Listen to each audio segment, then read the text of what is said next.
This is the world I face after an 18-year journey across time. A high fantasy world resisting the invasion of the abyssal void. For humanity to fend off invaders and acquire resources, there is only one path. At 18, awaken the divine domain, cultivate believers, and ignite the divine flame. Flashes of white light flickered at the awakening altar. Zhao Chang, awakening failed. Next, Lu Bo, divine domain, 300 square kilometers, swamp environment, E-grade talent. Next, Chun Fei, divine domain, 100 square kilometers, wasteland environment, F-grade talent. Next, one after another, dozens of candidates stepped forward, with the best outcomes barely touching E-grade talent and painfully small divine domains. I stood quietly at the back of the line, fingers unconsciously brushing against the seams of my pants. I am not just a transmigrator. I am also an orphan adopted by an injured war veteran. The old man spent his entire retirement pension and government benefits to buy me nutrient serums.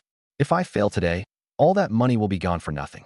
Others who transmigrate usually have systems to help them out, but after 18 long years, I've never even seen a pop-up screen. Sui Weiying, step forward. A path automatically opened through the crowd. Sui Weiying approached the altar, placing her hand on the realm stone. A pure white beam of light shot into the sky. Divine domain, 100,000 square kilometers. Sacred light planes. S-grade talent, judgment of light. Initial followers, silver tier light spirits. The crowd erupted. 100,000 square kilometers. S-grade. It's been over a decade since Jiang City produced a talent like this. The Su family is already a financial powerhouse. Now they're taking off for real. The instructor's face was adorned with a too-pleased smile. Sui Weiying, the Academy's A-grade resource vault will be specially open to you. Sui Weiying nodded slightly in acknowledgement and stepped down, her every movement exuding an aura that made students instinctively lower their heads, a primal reverence toward a future supreme deity. Next, Lin Yuan. Straightening my collar, I approached the realm stone. Low murmurs rippled through the crowd. Is he that Lin Yuan who ranks in the top 10 in the theory classes? I heard he's an orphan. So what if his theory's good? This world values family background and innate talent more than anything. I ignored the chatter, placing my palm on the realm stone. My consciousness was immediately pulled into the boundless astral realm. Within the void, I felt the space belonging to me expanding. 10,000, 50,000, 100,000, 300,000 square kilometers. A staggering size. Yet my heart sank. The 300,000 square kilometers of land were barren. No water, no greenery, just cracked, scorched soil. The sky held no sun, with only endless ashes drifting down. A wasteland. At that moment, an unsettling sensation rippled through my soul, and two notifications sounded simultaneously. The first notification reflected the external readings visible to everyone. Divine domain area, 300,000 square kilometers. Initial environment, scorched earth. Talent, F-grade, wasteland descent. Overall evaluation, F, extremely dangerous, abandonment recommended. Sympathetic murmurs filled the grounds. What a shame. 300,000 square kilometers. If the environment were even slightly normal, or if he had a B-grade talent, today could have been a day marking a rags-to-riches story. Someone sneered coldly. Wake up already. A so-called genius from humble beginnings is nothing but a stepping stone for the elites. Those so-called civilian prodigies from Jiang City in recent years, how many of them didn't eventually end up signing subservient contracts with the Su family? Birthright is the real divide in life. The crowd fell silent, their fleeting sympathy for me giving way to a bitter helplessness born of shared frustration. The instructor wiped the smile from his face, shaking his head. Lin Yuan, having a large divine domain is good, but environment and talent determine your potential. Forcing divine fire ignition would lead to the collapse of your domain, resulting in soul backlash. Best case, you'd end up brain dead. Worst case, you die on the spot. Go collect the compensation payment and focus on living life as a regular human. Standing atop the altar with my head bowed, my shoulders trembled slightly. To the onlookers, it looked like a top student crushed by a devastating blow, the very image of heartbroken despair. But no one knew I was biting down on my tongue, using the pain to contain my ecstasy. For the second notification had appeared. Detected extreme soul anomaly. Awakening hidden unique talent. SSS-grade, creation extraction. Effect, ignores all dimensional laws. Extracts conceptual attributes, e.g., resilience, fertility, frenzy, division, divinity, from any object, corpse, or damaged divine domain core. Attributes can then be bestowed upon followers or divine domain structures. Warning: talent transcends current universal tier. Concealment mode has been activated. External results display locked as F grade. A unique talent. SSS grade. Beyond the laws. I knew exactly what this meant. In this world, gods wield limitless powers. Plundering resources, devouring divine nations, enslaving weaker gods. These are everyday occurrences. Even scarier are the wicked gods specializing in soul-related laws, capable of directly stealing someone's talent. If my SSS-grade talent were exposed today, by nightfall, countless demigods and true deities would descend on Jiang City, tearing me to pieces and sending me to a lab. Raising my head slowly, I wore a calculated expression, 3 parts bitterness, 3 parts defeat, and 4 parts despair. Bowing deeply to the instructor, I rasped, "I understand. Thank you." My voice was hoarse, perfectly convincing. As I returned to the group, my best friend Wang Peng rushed over, throwing his arm around my shoulder and lowering his voice. "Hey Lin, don't panic. I just awakened an E-grade talent, meat processing, and my starting environment is grasslands. My family's meat packing factory can send all the scraps and waste your way. As long as it's meat, your followers won't starve." Seeing the cold sweat beating on his forehead, my tightly wound nerves relaxed slightly. His family ran a meatpacking business. As a minor rich kid, he had helped me out more times than I could count. I clapped his broad back in thanks. "Appreciate it, man. Don't worry, I'm good." As I turned, the bitterness disappeared from my face entirely. 300,000 square kilometers of starting area paired with the SSS grade talent, creation extraction. With enough time, ascending to the peak of godhood wasn't just possible, it was inevitable. Politely turning down a few insincere invitations to hang out, I took the levitating train back to the outer city slums. 40 minutes later, I pushed open the rickety iron door to our shabby apartment, greeted by the sharp stench of cheap alcohol. Dad sat in his wheelchair, his right leg a metal prosthetic, eyes fixed on the news playing on TV. At the sound of the door, he swiftly shoved the liquor bottle into the dark storage compartment of his wheelchair, forcing an energetic front. "How did it go?" "Area: 300,000 square kilometers." I hesitated before continuing. "Starting environment: scorched earth. Talent: F grade. Overall rating: F dashed." The living room sank into silence. Dad's one straight back slowly hunched, his eyes rimmed red. Red. Half a minute later, he suddenly burst into laughter, slapping his metal prosthetic loudly. "Haha, being mortal is great. Have you seen how glorious I was back in the day? Lit the divine flame, only to have my godhood swallowed whole by a demon. All my followers slaughtered." He placed a hand firmly on my shoulder, looking me in the eye. "Being mortal means no battlefield, just peace and quiet. Your dad's pension will keep you cozy for life." Watching his hunched-over back as he walked away, a lump rose in my throat. He was just protecting his adopted son's last shred of dignity, in his own way. "I won't stay immortal," I swore silently to myself. After dinner, I locked my door and opened the divine terminal to check the welfare starter pack. 1,000 faith points, 100 gray goblins, and 1 broken building card. Gray goblins, the absolute bottom rung of starting species. Cowardly, frail, and their only advantage was they ate literally anything. And that building card? Even worse, a fragment of a ruined gargoyle wing. Once upon a time, I'd have thought this was hopeless. But not anymore. Closing my eyes, my consciousness traversed the stars and descended into my divine realm. Dim, oppressive, my ethereal form hovered mid-air, overlooking the 300,000 square kilometers of land below. Not a drop of water, not a hint of green, just cracked, scorched soil everywhere. Gray-black ash fell from the sky, mingling with a sickly green poisonous haze in the air. This wasn't just a wasteland, it was dead ground. Forget sustaining followers. Even bacteria struggled to survive here. From the terminal, I pulled the starting follower card, held it between 2 fingers, and gently tossed it downward. Descend. The card shattered mid-air, turning into 100 streaks of gray light that fell onto the scorched earth. As the light faded, 100 creatures just under a meter tall emerged. They had ash-green skin, gaunt frames, pointed ears, and clung to splintered wooden clubs. Their rags barely covered them. These were gray goblins, the most pathetic beginner followers. Before they could even pray to me, catastrophe struck. The venomous green mist seeped into their lungs, while the scorching ground burned their fragile skin. Scree! One scrawny gray goblin let out a shriek, dropping its club and clawing at its own throat, writhing on the cracked ground. Then the second, the third. Within seconds, all 100 of them collapsed, convulsing, foaming at the mouth, with black necrotic spots spreading across their skin. Warning messages from the system flooded my interface, projected mass fatalities in 3 minutes. But I didn't panic. Flipping my wrist, I materialized the broken building card. Boom. A massive, weathered stone slab, about 5 meters long, crashed into the ground. The faint shape of a bat's wing could be discerned. This was the gargoyle remains. It all came down to this. Raising my hand toward the shattered gargoyle wing, I summoned the dormant power deep within my soul. Extract. Hum. A resonant, bell-like chime echoed through the void. My consciousness blazed with a dark golden light.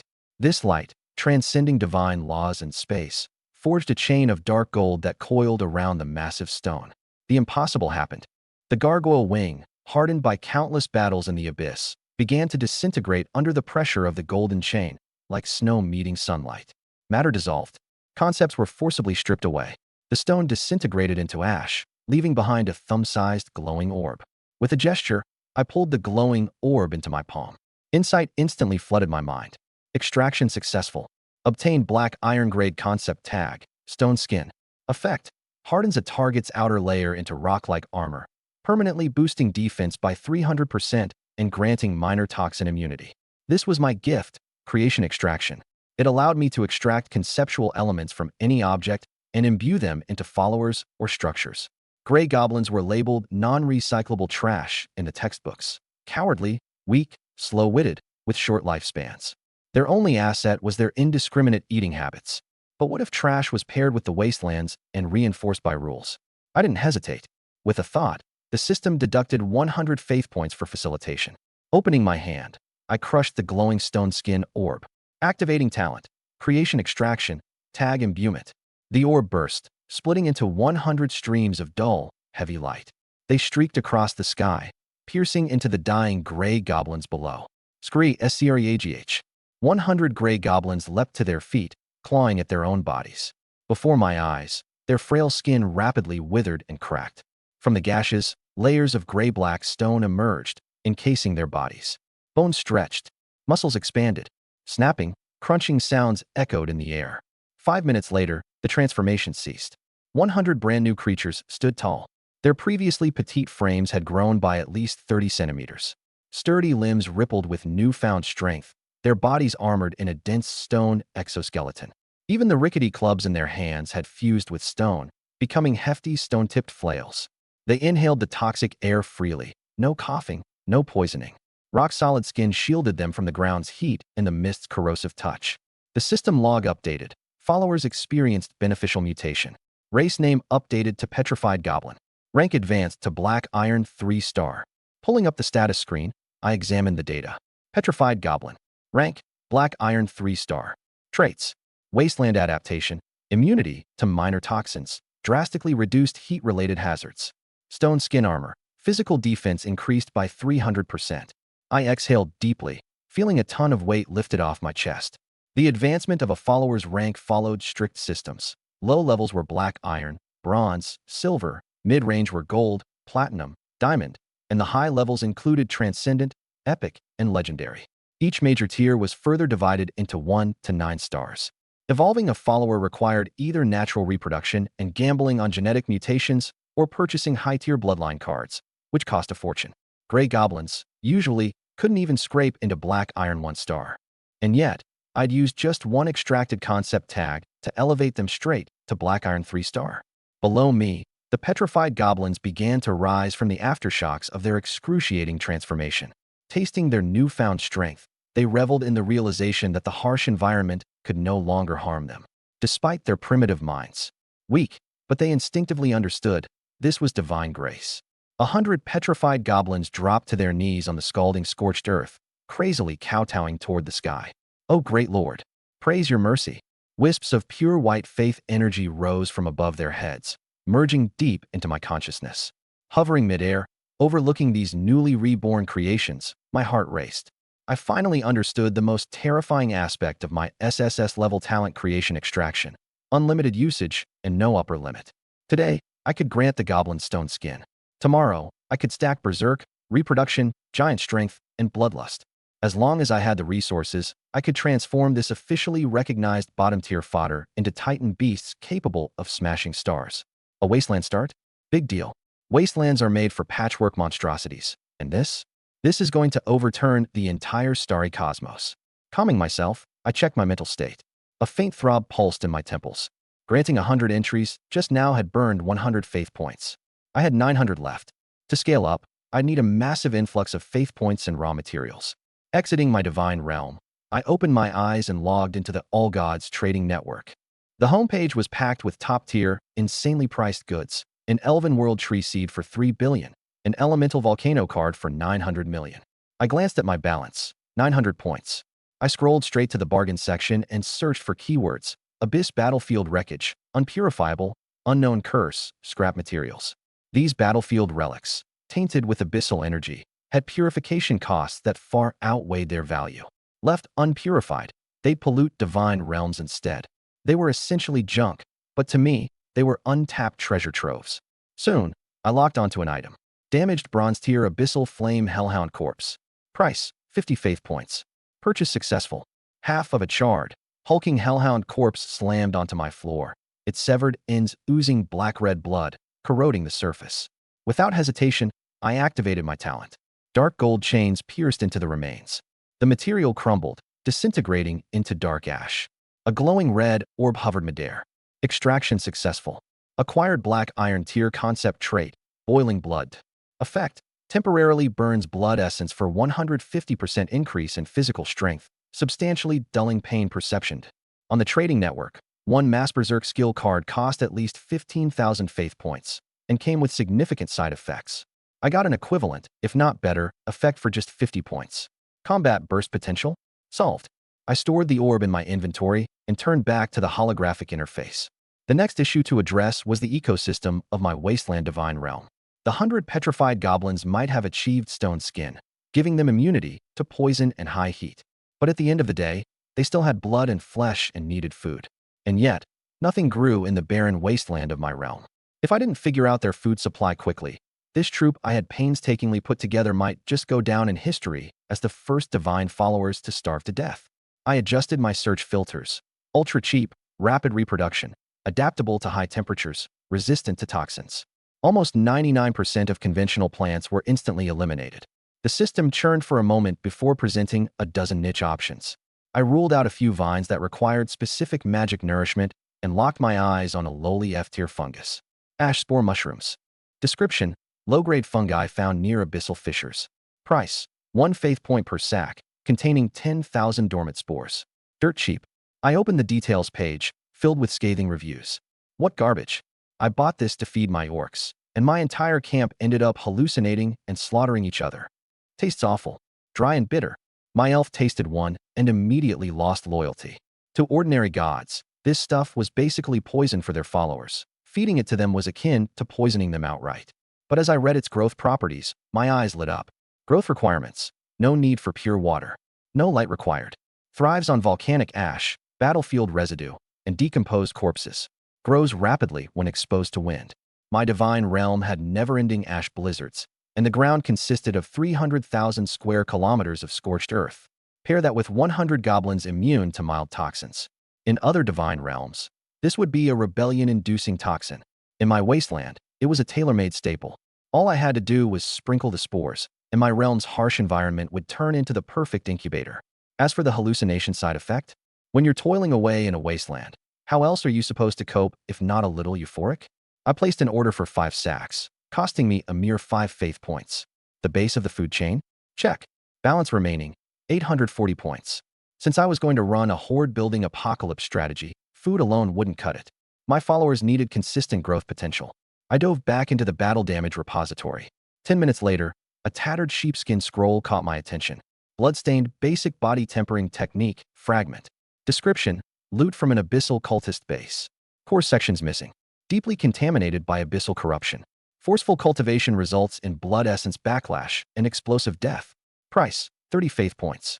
This thing had been sitting unsold for 3 years. Who's going to spend money on a death manual? I bought it anyway.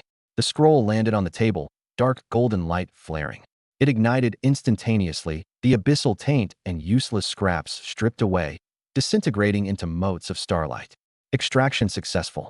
Acquired Black Iron Tier Concept Trait, Primitive Tempering. Trait effect: instills a follower with innate knowledge to slowly enhance physical vitality through basic training, intensive labor, and sparring. I opened my hand. boiling blood, primitive tempering, and the physical card for ash spore mushrooms, a complete low-tier follower cultivation system. All for the cost of just 85 faith points. Leaning back in my chair, I exhaled deeply. Using my SSS tier talent 3 times in a row left my temples throbbing, my mental exhaustion palpable. But my eyes gleamed brighter than ever. I casually opened the All Gods forum, entering the local section of Jiang City. The top pinned post was being flooded with fresh replies. Breaking. Su family heiress Su Yueying spends 50 million faith points to buy the silver tier environment card, Natural Whispering Breeze, for her starting followers, the Light Elves. Sacred Light Plains now upgraded. The comments below were filled with envy, jealousy, and endless praise. I closed the forum. Others play pay-to-win cultivation games, pouring endless resources into crafting perfect greenhouse beings. I play hardcore wasteland survival. I take these unwanted, discarded, trash-tier goblins and sew them together, layer by toxic fungi layer, using the corpses of abyssal creatures to forge monsters that would make gods themselves tremble. I center myself. Time is tight. I must get resources into the divine realm immediately. Eyes closed, my consciousness detaches. Piercing the barrier of the astral plane, I once again descend upon the vast wasteland. Time flows differently here. While just a few hours pass in the material world, 3 full days have gone by in the wasteland divine realm. The sky remains shrouded in ash, black-gray embers drifting faintly. Weak toxins dance above the cracked, parched earth. Floating high above the realm, I survey the hellscape below. 100 petrified goblins that I'd bestowed with the stone skin trait sprawled haphazardly across the scorching wasteland. Though their rocky exteriors shield them from the searing heat and poisonous air, hunger gnaws away at their will to live. 3 days without food or water. These creatures, once sturdy and robust, now appear pitiful and frail. System notifications flash in blood red. Warning: familiars are critically hungry. Morale drastically lowered. Faith production halved. Mass fatalities expected in 72 hours. On the ground below, the largest goblin struggles to its feet, hefting its massive stone flail. It begins smashing the ground with reckless aggression. Boom, boom, boom. It's desperate to uncover anything, roots, grubs, anything edible within the desolate soil. But beneath the cracked terrain, there is nothing but deeper layers of blackened, barren rock. Breathing heavily, the colossal goblin collapses in despair. To make matters worse, a few smaller goblins, driven mad by hunger, begin picking up fallen fragments of their comrades' stone skins, attempting to chew them. Even as their teeth crack, they refuse to spit out the shards. It's all they have left. The time has come. Focusing my will, I connect with the core of the divine realm and unleash my divine authority. Boom. A resonating thunder shakes the ashen sky. Invisible power twists the drifting embers into a vortex, rising to form an enormous, oppressive visage, my divine face, looming over the heavens. The 100 goblins instantly freeze in their tracks, the primal fear deep within their souls overwhelming their desperation. One by one, thud, thud, thud, they collapse to their knees, foreheads pressed against the scalding ground, their rugged stone-like skin trembling with awe. O Great One, the supreme Lord of ash and earth. Their frenzied roars echo across the desolate wasteland. My voice descends like a divine decree. My chosen, this realm is a crucible. Here, the weak shall burn, and the strong shall inherit glory. Behold, sustenance and the foundation of your power. Do not squander this gift. Following my words, I open the storage space and pour out 5 burlap sacks filled with ash spore mushroom seeds. Tens of thousands of ash-gray spores scatter upon the choking winds, descending to the barren earth below. Minus 100 faith points. Divine power activated. A miracle unfurls. The spores feed upon the toxins in the soil and the ashes in the air. Within moments, small, dark gray mushrooms, barely the size of a hand, sprout from the ground. Before long, the once dead land is covered in a dense carpet of ash-toned fungi. A pungent, nerve-toxic aroma fills the air. But to the goblins, this scent is more intoxicating than elven honey. Eyes glowing with feral hunger, they glance at me for permission. At my silent acknowledgement, they throw themselves forward, shoveling the toxic mushrooms into their mouths. Some don't even bother chewing, gulping them down whole. The toxins, neutralized by their innate resistance, cause no harm. Screech. Praise the Great One. As their frenzied feast continues, I raise my hand again. Floating above my palm are 2 dark red orbs of light, boiling blood and crude body refinement. I clutch my fingers into a fist, shattering the light spheres. Minus 200 faith points. The fractured remnants split into 100 streams of light. each embedding itself into the forehead of a goblin. Roar! Their bodies convulse, casting aside the mushrooms they had been eating. Gripping their heads, they bellow in pain. Between the cracks of their jagged stone skin, dark red veins pulse and expand with each thunderous heartbeat. The crude body refinement method imprints itself directly into their primitive minds, not a skill to practice, but an instinct to embody. One well-fed goblin rises, its eyes glinting red. It slams a fist against the charred ground. Thud! The rocky surface fractures upon impact. Although its hand fractures too, leaking an ominous, dark crimson ichor. The wound heals almost instantly, even faster than before. Pain dulled, adrenaline maxed. Nearby, another goblin leaps at its comrade. The two begin tearing into one another, wrestling and smashing against the barren terrain. Each collision pushes their limits, strengthening their flesh and blood further. They are no longer timid, disposable cannon fodder.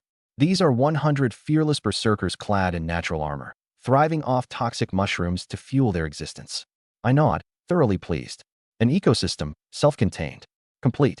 From here, all they need to do is proliferate, temper their strength through chaos, and deepen their devotion. The faith points will flow like a river. A sharp stab of pain shoots through my temple. Divine suppression, plant catalysis, consecutive blessings. My mental energy has hit its limit. I retract my consciousness, and the colossal ashen visage above the wasteland dissolves into nothingness. Eyes opening, I return to the real world. My bedroom is dim. I'm gasping for air, the back of my old t-shirt soaked with sweat. A glance at the clock shows it's 3 a.m. Exhausted, I collapse onto the bed without even bothering to shower, asleep within seconds. The next morning, sunlight filters through the squalor of the district, spilling into the room. I wake up. Oddly, despite pulling an all-nighter, I feel no fatigue. Instead, I'm brimming with energy. Stretching, a symphony of crack crack crack rings out as my bones shift and settle. Looking down, I freeze in shock. The previously skinny frame of my body now carries defined muscle structure. My skin exudes a thin layer of gray impurities, emitting a faint acidic odor. Sliding out of bed, I approach my desk. Gripping the edge of the 50-pound solid wood desk with one hand, I give a light tug. The entire desk lifts effortlessly, hovering midair as if weightless. My strength has increased by at least 50%. My heart pounds with excitement. Turning to the mirror, I instinctively reach to adjust my glasses, only to realize an odd dryness in my eyes. Removing the glasses, the reflection is crystal clear. My nearsightedness is gone. This must be the divine realm's feedback. Textbook theory came rushing back. Believers feed their faith to deities, and the stronger and more numerous the followers, the stronger the god becomes, both in flesh and soul. Typically, when starting out, it's a miracle for a nascent deity to prevent their followers from dying, let alone gain anything in return. And yet, in a single night, 100 of my lesser creations, stitched together with traits like stone skin, boiling blood, and crude body refinement.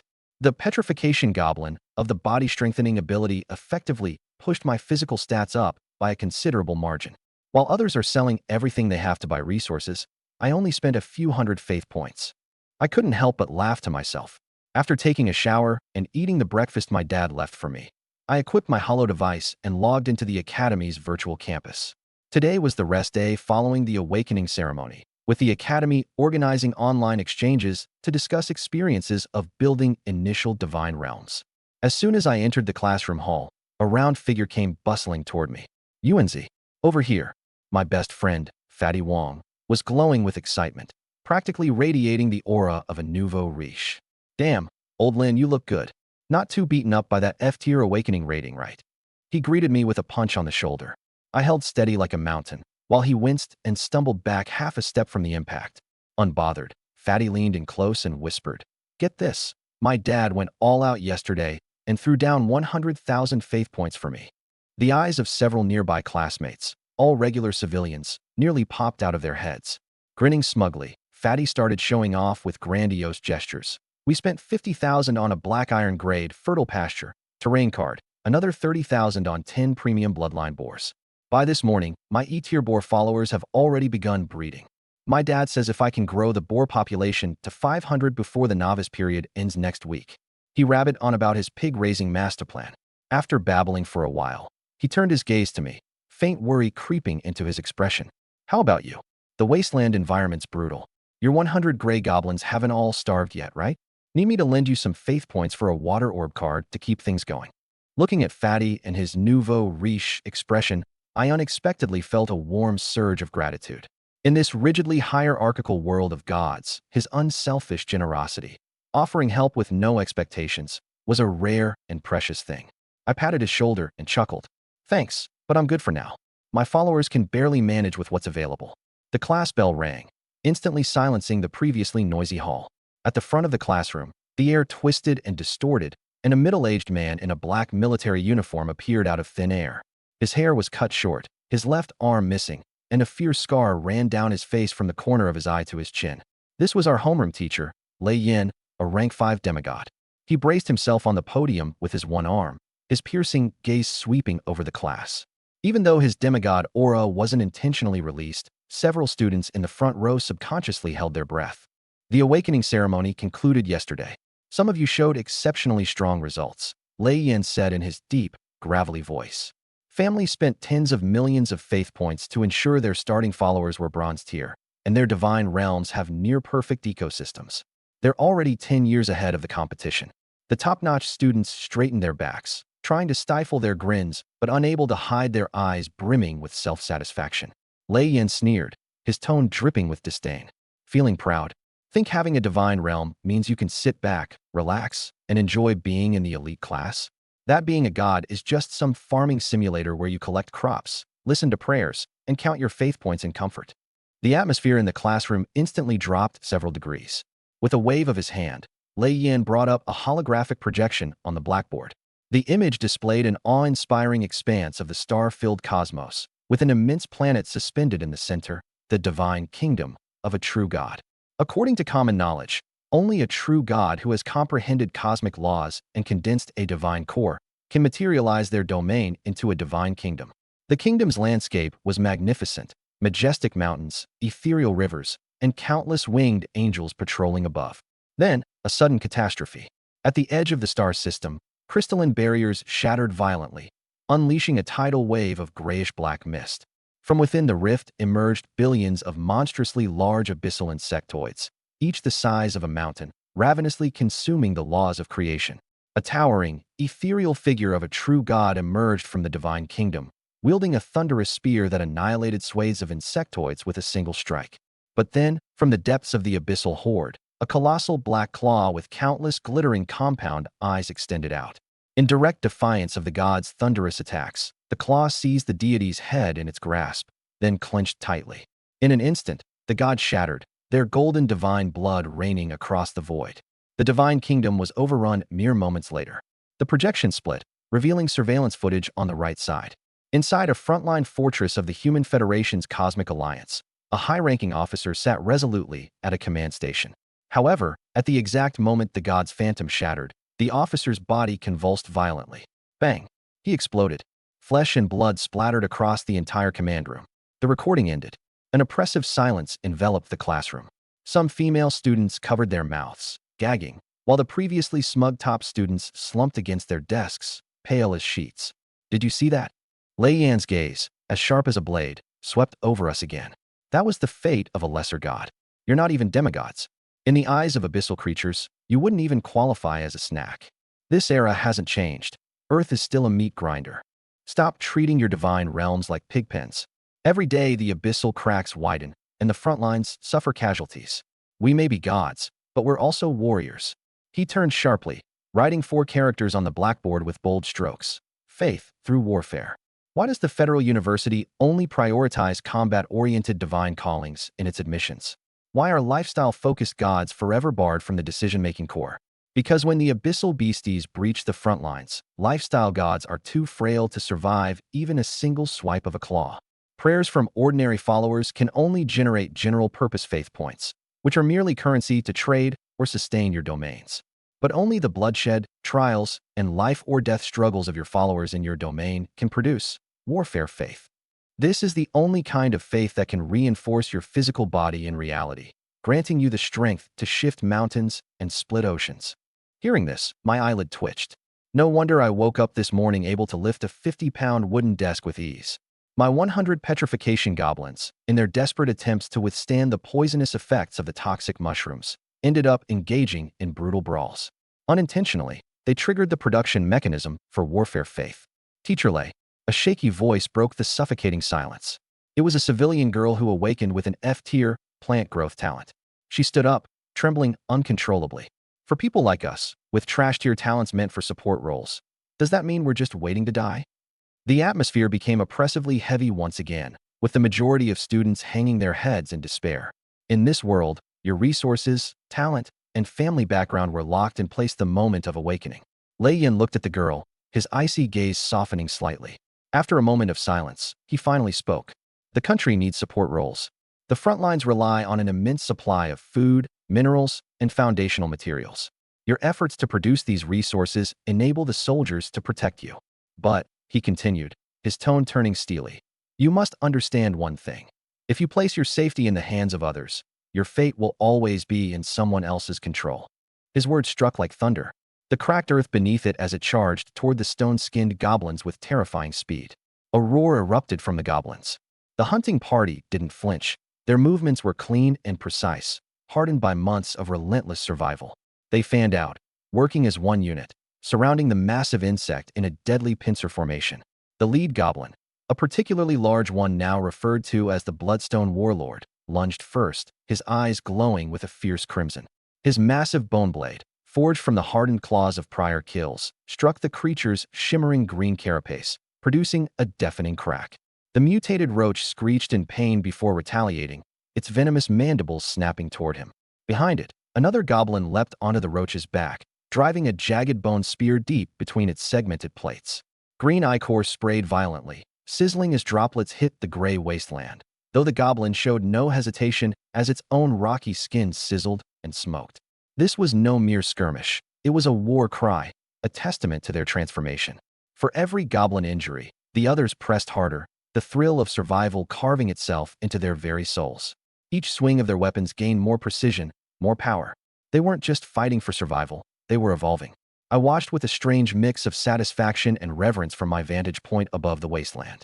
These goblins, once timid, bumbling creatures, had grown into a force that consumed battle and death like a sacred ritual. Their desperation had ignited the embers of ferocity within them, allowing them to rise far beyond their meager beginnings. The battle with the Roach King raged on for nearly an hour. Despite its overwhelming size and strength, it eventually succumbed under the relentless assault. The goblins broke into cheers as the beast collapsed, writhing one final time before falling still. Their victory was not without cost. Several lay lifeless amidst the blood-soaked battlefield, but the survivors stood taller, their fiery gazes filled with triumph.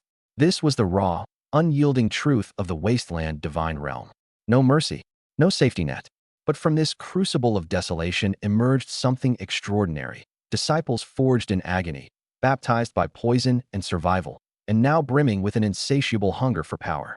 Quietly, I began murmuring my thanks to the abyssal corruption cockroaches. They were a divine tool in their own right, a catalyst for growth no soft-fleshed mortal realm could ever hope to match. While other gods played their games of luxury, relying on wealth and indulgence, I was shaping something far greater. Warriors, survivors, beings who stared death itself in the eyes and spat back defiantly. The faint glimmer of divine belief flickered at the back of my mind. Slowly but surely, within the hearts of my goblin disciples, a new concept was beginning to take form. It wasn't submission they offered, it was reverence for the unyielding force that pushed them to survive, evolve, and conquer. I smiled grimly as I floated in the murky skies of the wasteland. Destiny had never belonged to the weak. If my god's domain was nothing more than a dead wasteland, then I would turn it into a forge. One day, this barren, cursed land and these terrifying warriors would become unstoppable. No more hopeless waiting. No more lives crushed beneath someone else's control. I would shape my own destiny, with blood, ruin, and unbreakable belief. The rock hurtled straight towards them, but the goblins didn't retreat. Leading the charge was their captain, towering nearly 6 feet tall, his body covered in dark red scars. With a feral roar, he activated boiling blood first. 30 goblins simultaneously entered a berserk frenzy. They scattered quickly, flanking from both sides. Bone blades clanged against the armored exoskeleton, sparks crackling from the collision. The cockroach king swung a massive leg in a sweeping arc, sending 2 goblins flying. Its rocky carapace shattered extensively. Yet, the fallen goblins climbed back to their feet, disregarding the pain, and lunged at the creature's unguarded flanks. The captain seized the moment, leaping off the cockroach king's hind leg. With both hands gripping his blade, he slammed it down fiercely into the gap of the king's neck plating, leveraging the force of gravity. Dark green venomous blood erupted forth, splashing over his head. It sizzled with a furious hiss, but the advanced stone-skinned blessing held strong. The cockroach king flailed and thrashed in a maddened fury, but ultimately collapsed lifeless. The hunting squad suffered only minor injuries, successfully defeating a king-level mutant in a battle that far exceeded their tier. The captain withdrew his bone blade, sliced open the cockroach king's abdomen, and tore out its venom gland. He walked across the battlefield to a charred stone altar in the heart of the basin, atop which rested a giant rock, eerily molded in my image. He placed the venom gland and the most intact piece of carapace upon the altar. In unison, all 30 goblins knelt on one knee. Endless bloodshed. Glory to the Master. Their fanatical cries tore through the howling winds, echoing into the heavens. System notifications appeared continuously. Your followers have ascended in spirit and strength through their blood-soaked battle. Your followers have generated an advanced faith resource, Faith of War. Your divine domain's ecological loop has taken initial form. Wasteland principal stability plus 10%. Golden streams of divine faith rose from the goblins, traversing the void and merging into me. In the real world, my physical body erupted with the sound of bones transforming, raw power surging exponentially within me. I didn't exit the divine realm just yet. My gaze locked onto the remains of the cockroach king on the altar. Raising a hand, I summoned golden chains of darkness. The insectoid carcass disintegrated as its blood, flesh, carapace, and venom were shredded into fragments. Extraction successful. Obtained iron-grade conceptual trait, acidic corrosion. Trait effect. Grants your followers bodily fluids strong acidic properties, dealing corrosive damage that can easily melt armor of the same tier. I crushed the glowing essence, spending 60 points of faith. 60 green lights shot into the goblins' bodies. Ferocious growls echoed as dark green liquid began oozing from the crevices of their rocky armor, sizzling pits into the scorched earth beneath them. Their bone blades became coated in a deadly veneer of acidic green. 60 heavily armed warriors, transformed into venomous killing machines. I nodded in satisfaction, but caught the glint of faint reflections at the edges of the battlefield. Settling 10 meters from the ground, I scanned the mountain of cockroach corpses piled high below. This scorched land itself was a natural furnace. Poisonous ashes from above, searing geothermal veins from below, combined with years of trampling battles from goblins. Deep within the dead cockroaches' bodies, their neurotoxins distilled rather than dissipate, boiled down, condensed, purified by this cursed wasteland. With a gesture, I summoned several irregular dark green crystals from beneath the ashes into my palm. They were cold to the touch, swirling with green mist within. Analysis results. Wasteland poison crystals. Grade, top-tier iron. Description, neurotoxins of abyssal cockroaches refined over months of wasteland heat and poison gas, purified of abyssal impurities into a high-concentration toxin crystal. Staring at the crystals, my eyes lit up. In the circles of gods, toxins like these were a nightmare for divine domains. If you were a nature or light-aligned deity, contaminants like these required costly interventions to purge. But for certain specialists, like rogue gods who cultivated the laws of poison or necromancy, this was liquid gold. What they lacked most were high-purity, abyss-free toxin crystals like these. Without hesitation, I exited the divine realm and logged into the marketplace on the divine terminal. Under an anonymous account named Scrap Collector, I listed the dozen poison crystals and hundreds of mutated cockroach carapaces as a bundle. My prices? Absolutely ruthless. 2,000 faith points for each poison crystal, 1,200 for the carapace sets, 30% above market rates. Specialists like rogue cultivators couldn't get their hands on legitimate goods anyway, so when pristine crystals showed up, they'd sell their souls to grab them. I poured myself a glass of water and had barely taken a few sips when my terminal buzzed with dozens of notifications. In less than an hour, my inventory was wiped clean. After deducting the 20% transaction fee, my account showed a balance of over 28,000 faith points. Grinning at the number, I couldn't help but feel impressed. The roach eggs I'd bought for mere hundreds of faith points had served as sparring partners for my followers for 3 months. Just the byproducts of that cycle had sold for nearly 30,000. With my extraction skills and this wasteland furnace, I realized I could mass-produce bespoke poisons like clockwork. A factory of the abyss, it couldn't be more fitting. Just as I was about to restock my inventory, the military-issued communicator on my wrist lit up red. Emergency notification, all students of senior class 3-2, Report to the virtual campus immediately. Late arrivals will face consequences, up to expulsion. Cinder, homeroom teacher, Lei Yin. Without delay, I donned my virtual reality headset, transporting myself into the digital classroom. My classmates were still visibly shaken after the morning's events, many wearing anxious expressions. Fatty Wong had just turned to greet me when the space at the front twisted and Lei Yan's figure emerged. "You're all here," he said coldly, scanning the room. "Listen up, your beginner's protection period ends tonight at midnight." Everyone sucked in a sharp breath. The beginner's shield only lasted 7 days, protecting one's divine realm from external invasion during that time. Once it expired, the realm would be fully exposed to the rest of the astral plane.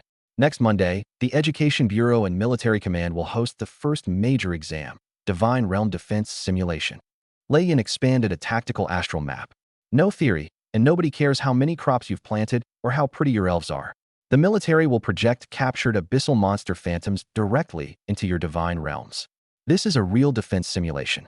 The rules are simple. Last as long as you can, kill as many as you can, the higher your ranking. A girl whimpered. "Will the monster projections attack our followers?" Lei Yin sneered. "Projections might not carry the full strength of their originals, but all physical and law-based attacks will be 100% authentic. The monsters will shred your followers apart and demolish your structures. Should all your followers perish, your divine realm will shatter." The classroom fell into a suffocating silence. "Of course, your blood won't go unpaid," Lei Yin continued, his tone taking on a razor-sharp edge. "The top 100 in the school will receive 10,000 faith points as a reward. The top 10 will receive 100,000 faith points and a rare iron-grade environmental card." Several students began breathing heavily. Lei Yin paused, the glint in his single eye sharper than ever. "As for the first place, the military is granting a special bronze-tier Baroque blueprint." The classroom erupted into chaos. My breathing grew heavier. A Baroque blueprint was an exclusive strategic resource monopolized by both the military and elite corporations, impossible to purchase no matter how much money you had. With sufficient materials, such a blueprint could build an actual Baroque in your divine domain. Once inside, believers would undergo systematic training, receive profession-based enhancements, and even class change into specialized units. Unlimited upgrades, no restrictions. Wang Pengzi trembled with excitement, lowering his voice to a throaty whisper. "Yuan. A Baroque blueprint. Toss in any random followers, and they'll come out as proper, trained soldiers." I glanced at the numbers on my terminal as my heart raced. The petrified goblins in my domain had been clumsily leveling themselves through brute force and bug hunting.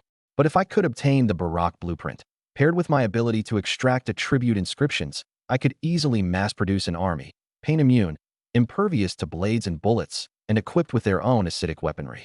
First place was mine. No one else could have it. Looking at the renewed determination in the students' eyes, our instructor, Lei Yin, smirked maliciously.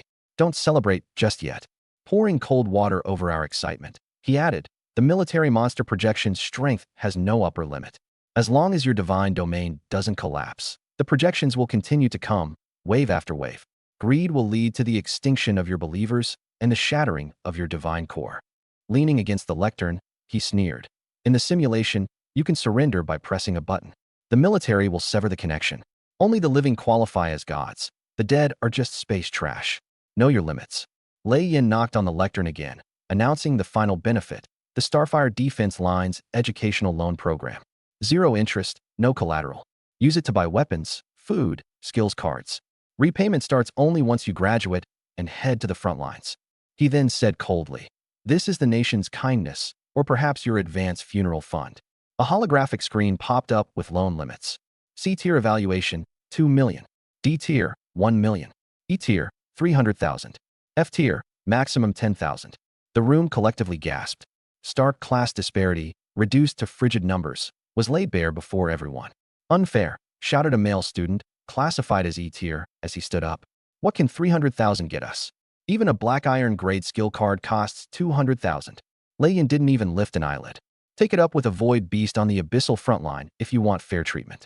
Federal resources are limited and only allocated to those who prove their worth." Suddenly, mocking laughter came from the front row. B+, tier heir Zhao Tianzi stood, adjusting his collar. "I just applied for a 5 million loan, and it was approved without delay. My family's also pitching in with an additional 5 million in private funding, totaling 10 million. 10 million. With that kind of money, you could equip hundreds of followers with enchanted weapons, provide steel-forged armor, and even hire low-tier demigods as instructors. The blueprint for first place? It's as good as mine, Zhao Tianzi declared with absolute confidence. His entourage immediately began clapping in cheer. Wang Pengzi glanced at his loan limit, a meager 80,000. Sighing, he turned to me and asked, Yuan, how much did you get? Lowering my gaze, I saw the grayed-out prompt on my terminal. Based on your Wasteland evaluation, max loan, 5,000 points. 5,000 points. In a marketplace where goods traded in the millions, it was barely a drop in the ocean. Not much.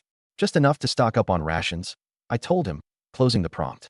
The words had just left my mouth when Zhao Tianzi ambled over, having caught sight of my terminal's display. 5,000 points. He bent down, sneering as he looked down at me. That's not even enough to buy the cheapest steel sword for my orcs. What? Planning to use that to buy rotten cabbage for your dirt-digging goblins at the market? The entire classroom's attention shifted, all eyes on me, an F-tier nobody, now being mocked by a wealthy, top-tier elite. The jarring contrast left many of the working-class students feeling an unspoken sense of humiliation, though none dared speak up. Truthfully, someone like Zhao Tianzi didn't need to go out of his way to pick on a failing student like me. But he had a personal vendetta. The reason was plain. Before awakening in this divine world, I had consistently ranked in the top 10 for theoretical studies. Zhao, on the other hand, had always struggled with theory, earning him sharp reprimands from his parents. That deep-seated grudge against the working-class top student transformed into his unhealthy satisfaction in tearing down what he deemed pretentious pride. What could be more satisfying for him than stripping the so-called scholar's dignity of its value and crushing it beneath his feet? Zhao Tianzi rapped his knuckles against my desk. Since we're classmates, I'll give you a way out. Sign a subordinate god pact and become my vassal. During the simulation, send all your goblins to act as cannon fodder, clearing mines and tanks for my orc army at the front. For every goblin that dies, I'll compensate you with 100 faith points. After the battle, I'll privately sponsor you 20,000 points. Deal. The subordinate god pact, a humiliating contract in this divine world. Sign it, and you'd relinquish half the control of your divine domain, becoming a slave to a stronger god. His lackeys jeered from the side. Lin Yuan, what are you waiting for? Hurry up and thank him. 20,000 points. Your dirt goblin minions aren't even worth 2,000 combined. Wang Pengzi slammed a hand on the desk. Zhao Tianzi, why don't you go screw yourself? Buying out someone's divine domain for 20,000? You think people are beggars? Stay out of this, fatso. Zhao Tianzi's gaze turned icy as he stared Pengzi down. Lin Yuan, opportunities like this don't come twice. I remained seated, not even shifting my posture. Slowly, I lifted my eyes to meet his, my expression calm. No anger, no indignation, none of the struggling desperation he was hoping for. That won't be necessary. My voice was steady. My goblins have grown more ravenous lately. I paused, purposefully glancing at the countdown timer on the blackboard for the upcoming simulation. Your orcs? Barely enough to serve as snacks. The entire classroom froze, their eyes wide in disbelief as though they were staring at a lunatic. Dirt-tier goblins, eating B+-tier orcs? Even Wang Pengzi, seated next to me, was stunned. He urgently tugged at my sleeve under the table. You've got a death wish? Zhao Tianzi's expression darkened, his face cold as frost. Ungrateful trash. Let's see how long your pathetic goblins can survive against Starfire's projection forces. With a flick of his wrist, he stormed out of the virtual academy, leaving behind an undercurrent of murmurs and tension. After Zhao Tianzi left, the classroom's eyes remained on me. Some were sympathetic, some shook their heads, and some probably thought I'd lost my mind. F-class Wasteland start, 5,000 loan limit, Ash Goblin followers. These 3 labels combined? Forget aiming for the top 10 in the school rankings. Surviving the first wave of abyssal creature projections would already be a miracle. I didn't bother explaining. Only the weak feel the need to explain themselves.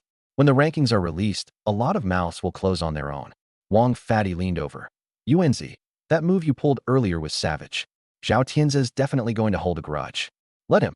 Your attitude reminds me of those hardcore dudes on forums, you know? The ones all like, I'm already bankrupt, so what's the point of fearing the debt collectors? His lips twitched. So, how much was your loan approved for? 5,000. 8,000 for me. Plus the 120,000 my dad transferred over. So, a total of 20,000. Wang Fatty let out a sigh. It's enough to buy a few reproduction cards and maybe build another enclosure for my meat pigs. But can it stop abyssal creatures? That's the real question. He paused for a couple of seconds and then muttered. Honestly, I'm now seriously wondering if I'm raising battle companions or creating an all-you-can-eat buffet for the abyss. I couldn't help but laugh. Just then, our class rep, Li Xiuqi, stood up and made his way to the podium. He possessed a B-rank divine domain, the Fertile Oasis. His parents were high-ranking demigods in Jiang City, true elites. "Don't lose hope, everyone," he said warmly, his gaze sweeping across some of the students with E-rank or F-rank divine domains, mostly commoners. "My Oasis divine domain has just finished production of a batch of fine iron armor. My half-elf archers have no use for heavy armor. If anyone here is willing to sign a subordinate contract with me, I can lend your followers this batch of armor for free. In return, battle points will be split 70 to 30 in my favor." Unlike Zhao Tian's condescending charity, Li Xiuqi's offer came across as downright courteous. Some of the commoner students exchanged uncertain glances, conflict flashing in their eyes. A moment later, a male student gritted his teeth and stood up. "Class rep, I'll sign. My slime can't even withstand a single hit from an abyssal creature. With some armor, at least it might last a few extra seconds." With someone taking the lead, 2 more commoner students followed suit and walked over to Li Xiuqi. I watched the scene unfold coldly. Boiling a frog slowly, that's exactly what this is. The essence of a subordinate contract is simple. It ties the rules and structures of a subordinate's divine domain directly to the primary domain. In case of danger, the primary domain can forcibly send the subordinate's followers into battle as cannon fodder. It can even drain the core essence of the subordinate's domain to repair itself if needed. 70 to 30 split, he says. Throw on that fine iron armor, and those commoners' followers are nothing more than meat shields for Li Xiuqi's half-elf archers. The time it takes monsters to tear through the shields will ensure that his archers can calmly attack from the rear.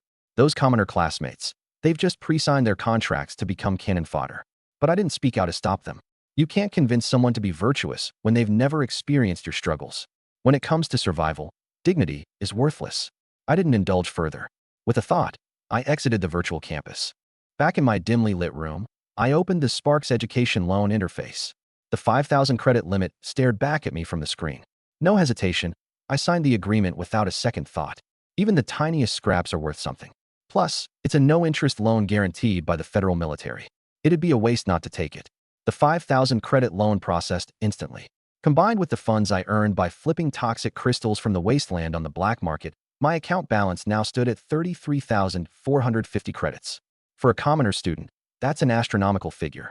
I pulled up the All Gods trading network and headed straight for the black market section. The defense simulation battle was just around the corner. Conventional training methods wouldn't be enough to significantly boost the combat power of my petrified goblins in time. I needed a structure that could automate mutations in my followers and maximize efficiency without requiring constant micromanagement. I typed building blueprints into the search bar. Then, I activated advanced filters, selecting the following options: extremely dangerous, abyssal contaminated, high fatality rate, overstock contraband. Flipping through the listings quickly, my eyes eventually settled on a glowing dark red, ominous scroll buried in the corner of the page. Bronze-level contraband building, abyssal blood pool, ruins. Description: sourced from the ruins of a lower-rank abyssal general's domain. This structure emits abyssal miasma and will continuously spread contamination when placed inside a divine domain. Bathing followers in it results in brutally enhanced physical capabilities. Negative effects: the blood pool lacks a purification core, meaning users face a 99% chance of undergoing irreversible abyssal mutations, losing all sanity, and turning into mindless killers that attack anything in sight. Price: 10,000 faith points. Beneath the item listing was a bold, glaring comment in blood-red text. Don't buy this. Anyone who buys this is an idiot. My half-beast followers soaked in it for 10 minutes and went completely berserk, destroyed half my domain. I spent 10K on an expensive lesson. Reading the comment, I couldn't help but smirk. For a conventional divine domain, installing something like this would indeed be courting death. The abyssal miasma would poison the soil, and followers driven insane by mutations would obliterate the ecosystem. But my divine domain? It's nothing but a barren wasteland. The wasteland's law tolerates every extreme form of adversity. As for the 99% mutation madness rate, well, with creation extraction, every negative trait is simply raw material waiting to be stripped away. As long as I extract mutation and madness, what remains is a pure, unadulterated body enhancement engine. Purchase: 10,000 deducted from my account. A card fluttered down onto my desk through a spatial rift. Now that I've secured the blood pool, I needed activation materials. I kept browsing the black market, inputting abyssal base materials. For less than 1,000 faith points, I bulk purchased 2 tons of low-tier abyssal monster bones and a heap of rotting, decayed flesh. These were nothing more than frontline battlefield waste, used occasionally to feed specific species of toxic insects. But to me, they were the perfect fuel for the blood pool. With my main battle barracks sorted, the ecosystem needed an upgrade too. The original ashen spore mushrooms and mutant cockroach setups could no longer satisfy the post-evolution appetites of my goblins. I allocated 2,000 points to purchase 30,000 spores of mutated blackrock mushrooms, a type of fungi with an iron-hard texture and slight traces of subsurface fire toxins. They taste like chewing hot steel, but are fantastic for follower bone density. I also spent 500 points to buy 1,000 ash worms, an abyssal base tier creature. These worms are docile creatures, via text cuts off due to character limits. FIC limbs slightly stiff as he slowly adjusted himself. I took a deep breath to stabilize my emotions, but my chest tightened at the sight of him struggling so hard for my sake. "It's not necessary, Dad," I said softly, kneeling down to check the mechanical leg myself. My fingers grazed over the surface of the cool metal, still radiating faint heat from his earlier tinkering. "You don't have to go this far. I've got it covered." He furrowed his brows, clearly uneasy. "Don't need you stepping in, boy," he said gruffly, waving me off like usual. "You're not going to let me hold you back just cause of a busted leg. If something works, don't waste it." I clenched my jaw, resisting the urge to argue. Once my dad made up his mind, nothing could change it. But the sight of his worn-down figure, sweating in the dim light, desperately scraping together whatever he could, it made me feel like I'd failed him, no matter how hard I worked. From behind my back, I pulled out the tube of black iron holy purification elixir I had just bought. The faint glow of it illuminated the dusty, dark room as I held it out to him. "Here," I said firmly. He blinked, confused, before his eyes narrowed in suspicion. "What's that?" "Some kind of energy drink." "It's medicine," I replied, uncorking the small vial. "It can temporarily suppress pain and ease the inflamed nerves. It's not much, but it'll help with the worst of the effects." "Why'd you waste money on that?" he asked sharply, looking visibly displeased as he crossed his arms. "This old body ain't worth half of what you work for." "You're wrong," I pressed, voice rising slightly. "Dad, none of this would be possible without the sacrifices you've made. You kept me alive during the hardest years. You think I don't remember everything you gave up? That doesn't mean I want to see you in this state forever." For once, my father was silent, blinking at me with an expression I couldn't quite place. It was like he didn't know whether to berate me or look proud. I placed the vial in his hand and placed mine over his, giving him no room to argue further. "Take it, Dad." After a tense moment, he huffed reluctantly and muttered something under his breath about stubborn kids. But he didn't try to hand it back, and that was good enough for me. "Now," I said with a faint smirk, "let me deal with what I do best. Some things need fixing, but they're not your responsibility anymore. Just rest tonight, all right?" As I looked at the worn-down figure before me, still tense, but holding on to that tiny vial like it was the last lifeline, I made myself a quiet promise. I'd build something better, for him, for us. A real sanctuary where neither of us would have to scrape by on the edge of survival. For now, though, I could live with small victories. And as my dad leaned back against the ratty sofa, letting out a long breath like the weight of the world had been momentarily lifted, I knew we'd found one tonight. 机械腿显得异常坚硬. UNG, simulation battle, is about to start, right? He pretended to act casual. "I checked the accounts today. We've got a bit of the welfare savings left from these past years. I'll transfer it to you tomorrow. Get a few combat skill cards. Even if we're just civilians, we can't be any less armed than others when facing the abyssal beasts." I looked at old Lin's weary face, at the burns on the back of his hand still oozing blood. My throat tightened, and I couldn't speak. Taking a deep breath, I reached into my pocket, pulled out the vial of holy purifying elixir, and placed it on the coffee table. The dazzling white light instantly lit up my dad's clouded eyes. "This purity, a black iron-grade holy elixir?" Dad suddenly grabbed my shoulder, his voice tight. "Did you go to the black market and take out a loan? Are you crazy messing with those bloodsuckers?" "No loans." I held down his hand. "My wasteland divine domain has some peculiarities. A goblin found a high-tier relic or today, and I sold it for 100,000 faith points." 100,000. Dad gasped. I shoved the elixir into his grasp. "This can purify abyssal energy. You won't have to rely on cheap liquor to fight the pain of shattered divinity at night anymore." Dad held the cold glass vial, veins bulging across the back of his hand. This man, who had neither shed a tear when his divine kingdom was torn apart on the abyss front nor when stripped of his rank and sent back to live on welfare as a nobody, now had tears welling in his reddened eyes. Good kid." He clapped my shoulder hard, his voice hoarse. I knew it. My son, Lin Chongfeng's boy, even if he's just given a patch of wasteland, will still make it bloom. Dad hobbled back into his bedroom. I stared at the closed door, my gaze sharpening. 100,000? That's nothing. When I reach the peak, I'll get him the best divine artifacts to piece his shattered divine kingdom back together bit by bit. I locked myself in my room, sat down, and, without warning, a massive surge of life energy poured through my very being like a torrent from another dimension. A guttural groan escaped my lips as every bone in my body crackled like popping corn. Muscle fibers were torn apart and forcibly reorganized. My body temperature surged, and my skin oozed a grimy black residue that was instantly vaporized by the heat. This feedback storm lasted a full 10 minutes before subsiding. I opened my eyes, a gleam of gilded sharpness flickering deep in my pupils. Clenching my fist, without invoking any laws, relying purely on raw physique, I casually swung. Boom. The air in front of my fist compressed into a white shockwave, accompanied by a piercing sonic boom. By the textbook standard, the physical body of a divine being is like a regular mortal's. Only upon reaching a semi-divine status during their first law baptism does it transform. Yet here I was, not even at that threshold, delivering punches already equivalent to a first transition semi-divine being. Overcome with impatience, I delved into my divine domain consciousness. The timestamp indicated 3 whole years had passed internally. The sight that greeted me made my heart skip a beat. The once empty basin had undergone a complete transformation. At its center bubbled the dark, crimson, abyssal blood pool, surrounded by 4 towering military barracks constructed out of scorched stone and black carapace. Species under protection, petrified goblins. Population, 800. The blood pool numbs pain and repairs their bodies, while mutated cockroach nests have created extreme high-pressure combat environments. Those 60 goblins had exploded in number to 800. More astonishingly, they developed clearly divided roles. 300 burly goblins bore cockroach backplates as shields, heavy infantry at the front lines. 400 agile goblins wielded 3-meter spears carved from insect limbs, spear infantry.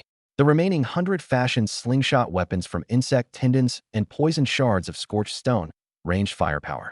This was now a disciplined, well-fortified wasteland army. But before I could examine further, red alarms suddenly blared from the domain management terminal. Warning: ecological collapse detected within your domain.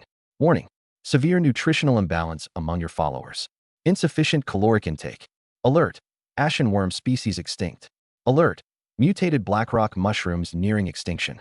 I turned my attention to the farming quadrant, and it was absolute carnage. The blackrock mushroom beds had been gnawed beyond recovery, down to the very soil. These 800 rabid warriors, training at such high intensity, required a staggering supply of food. Blackrock mushrooms and cockroach meat might be filling, but had abysmal caloric value. It was like trying to sustain heavy armored infantry on nothing but boiled lettuce. Damn, I muttered, rubbing my temples. Looks like I bit off more than I could chew. 3 years of aggressive militarization was finally catching up to me. Other gods would spend decades meticulously perfecting their ecosystem, but I'd forced mine into overdrive in 3 years. Now the logistics were falling apart. Too many followers, not enough food. I had to find a high-calorie alternative immediately. Opening my eyes, I began calculating. Conventional high-energy crops were impossible to grow in wastelands, and those that could grow offered little nutritional value. After some thought, I reached for my communicator and dialed my class supervisor, Lei Yan. A holographic projection expanded into view as Lei Yan's scarred face appeared. Lin Yuan? Calling at this hour. Is your divine realm malfunctioning? His tone was flat, but carried an unspoken judgment. A lowly F-rank wasteland start for a civilian student like me. It's already a miracle if I'd lasted this long. Calling him now? Clearly my followers were all dead. Teacher Lei, my ecosystem did hit a snag. I replied evenly. Earlier, I introduced a fast-breeding mutated beast species as sustenance, but they over-reproduced and devoured all the vegetation. Now my follower count has grown significantly, and their energy demands are colossal. I went straight to the core issue.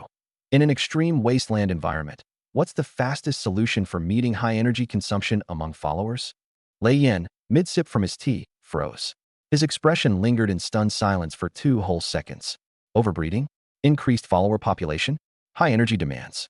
These specific phrases, combined, meant not only had I not collapsed into despair, I had actively diversified my biome for ecological survival. My goblins hadn't just survived, but had grown strong enough to worry about food shortages. He set his teacup down, a trace of admiration flashing in his eyes.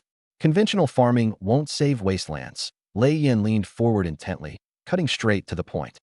Your conditions are too harsh to rely on natural agriculture. What you need is a meat factory. Meat factory? The military uses it on the abyssal front lines when supply lines are cut. Hundreds of thousands of high-tier followers consume astronomical resources daily. To address food shortages, the military developed mutated plants called the abyssal carrion trees. Lei Yan's speech quickened. These trees don't need sunlight. No clean water required either. Just bury the corpses or remains of deceased abyssal creatures near the roots, and they'll quickly devour, continually bear high-energy flesh fruits. Though it grows like a tumor and tastes like rotting rubber, it fills the belly and contains terrifying bioenergy. As long as there are corpses, it keeps producing. My heart raced at the thought. In future wars, enemy corpses could become rations, war funding itself in a perfectly closed loop. But these are strictly controlled military supplies, unavailable on the market. Lei Yin suddenly shifted the tone. I happen to have a discarded piece of corrupted flesh tree branch from the front lines, initially for damage research purposes. But you're ambitious, so I'll make it semi-affordable for 1,000 faith points. Want it? I'll take it. Thank you, teacher. Without negotiating, I immediately transferred the 1,000 faith points. Watching the immediate balance update, Lei Yin laughed loudly. You didn't even haggle. I'll send it to you right away.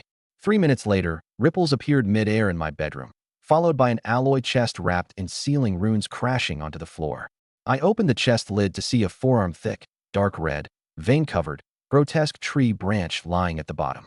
Its severed end squirmed faintly. Without hesitation, I tossed the branch into the wasteland god domain, landing it beside the abyss blood pool. The moment the branch touched the bloody aura, it plowed deep into the ground. An ominous dark red trunk broke through the earth, its bark displaying strange muscular patterns.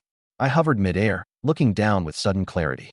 Conventional gods treat their followers like sheep, a cozy utopia, tending to their every need to ensure nobody goes cold or hungry. But this is the wasteland. In the wasteland, followers must be treated as battle-hardened insects. I reactivated the hourglass of time. Golden grains of sand spilled down from the heavens, accelerating time. Along with the time leap, I proclaimed the coldest divine decree. From now on, the god will no longer offer protection. The old, the weak, and the sick will be sent to the flesh tree upon death as nourishment. Only the strong deserve to survive.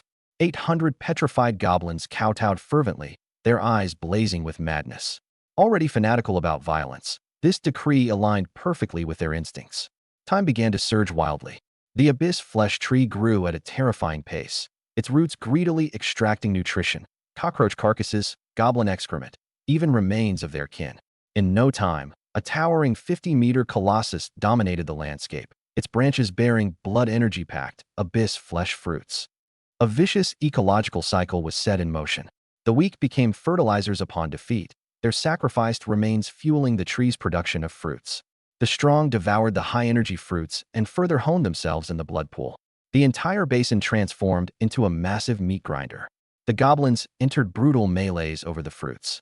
Every day, broken bones and slashed throats were the norm. A single fruit dropping could trigger violent skirmishes among a dozen goblins. I witnessed one robust goblin impale a rival's shoulder with a bone spear. Unyielding, the injured goblin bit off its attacker's fingers. Ultimately, the stronger goblin smashed its opponent's skull, grabbed the brain-smeared fruit, devoured it, and discarded the body to the tree roots. After 5 years of evolutionary cycles, the grains of sand dissipated and my consciousness fully anchored into the domain. What I saw made my heart skip a beat. The basin had transformed into a war fortress. Walls constructed from giant, hardened volcanic rocks, adorned with serrated mutated roach limbs. Within the walls stood an organized formation of 1,000 monstrous entities, no longer resembling their former, petrified goblin selves. Each now exceeded 2 meters tall, with obsidian-black scales covering their bodies. Joints sprouted jagged spines, their average rank reaching black iron 8 or 9 stars, elite tier in strength. This garbage tier rabble had forcefully evolved into war machines. And at the front line of the formation stood a figure even more astonishing. Towering at 4 meters, its massive form dwarfed the rest. Heat waves radiated from gaps in its fiery scales, distorting the surrounding air. No other goblin dared to approach within 3 meters. This was the absolute champion, a lord born from tearing apart hundreds of challengers across years of bloodshed. I accessed its attribute panel. Name: unnamed hero unit. Species: obsidian goblin, mutant. Rank: bronze, 1 star. Traits: domination, pain immunity, hyperregeneration, acidic corrosion, absolute strength, boiling blood frenzy. Descending my manifest consciousness overhead, I gazed down at the monstrous figure.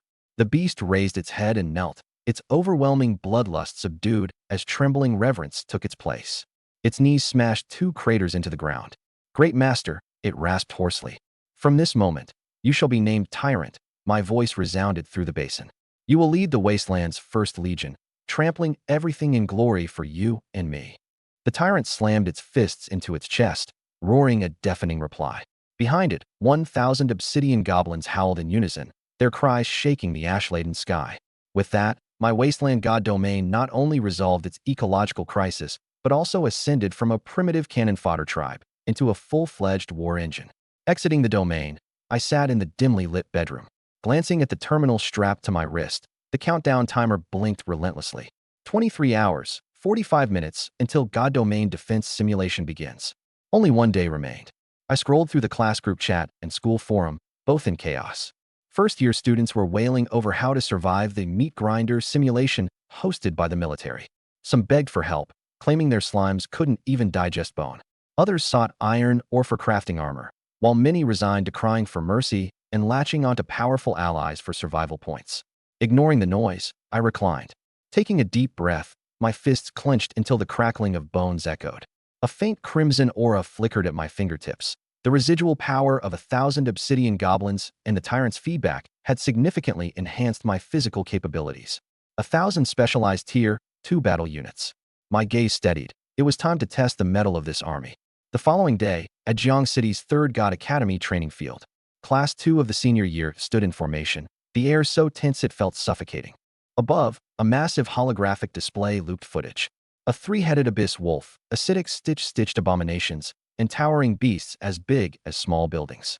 The giant eye projection let out a deafening roar, causing more than a few students to turn pale.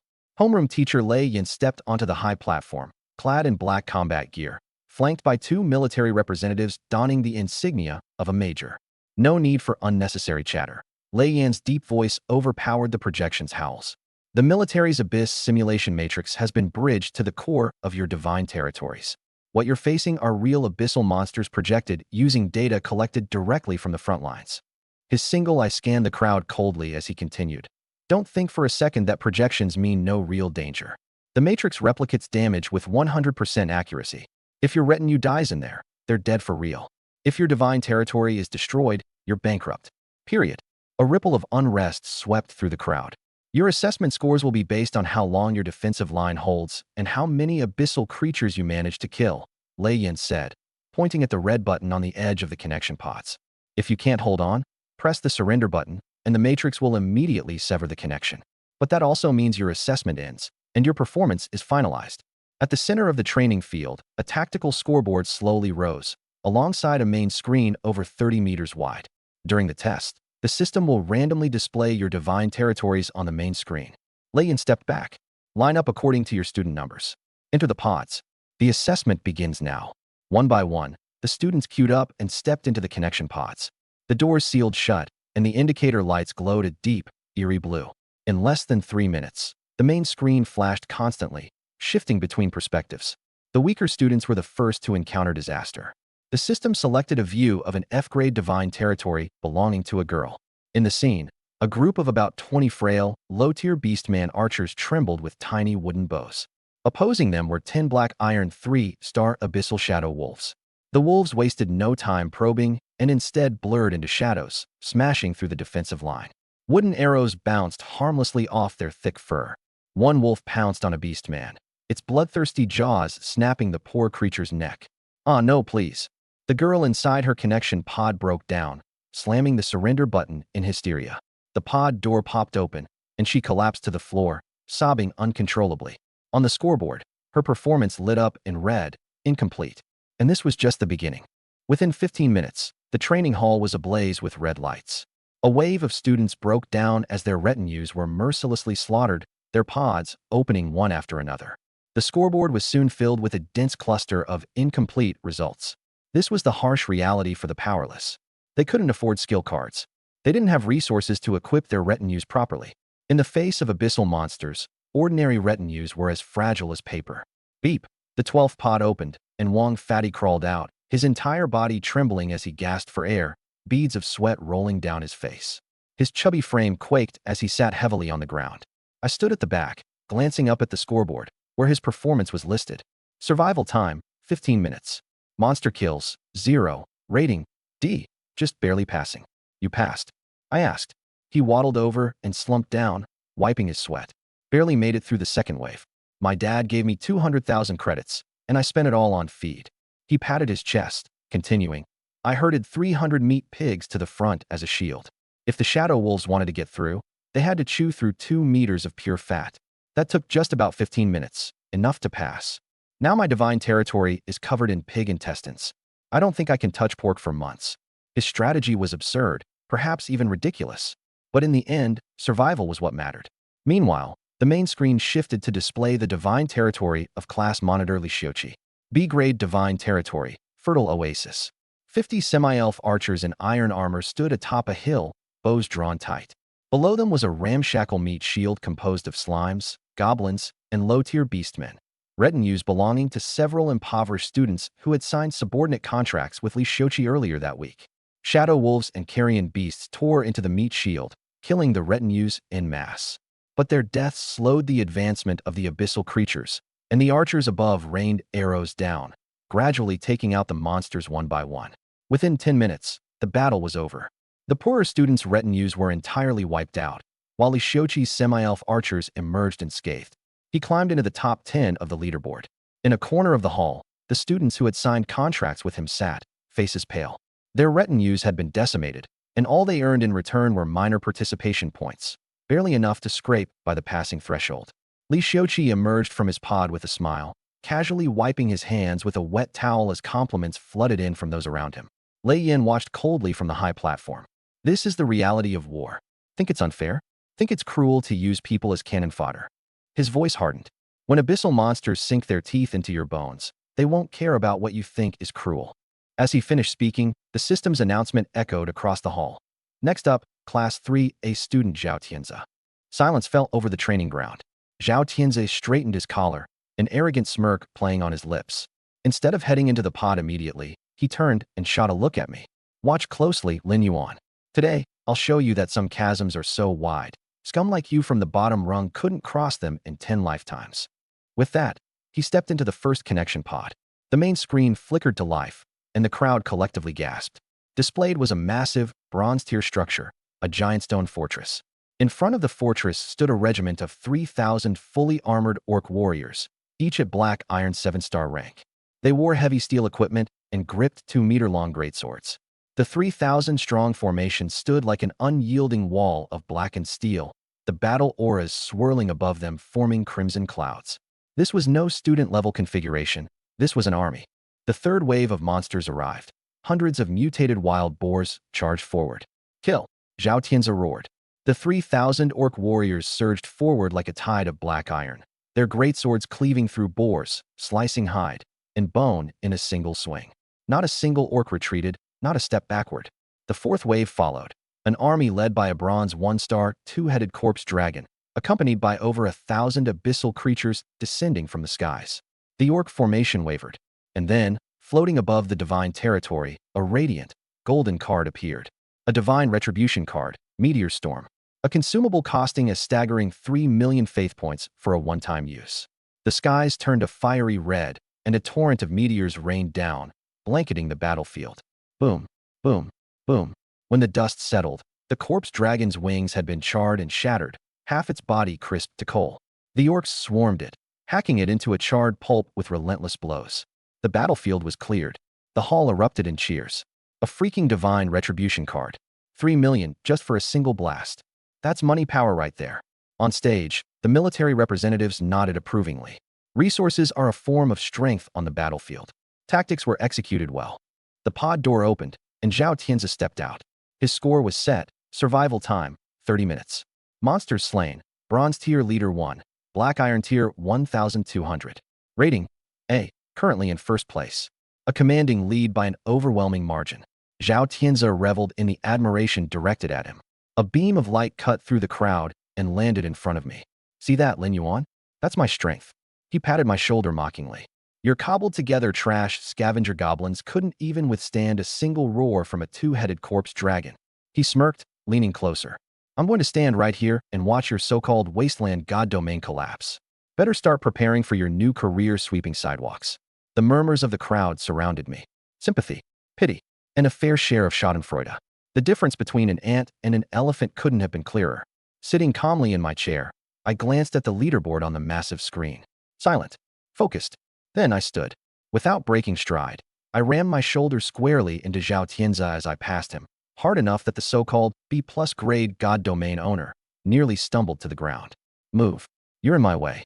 I didn't even glance back, ignoring the astonished gazes of the people around me as I walked toward the connection pod and shut the door behind me. Outside, the crowd erupted in whispers.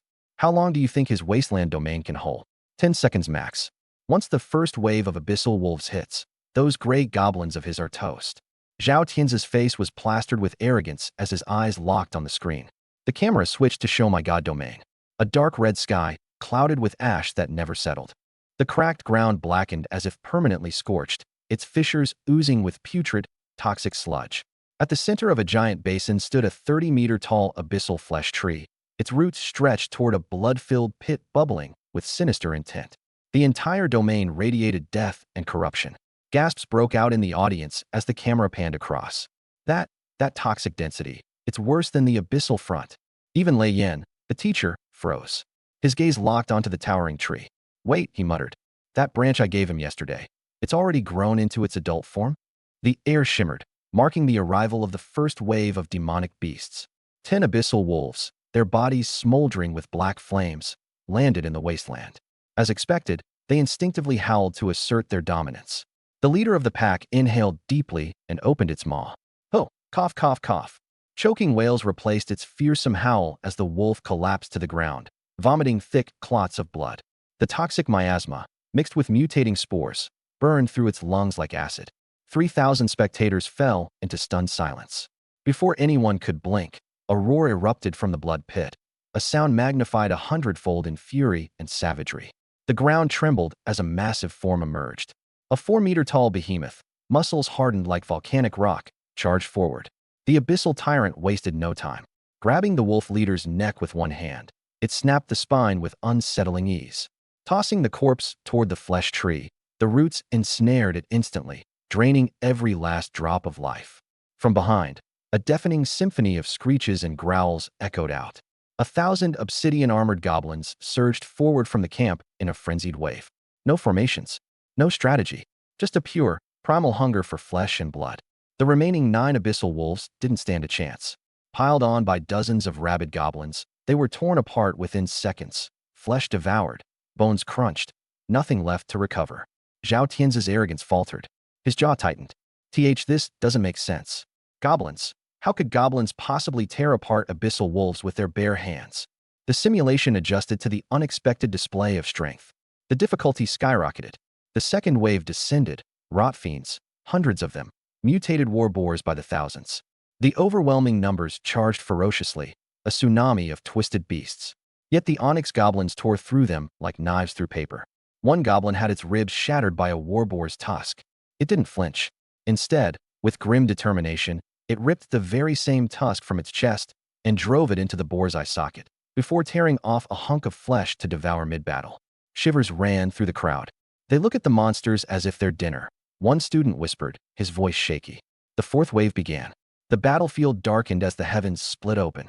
5 copper-ranked monstrosities descended, an abyssal 2-headed corpse dragon, abyssal giant, venomweaver spider matron. Behind them, an army of 5,000 lesser creatures, outnumbering my forces 5 to 1. This has to be his breaking point, someone murmured. He has to retreat now. Zhao Tianzi leaned forward, gripping the edge of his seat. Yes, back out. Surrender already. Seated within the connection pod, I quietly studied the battlefield. Surrender? I whispered under my breath, a sharp edge in my voice. Divine power surged. All forces, blood rage frenzy, ripped them apart. The abyssal tyrant roared so fiercely the air itself seemed to ripple. Its figure expanded, and a primal surge of rage ignited across the goblin horde. 1,000 goblins charged into the overwhelming force of 5,000 monsters. They didn't hold. They didn't hesitate. and they slaughtered everything in their path.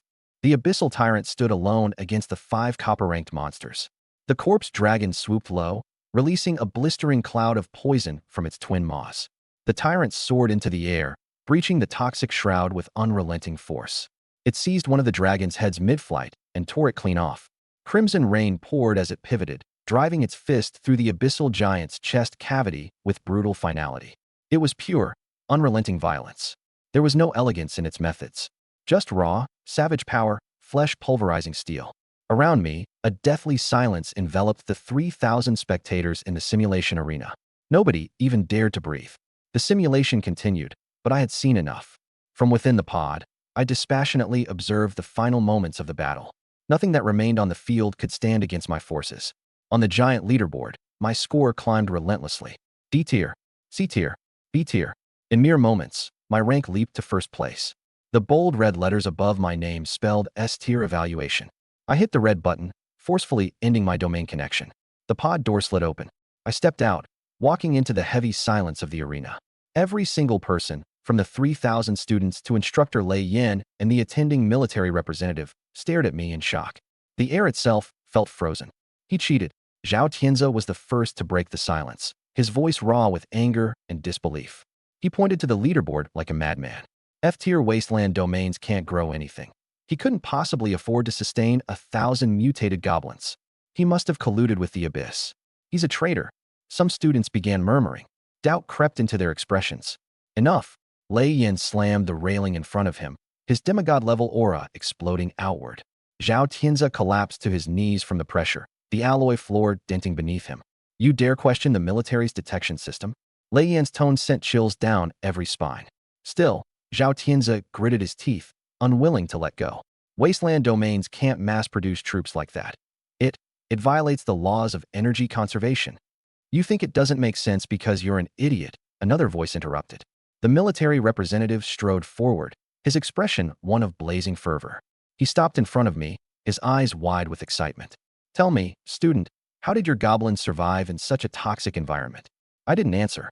The man smacked his forehead, laughing in exasperation. Ah, of course. That's classified. Core secrets. He turned back to the screen displaying my domain, pointing at the flesh tree and the bubbling blood pit as he rambled, his voice trembling with exhilaration. This is an unmatched display of extreme adaptive evolution. Using the flesh tree to absorb toxicity and produce meat fruits, employing ruthless natural selection to eliminate the weak, converting their corpses into fertilizer, and enhancing the strong through the blood pool. This level of strategized simulation, not even the most advanced military research labs could achieve this. The crowd was stunned into pure silence. Zhao Tianze remained crumpled on the floor, his face ashen. He spent a fortune to build his so-called divine realm, but compared to this closed-loop ecosystem, it's just laughable. I rubbed my temples, pretending to look tired. You flatter me, sir. I just got lucky, that's all. The military representative laughed heartily and patted me on the shoulder. Luck is just another form of skill. Come with me to the conference room. Fatty Wong, ever the excitable one, punched me playfully on the arm. You're incredible, Yuan. I followed the representative into a private conference room. The moment the door shut, his expression shifted instantly. The oppressive aura of a high-ranking deity enveloped the room. Drop the act. Sit down, let's talk. He stared at me intently. That closed-loop design of the flesh factory, it's terrifyingly intricate. You're just an 18-year-old high school kid. Someone must have guided you right. Military officials aren't fools. This kind of flawless mutant evolution system requires countless experiments and failures to develop. For someone like me, who had only awakened my abilities a few days ago, to succeed on my first try, it simply defies logic. My heart skipped a beat. I absolutely couldn't let anyone uncover the truth about my creator extraction talent. It was my lifeline. But luckily, I had already prepared a cover story. Sir, you should be able to access my files. I raised my head and locked eyes with him. The representative raised an eyebrow and pulled up my records on his terminal. The section regarding foster parent clearly stated, Lin Chongfeng. My father, Lin Chongfeng, used to be a lower-tier true deity. I said, my voice low and tinged with melancholy. 10 years ago, during the collapse of the Abyss's 7th defense line, he held his ground to ensure civilians could evacuate. His divine realm was torn apart by monsters, his divine essence shattered, and he even lost his right leg. Now he lives off welfare, barely getting by. I glanced at the glass of water on the table. He's a shadow of his former self now, but he spent half his life battling abyssal creatures. He gave me a personal notebook full of countless failed experiments and observations, data on bioconversion rates, gene collapse thresholds, things like that. I looked up at the representative again. I had no mentor, no guide. I just stood on the shoulders of an old soldier and followed his notes. The representative froze, staring down at the personnel file displayed on his terminal. Lin Chongfeng's military record: 2 third-class medals, 1 second-class medal, severely disabled in action, retired due to a shattered divine essence. The oppressive aura in the room disappeared in an instant. He stood up, straightening his uniform, and gave me a crisp salute. My apologies for being presumptuous. Please pass on my respects to Lin Hai, a true hero. A tiger father raises no weak sons, he said, his doubts fully dispelled as he sat back down. Then he patted me on the shoulder again. You placed first in the assessment. You'll receive the bronze-level barracks blueprint and 300,000 faith points shortly. Also, I'd like to make a personal investment in you. The storage ring on his wrist emitted a faint glow, and a basketball-sized mass of tissue was placed on the table. Its surface was dark red, crisscrossed with pulsating blue veins. This is an active organ from a gold-tier abyss motherworm, he explained. It can't be used for construction. Its core laws are far too volatile. But if you feed it monster carcasses, it'll continuously produce high-energy larvae flesh. Of course, the side effects are significant. Ordinary followers who consume too much of it can mutate into lumps of rotten flesh, so it's been sitting in the storage vault collecting dust. But your mutant goblins can even eat toxic gas as food, so they should be able to handle this. My heartbeat quickened. With this item, my goblin army could expand rapidly, no longer bottlenecked at around 1,000 troops. Carefully, I cupped the organ in both hands. It was cool and slightly elastic to the touch, with tiny larvae squirming inside. Thank you for your generosity, sir. The representative added one final word of advice. Here's a tip. As a deity from a commoner background, don't try to mimic the trust fund kids with their all-purpose war legions. You can't afford it. Go all in on mutant war beasts and push your goblins' individual combat power to the limit. That'll eventually open the gateway to joining the military's biochemical special forces. That's your best shot. I nodded, absorbing his guidance. 10 minutes later, the representative left the conference room. My divine terminal buzzed on my wrist. 300,000 faith points had arrived in my account, along with the military-approved blueprint for a bronze-level barracks. Seeing those numbers, I couldn't help but feel elated. With this money and blueprint, the combat strength of my obsidian goblins was about to achieve a major breakthrough. Just as I was about to log out of the virtual campus, the terminal lit up again. A new encrypted message with coordinates popped up. The sender, Chu Yinxian. Chu Yinxian was another anomaly from Class 2, senior year. He was extremely low profile and never involved himself in any conflicts. Yet, he had awakened an exceptionally rare A+ grade divine domain. Even someone as arrogant as Zhao Tianze would steer clear of him, and even the formidable Lei Yin treated him with courtesy. His background was as mysterious as it got. The message was concise. Lin, meet me at the floating starport, Cloud Summit Chess Club, for some tea. The Cloud Summit Chess Club was an exclusive establishment for the elite offspring of Jiang City's nobility. Built on a floating island 10,000 meters above ground, it only accepted faith points as payment. A single beverage there could feed an ordinary family for 10 years. For him to invite me right now, it clearly wasn't just to celebrate me ranking first. Every cup of tea served by a young master of his standing came with a hefty price tag. I replied with a single word, all right. As soon as I stepped out of the school gates, a sleek black hover car stopped in front of me. A humanoid butler descended and bowed. Young Master Lin, Master Chu sent me to escort you. I climbed into the back seat, and the hover car ascended, breaking the sound barrier as it pierced through the clouds. The view outside shifted rapidly. The crowded commoner districts were soon left far behind. As we breached the cloud cover, clusters of floating islands came into view. Below lay the swamps. Above, paradise. The Stark division of class was laid bare. In 5 minutes, the vehicle landed on a private helipad. The Cloud Summit Chess Club wasn't garishly decorated with gold and jewels. Instead, the floors were paved with warm, calming jade that sent soothing energy straight to one's mind with each step. The hallway's adornments consisted of fragments of low-tier artifacts. Walls were lined with holographic projections showcasing galactic military conflicts. In a top-floor private room, Chu Yinxian sat gracefully behind a tea table in casual white loungewear. His refined face exuded calm warmth. Brother Lin, please, have a seat. I sat across from him as he poured tea from a purple clay teapot. The amber-hued tea carried no steam, merely a faint, ethereal glow at its rim. Its fragrance drifted through the air, and I felt my depleted mental capacity gradually recovering. This tea can enhance a follower's comprehension by 0.01%, he said casually. It sells for 100,000 faith points per cup, and even then, it's hard to acquire. 100,000 faith points for a single cup of tea. Wang Fati couldn't afford this even with a loan, and even Zhao Tianzi's 3 million couldn't stretch to more than 30 cups. I raised the cup and downed it in one gulp. The liquid slid down my throat, and coolness spread through my abdomen. At the same time, my divine core trembled faintly, likely in reaction to the recent high-intensity simulations I'd been running. The sharp neural pain subsided, and I felt a slight loosening in the upper limits of my mental strength. Good stuff. I set down my teacup and said, "You've gone all out, young Master Chu. Everyone's time is precious, so let's cut to the chase. What do you want to talk about?" Chu Yinxian maintained his composed smile. "Brother Lin, you're so direct. All right, I'll get straight to the point. The big screen shows you ranked first in total points, but you might not know. My kill count is actually higher than yours.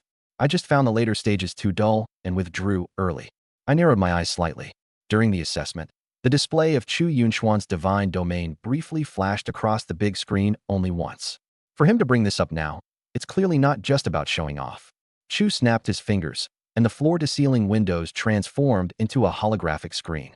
The screen displayed the brutal landscape of the Abyss frontline: ruined fortresses, noxious miasma-covered wastelands, mountains of demon corpses, and subservient, low-tier worshippers scavenging for crystal cores among the heaps of bodies. "Brother Lin, you made quite a name for yourself today. The military representatives even offered you personal sponsorship," Chu Yunxian said in a calm tone. "But do you know why the military values your mutation theory so much?" Not waiting for my reply, he carried on. "It's because the Abyssal War is an endless, bottomless pit. To sustain the front lines, the Federation has imposed an 80% war resource tax.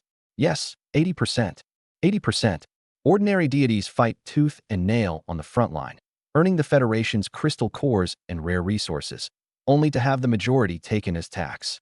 The screen shifted to show a majestic fortress floating above the abyss, glowing resplendently like a divine kingdom.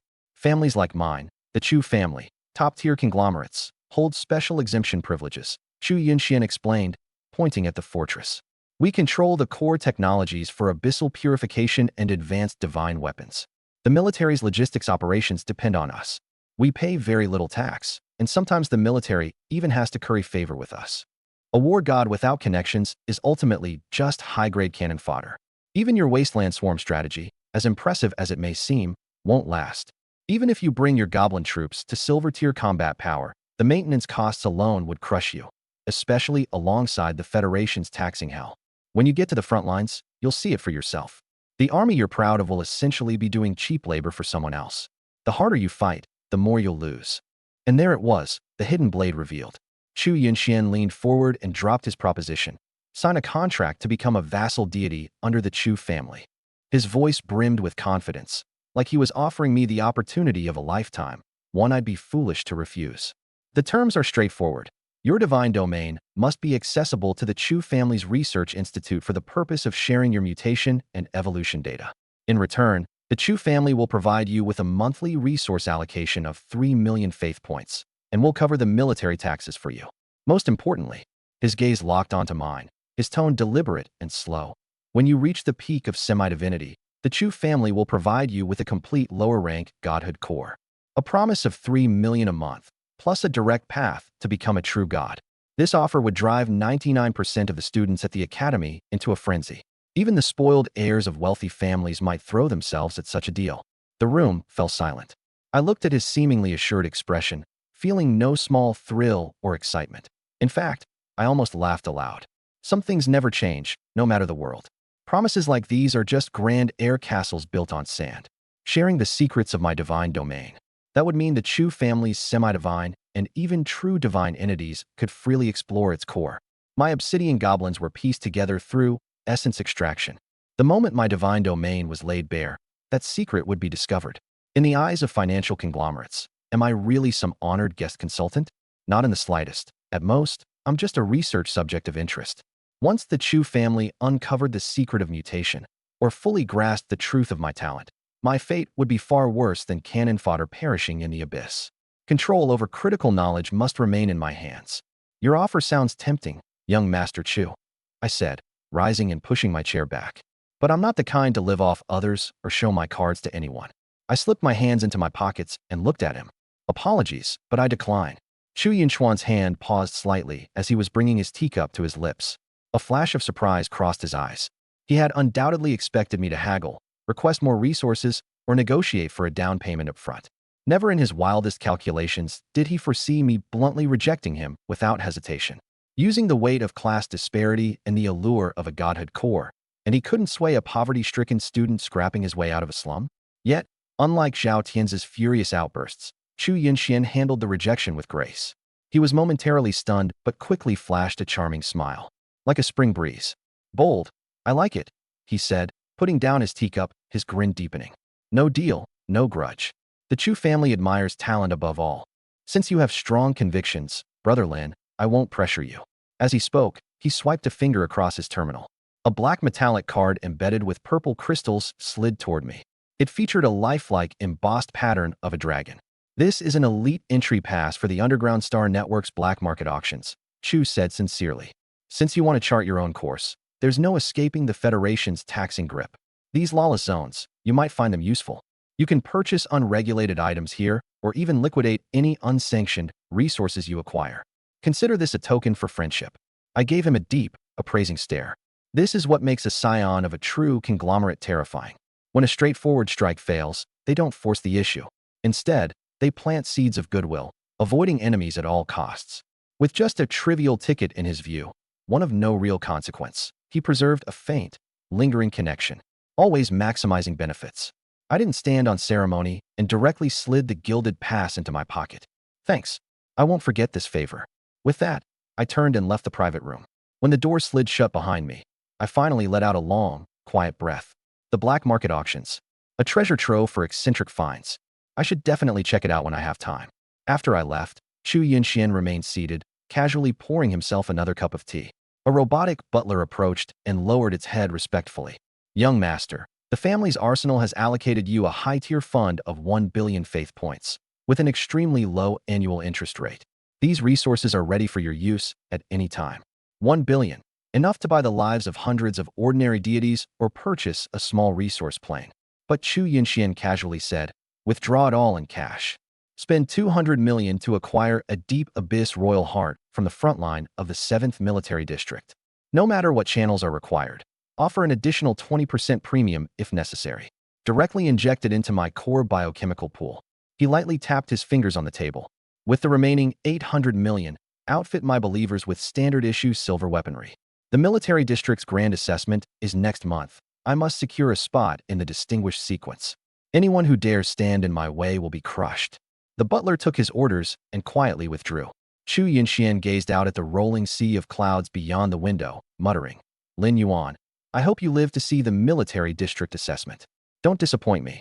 Back at the dingy apartment in the slum, old Lin was passed out drunk on the sofa, snoring loudly. I covered him with a blanket, turned off the TV, and went back to my room.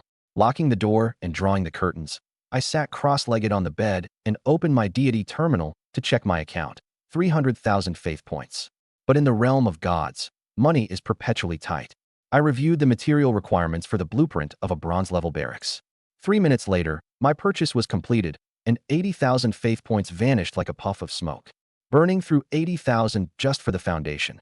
No wonder the military suggested I give up on creating an all-purpose warband. My mouth twitched. The margin for error as a civilian deity was painfully thin. With all the materials gathered, I sank my consciousness and descended unto the wasteland.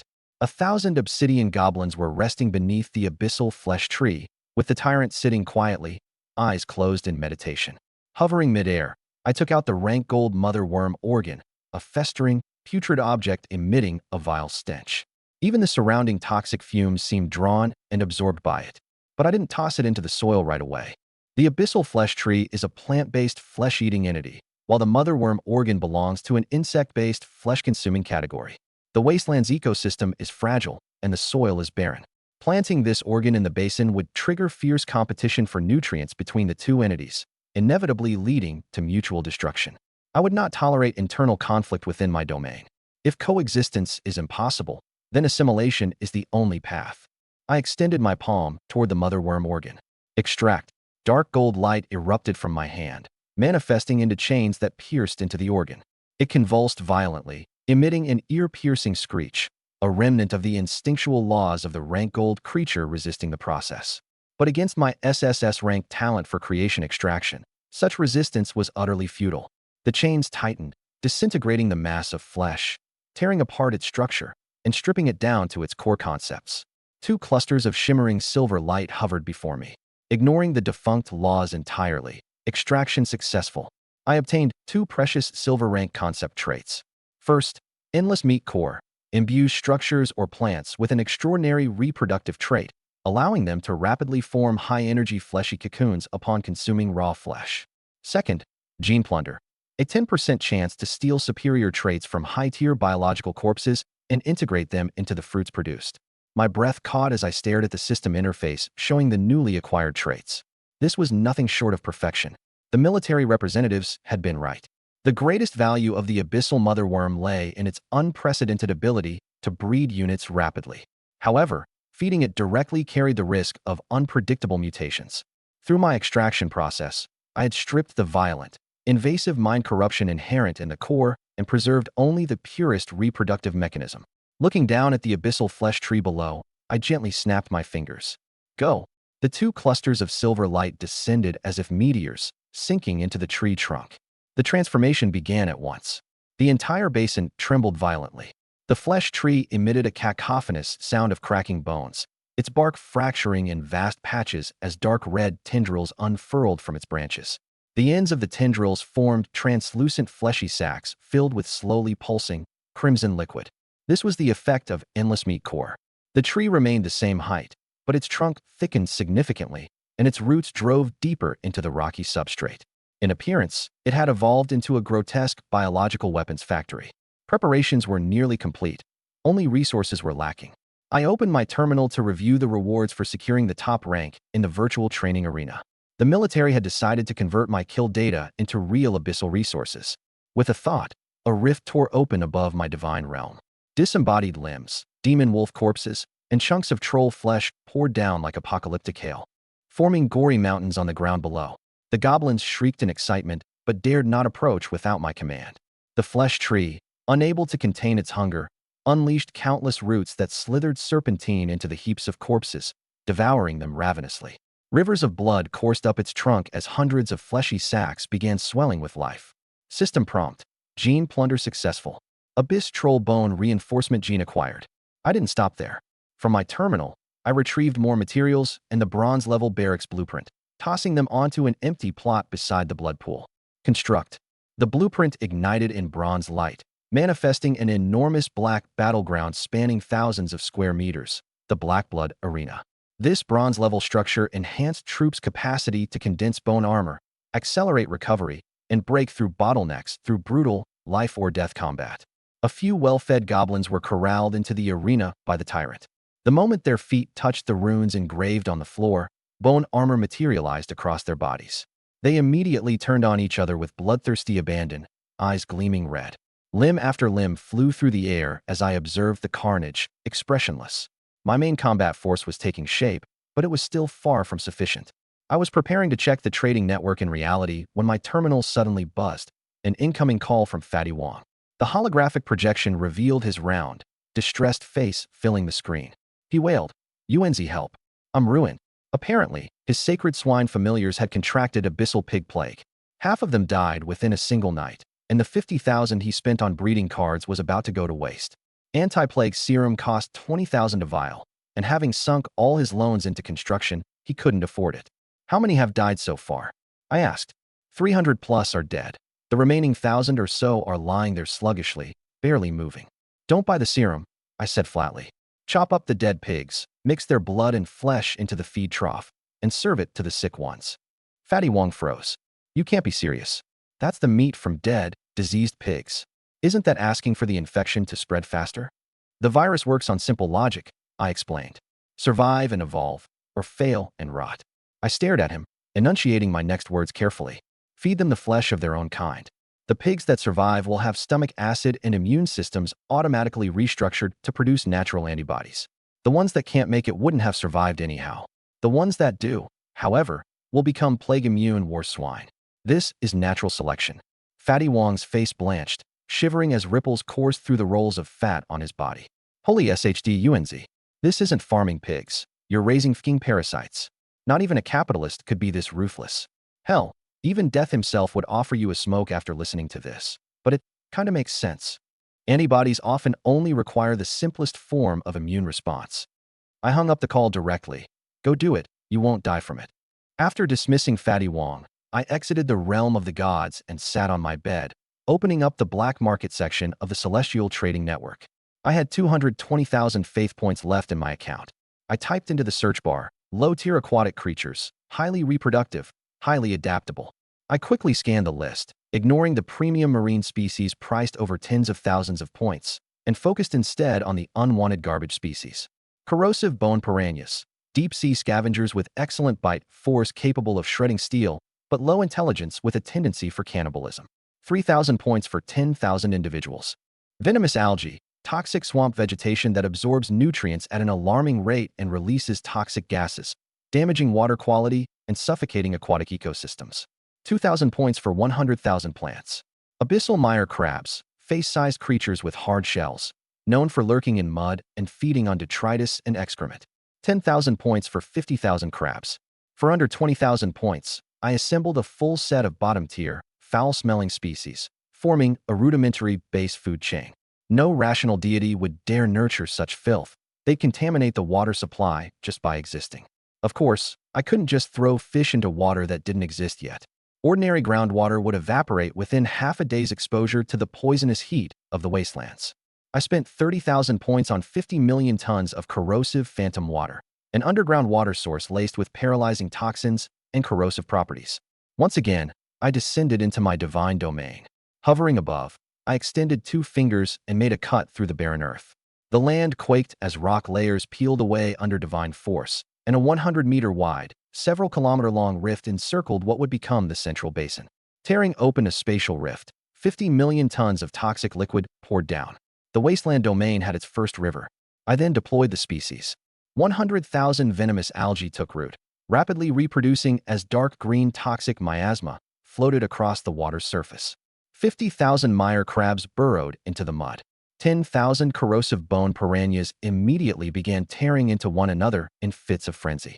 Blackened river water churned with violent, bloody blossoms. With water and land now settled, the sky was next. I focused on 2 items. 3,000 mutated vultures for 15,000 points. 2,000 toxic bloodbats for 20,000 points. Upon release, the vultures, drawn by the scent of blood, attempted to peck at the abyssal flesh trees. However, those foolish enough to try were cleaved in half by goblins wielding crude axes. The remainder of the vultures now circled cautiously at higher altitudes, scavenging scraps.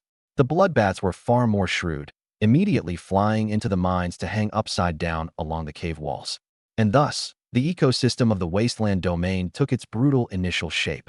Vultures in the skies, goblins dominating the ground, and piranhas claiming the waters. The entire divine domain was now a death trap, with bloodshed and toxins permeating even the air itself. I glanced at my account. 30,000 points had dwindled to just under 100,000. Unused points are wasted points. I needed to invest further. Switching to the regular card market, I locked eyes on the mid-tier Time Sandglass card. It had the power to accelerate the flow of time in the domain for 55 years. Price, 50,000 points. Without hesitation, I paid the 50,000 faith points. A shimmering, golden card etched with temporal law materialized in my hand. Returning to the divine domain, ash continued to rain down over the desolate wasteland. Hovering high above, I observed the budding stronghold below. At the basin's center lay the dark red blood pool, flanked by the towering abyssal flesh trees. To the right was the Black Blood training grounds, while the outskirts were lined by the churning Styx River. Mutated vultures circled overhead as toxic bats nested within the caverns. The foundation for an ecosystem had been established. What it needed now was time to grow. I crushed the Golden Time Sandglass card. Golden sands materialized from thin air, assembling into the colossal phantom of an hourglass. Years 1 to 10, explosive growth. The abyssal flesh trees revealed their horrifying endless flesh pods ability. The trees burrowed their roots deep into the barren wasteland, consuming all organic material, dead mutant cockroaches, fallen goblins, even vulture droppings. The fleshy pods hanging from their branches matured and burst open at an astounding pace, creating an endless food supply for the goblin population. With food abundance eliminating survival pressures, the goblins' innate reproductive instincts kicked into overdrive. Year 1, 3,000 goblins. Year 5, 10,000 goblins. Year 8, 30,000 goblins. Meanwhile, the Blackblood training grounds became both a killing field and an incubation chamber. Every day, thousands of goblins battled ferociously within, the survivors absorbing the life essence of the fallen to break through into the bronze tier of evolutionary strength. Talented individuals began mastering combat techniques like heavy blow, rend, and parry. Year 20, civil war erupts. The balance broke down. Over 30,000 goblins now roamed the wasteland, with hundreds of bronze-tier leaders emerging. These leaders, unsatisfied with mere scraps from the tyrant's feast, began vying for dominance. Their ambition ignited the flames of war, splintering the population into over a dozen clans. The object of their conflict, the abyssal flesh tree's core essence, and the blood pool's baptismal rites. The divine domain logs christened it the Ashen Blood War. 30,000 obsidian-colored goblins, towering over 2 meters tall, donned bone armor, and wielded crude spears and flails, engaging in relentless and bloody conflict across the scorched earth. Overhead, the mutated vultures, driven mad by the sight of endless corpses, dove in recklessly for an easy feast, only to meet their doom. Bronze-tier goblin leaders hurled the corpses of their fallen comrades as projectiles to pulverize the vultures into minced meat. Aerial volleys of poison-drenched rocks and bone spears turned the sky into a deadly no-man's land. At nightfall, the bloodbats emerged from their caverns, targeting the severely wounded goblins. Those who survived the venomous fangs grew hardened, their scales developing crimson patterns resistant to toxins. In the depths of the Styx River, the corrosive bone piranhas reveled in slaughter. Mutated vultures skimming the surface were ensnared by venomous algae and dragged underwater, where mire crabs sheared off their wings while piranhas stripped the remains to the bone. This clash of sea, land, and air resulted in the perfect hellscape, a stew of utter carnage where only the strongest could thrive. Ultimately, the goblins emerged as the undisputed rulers of the ecosystem, their single-target raw strength outclassing the others. Capable of emitting acid and enacting self-immolation with boiling blood, they solidified their dominance. The population plunged from 30,000 to 15,000. I refrained from issuing any divine commands to halt the violence. This wasteland needed no fragile flowers. I sought ravenous beasts capable of carving their path from despair. Year 30, the Tyrant's Rise. The decade-long Ashen Blood War reached its turning point. The Tyrant, silently biding its time within the blood pool while devouring top-tier resources, finally emerged. By then, the war had reduced the clans to 3 most powerful bronze-tier leaders, all teetering on the brink of collapse. The Tyrant, now a towering 5 meters tall cloaked in dark gold-patterned scales, stepped into the fray.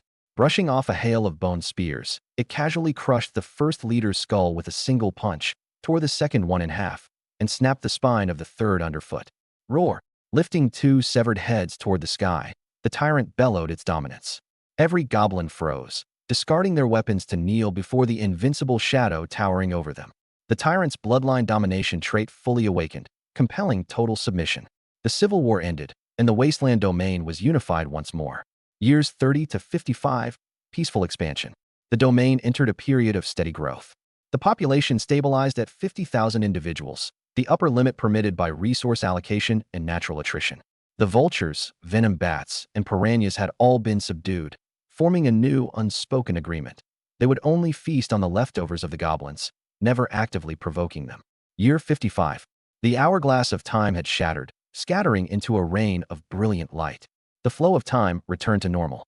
I exhaled deeply, pulling up the detailed interface of my Divine Realm terminal. A massive screen unfolded before me, densely packed with data that made my pulse quicken. Race of followers. Abyssal blood obsidian goblins. Mutated/heroic dominion. Population, 50,000. Average rank, bronze 7-star to 9-star. Racial traits. 1. Abyssal resistance. Immune to medium-level poisons and rabies, unbothered by extreme heat and cold. 2. Obsidian bloodbone armor. Heavy armor fused from obsidian and bone covering their bodies, increasing physical defense by 500% and granting minor magical resistance. 3. Boiling blood berserk. Advanced temporarily boosts physical strength by 800% while losing pain sensitivity, lasting until death or exhaustion. For acidic self-detonation, upon death, their internal organs react violently, releasing a large area of corrosive acid. 5. Martial mastery. Proficiency in basic combat techniques such as heavy blows, piercing strikes, and coordinated shield formations. An army of 50,000, all of them high-ranking bronze. More alarming was acidic self-detonation, meaning they weren't just heavy infantry, but walking bombs. A large-scale charge could even force silver-tier legions to retreat. I shifted my focus to the hero unit. Name: Tyrant. Race: Abyssal Blood Giant Troll Goblin, Deep Mutation. Rank: Silver 3-star. Exclusive traits: 1. Absolute Command. Broad aura that forcibly boosts ally morale and renders them immune to most mind control spells. 2. Undying Body. As long as its heart and head aren't simultaneously destroyed, severed limbs can fully regenerate within a minute. 3. Trample Force. Each attack delivers a shockwave effect, negating 30% of the target's armor. Silver Tier. While most high school seniors were still struggling to unlock Bronze Tier powers, I owned a Silver Tier War God and 50,000 high-ranking Bronze soldiers. The auxiliary races were equally well-formed. 30,000 Underworld Fire Venom Vultures, 15,000 Crimson Bloodthirst Bats, and 80,000 Iron-Shelled Ghostwater Crabs and Corrupt Bone-Toothed Fish. Land, air, and sea, complete domination. Returning to reality in my bedroom, I opened my eyes, and a terrifying surge of heat exploded from the Divine Realm core. This was the war faith, offered through 55 years of bloodshed by the 50,000 Bronze Army and the Silver Tier Tyrant. The dark golden faith energy surged into my limbs and bones. I gritted my teeth, muffling a groan as my skin turned crimson, veins bulging like coiling dragons. My muscle fibers tore and reformed under the torrent of faith, while bones emitted dense popping sounds. The agony of being reborn, an unskippable step in ascending the ranks of life. Finally, after half an hour, the energy settled into my very cells. I stood up and rolled my shoulders. There was no sense of stiffness. My body, now light as a feather, held terrifying power within. I glanced at the discarded alloy dumbbell on the bedside table, reached out to grab it, and clenched my hand. Crunch. The hard alloy twisted into a spiral shape with ease. Purely based on physical strength, I can now kill regular Black Iron Tier abyssal beasts with my bare hands. While most high school seniors carefully nurtured their mental powers, I had already developed a physique akin to that of a close combat deity. Should an assassination attempt or a demon invasion occur, I wouldn't be as fragile as other mage-type deities. I was one step away from becoming a demigod, igniting my divine spark. Ordinary fire couldn't ignite a wasteland. Pure and extreme power from a source of the same origin was needed. I opened the storage space of my divine realm. It was time to harvest the assets accumulated over 55 years. Wasteland Venom Crystals, 6,000, far purer than previous finds. Abyssal Bog Crab Shells, 100,000, top-tier raw material for forging anti-magic heavy armor. Concentrated Poison Algae Extract, 3,000 flasks, a favorite among assassins and archers. And countless vulture venom feathers, piranha sharp teeth. The sheer volume meant listing this stockpile on the public auction network would attract military regulation and tax authorities' attention. I pulled out a black metal card with purple crystal edges and tapped it against the wrist terminal interface. Ding. Starnet Black Market Privileges detected, purple gold tier. Masking physical IP. Constructing virtual chain link. A flash of white light appeared before my eyes. My consciousness descended into a grand, lavish circular hall. A vaulted ceiling towered above, and specialized tiles paved the floor, designed to block spiritual probing. In the center of the hall, people shuffled about, wearing either invisibility cloaks or masks. Deities everywhere. I looked down. As expected, I was also dressed in the default gray robe of the system, my face concealed in a veil of mist. Soon, an android butler in a tailcoat approached, bowing slightly. Respected purple gold tier patron, welcome to the Abyss Auction House. I am your dedicated receptionist, Unit 042. How may I assist you? Here to sell, bulk quantities. I responded in a deliberately low and raspy voice. Please follow me. The android led me to a private lounge on the second floor. Inside sat a white-haired elder sporting a gold magnifying glass badge, an officially verified senior appraiser from the Starnet. What items shall we assess today, esteemed guest? The elder offered a storage tray. I casually dumped a resource inventory data packet onto it. At first glance, the elder seemed indifferent, but his expression froze midway. Suddenly sitting upright, his hands pressed firmly against the table as he stared at the holographic screen. 6,000 high-purity venom crystals? 100,000 mutated bog crab shells? 3,000 flasks of concentrated poison algae extract. He sucked in a sharp breath. His gaze slowly shifted to me, now brimming with equal parts fear and reverence. My lord, did you just cleanse a small abyssal toxic bog plane? Such a volume didn't seem remotely possible for an average deity. It was more like the spoils of a military battalion scouring the abyssal front lines. Don't ask what you shouldn't. Can you take it all? I coldly replied. Of course. Absolutely. The elder hastily suppressed his curiosity. Black market rules. Judge the goods, not their origins. 5 minutes later. My lord, this batch aligns perfectly with the needs of several toxin-based guilds. We can arrange a direct internal package deal, the elder said, sliding over an electronic contract. Venom crystals, 2,500 points each. Bog crab shells, 100 points. Concentrated extract, 1,500 points, plus miscellaneous materials. Total comes to 1.85 million faith points. I raised an eyebrow slightly. This price was way beyond expectations. The premium on high-purity poison-type materials on the black market was far more outrageous than on the official marketplace. With the privileges of your purple gold card, we only charge an 8% handling fee. The final payout is 1,706,000 faith points, the elder informed me. The official tax rate is 20%. This card of Chu Yunchuan's saved me a decent amount of money. Deal, I said decisively, catching the old man off guard for a moment. The contract was sealed. 30 seconds later, my wrist terminal buzzed.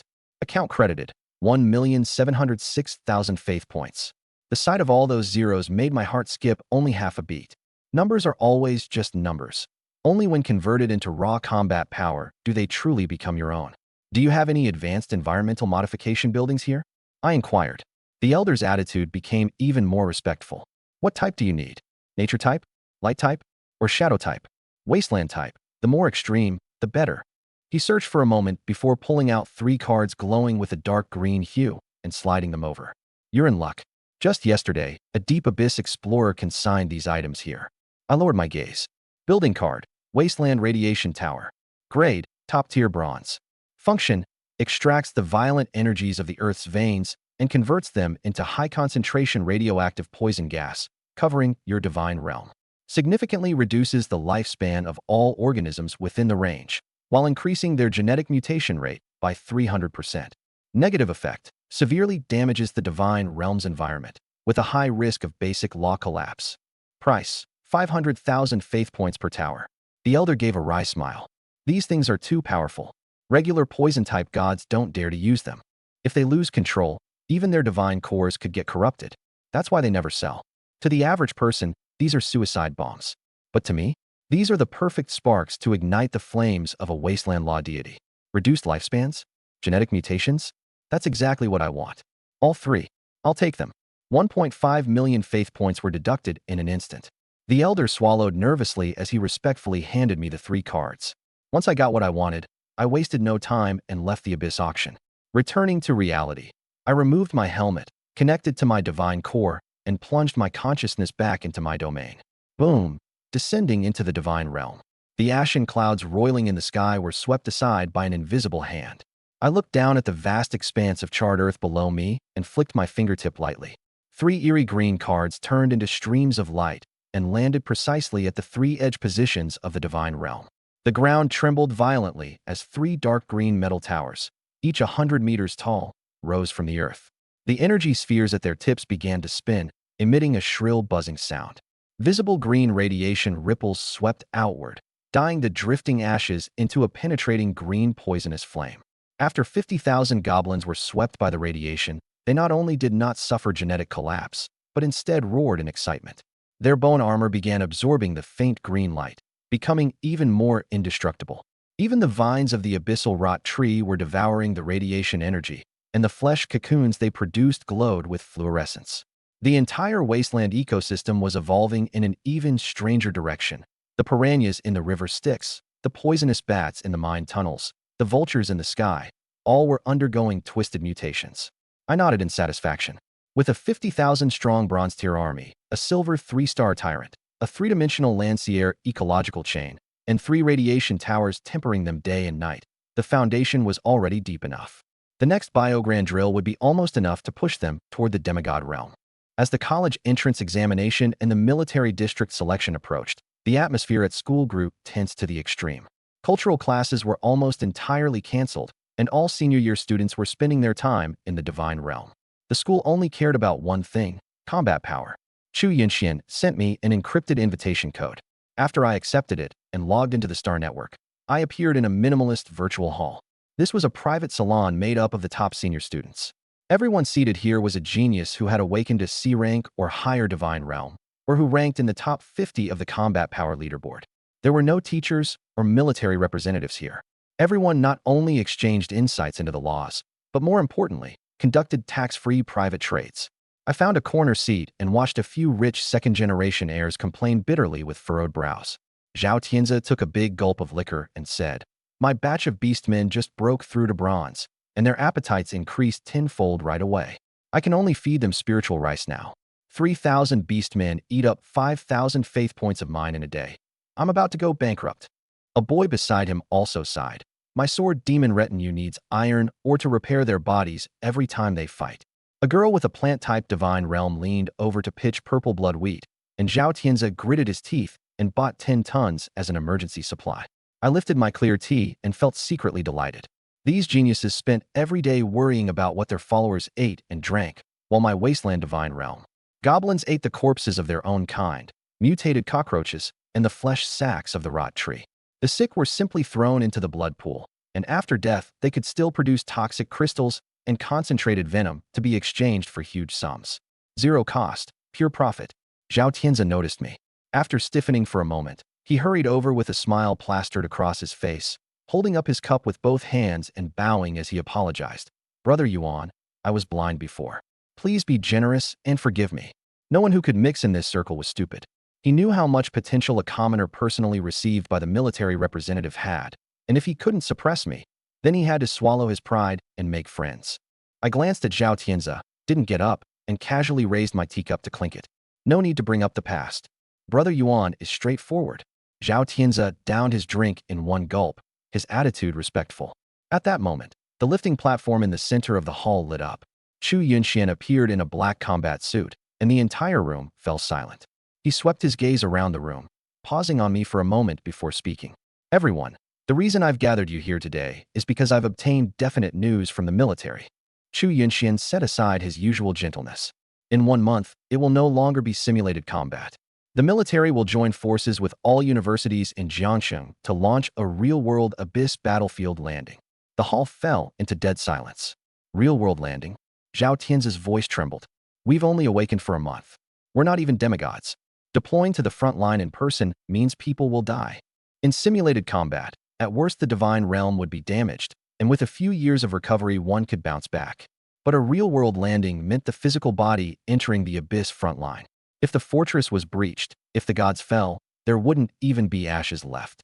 "This is an order from the Federation's Supreme Command," Chu Yunxian said, both hands braced on the table. "There's been frequent unrest on the abyss's 7th defense line, and the military needs fresh blood. What they want are wolves that can see blood." The hall stirred. Many faces turned ashen. Chu Yunxian raised his voice. "The danger is enormous, but the rewards are equally high. This time, there will be theater commanders supervising the battle and representatives of Star Sector conglomerates observing. As long as you show warfare potential, you'll have a chance to obtain a direct admission quota into the Starry Sky sequence." The moment those 5 words were spoken, everyone's eyes lit up. Fear was suppressed by greed. That was the Federation's resource tilt program. Once you entered the Starry Sky sequence, your baseline would be true God realm. "My Chu family is determined to secure that quota," Chu Yunxian said. "Uncover all your trump cards. Don't end up as cannon fodder on the battlefield." I sat in the corner, the teacup in my hand creaking with cracks. The Starry Sky sequence. Old Lin's injury was caused by his godhead being completely shattered. Ordinary resources couldn't even relieve his pain. Only top-tier divine treasures at the Star Sector level could reconstruct his true god body. This sequence was the stepping stone I needed to obtain such a treasure. 5 days later, the homeroom teacher, Lei Yan, officially announced the news. He wore dark alloy armor, his demigod pressure fully unleashed, suppressing all the whispering. "Why the long faces? If you're scared of dying, go to logistics and grow sweet potatoes." Lei Yan swept his gaze across every youthful face. "The Federation has fed and sheltered you for 18 years, not so you could play house. Deep abyss monsters could rush into Jiangsheng at any time and chew your families into minced meat." He slammed the desk heavily. To keep you from dying the moment you land, the military has issued a guaranteed welfare package. Check your terminals. I opened my deity terminal. System notification. Received military supply allocation E-rank Legion skill card.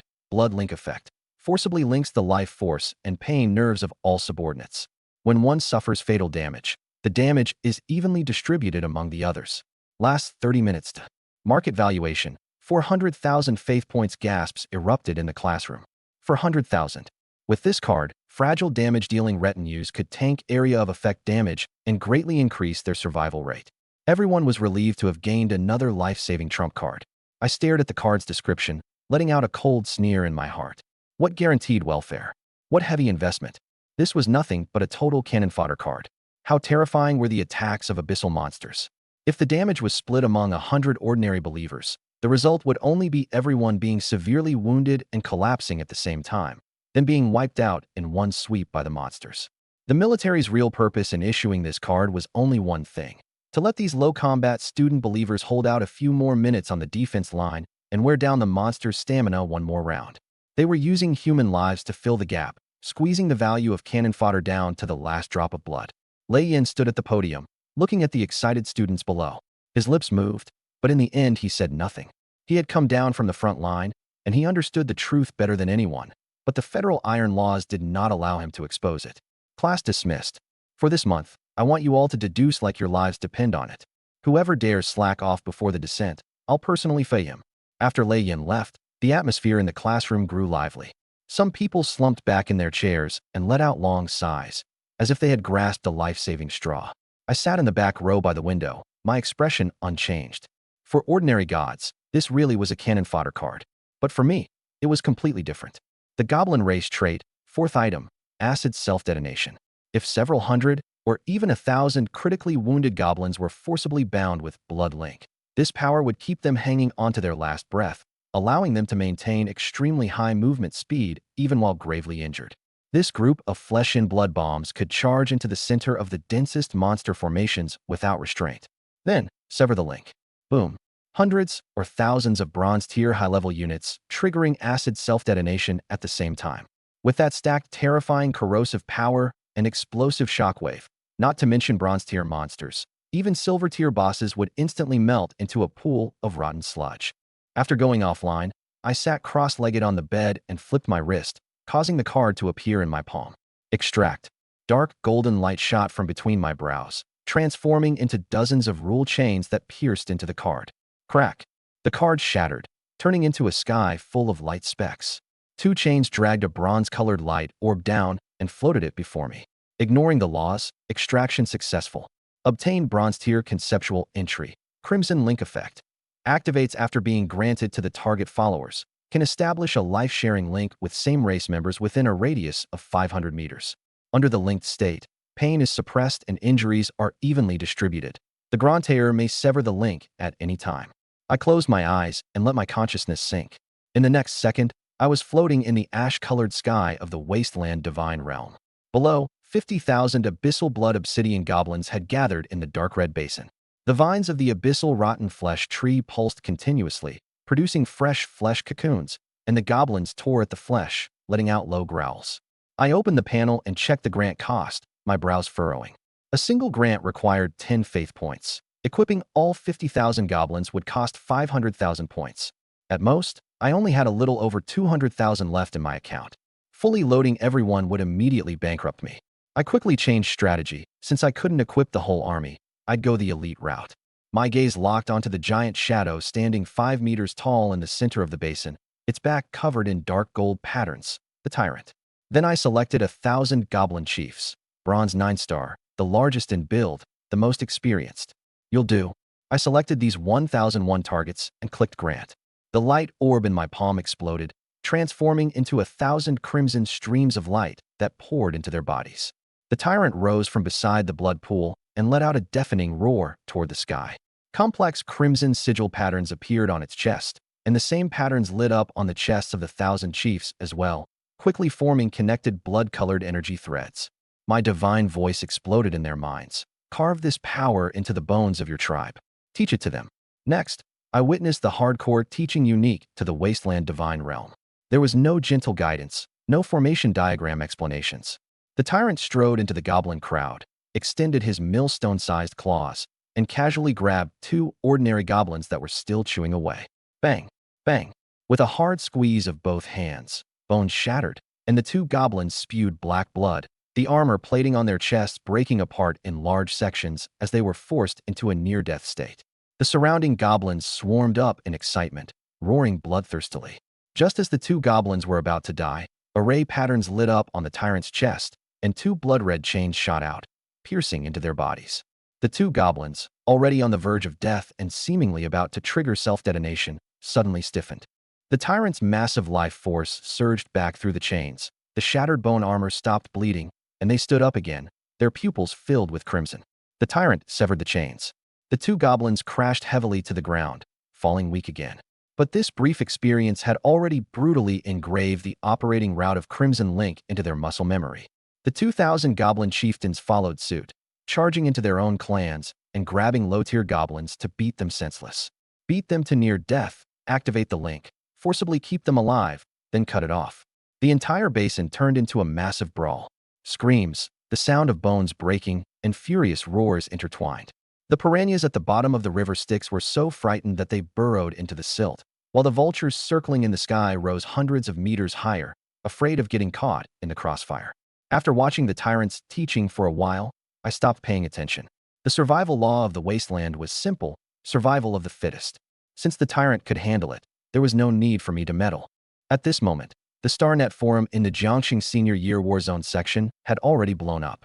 5 hours after the military distributed the blood link, the mortal deities who had gotten their hands on this trump card were crying out in misery. Some complained that centaurs were too unintelligent to understand the principles of formations at all. Others said their goblins had run into trouble the moment they formed up. After one fell and broke a leg, the pain was shared by everyone, and all 100 goblins collapsed on the spot.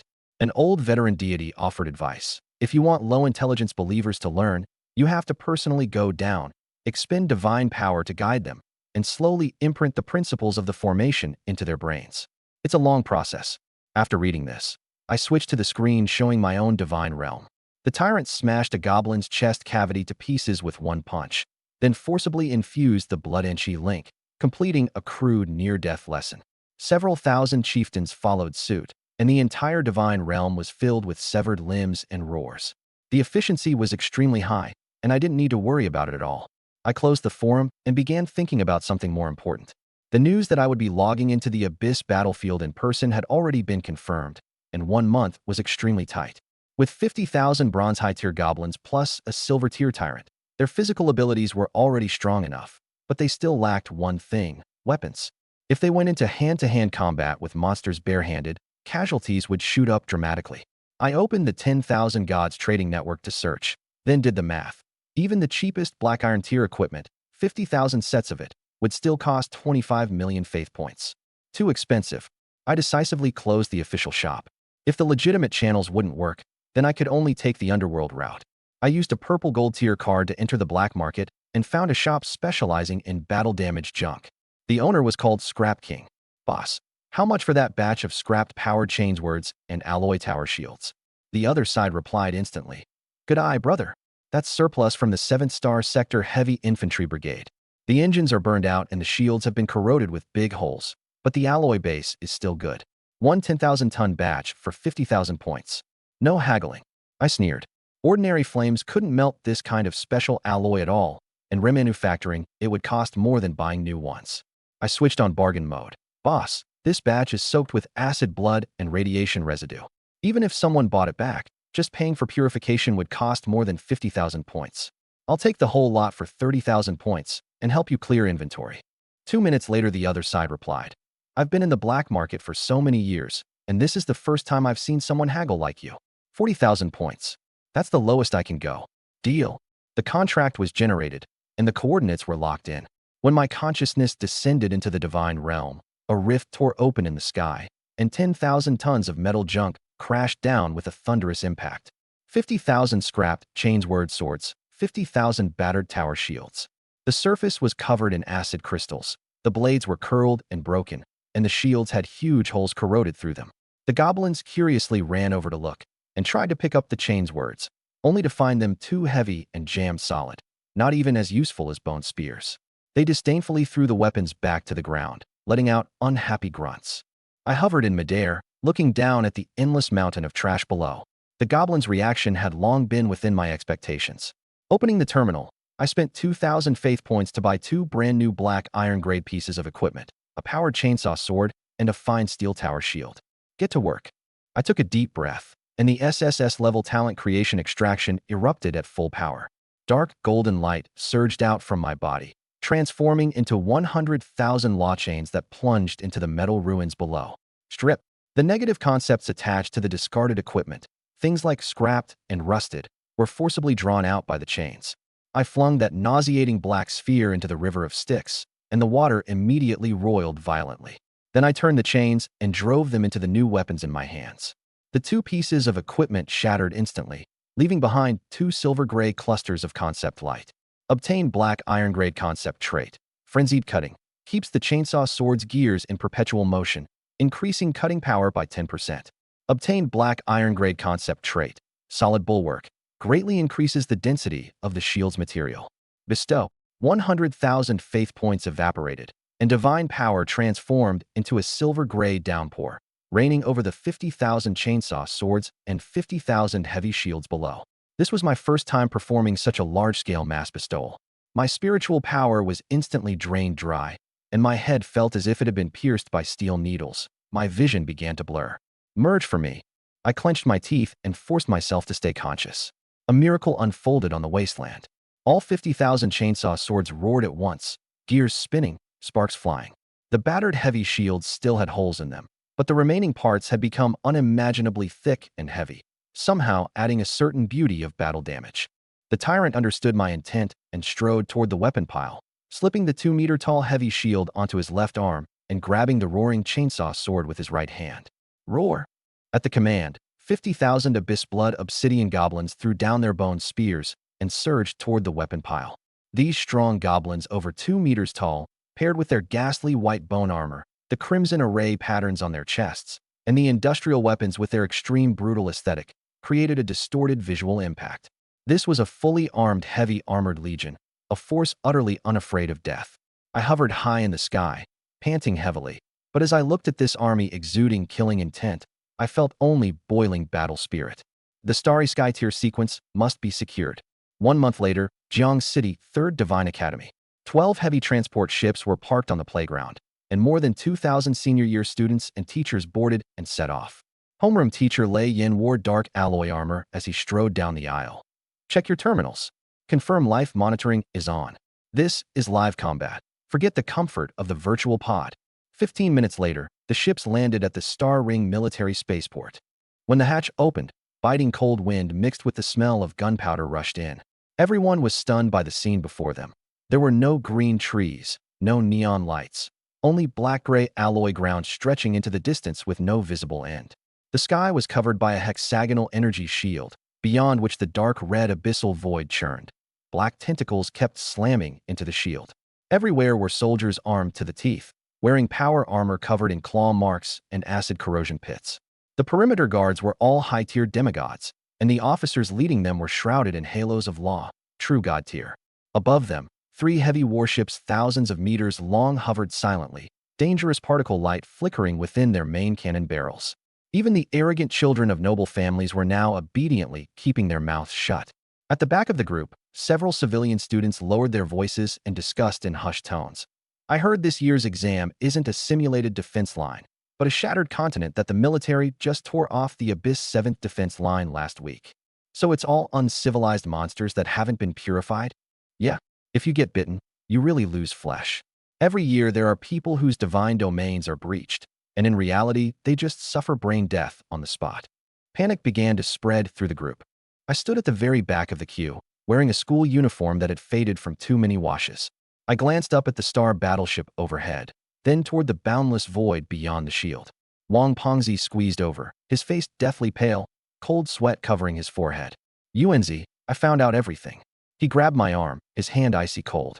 The military has set a 10-square-kilometer protection zone for everyone. As long as you don't leave it, it doesn't count as a violation. He wiped the sweat from his face, speaking rapidly and anxiously. I'm not going for ranking anymore.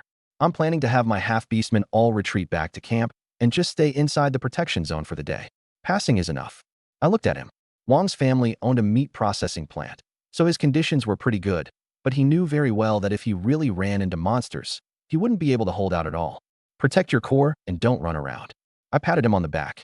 Before I could finish, there was suddenly a commotion ahead. The crowd automatically parted to make a passage. Move aside. Everyone move aside. Fully armed guards cleared a path, and several students dressed in military formal attire walked out through the VIP passage.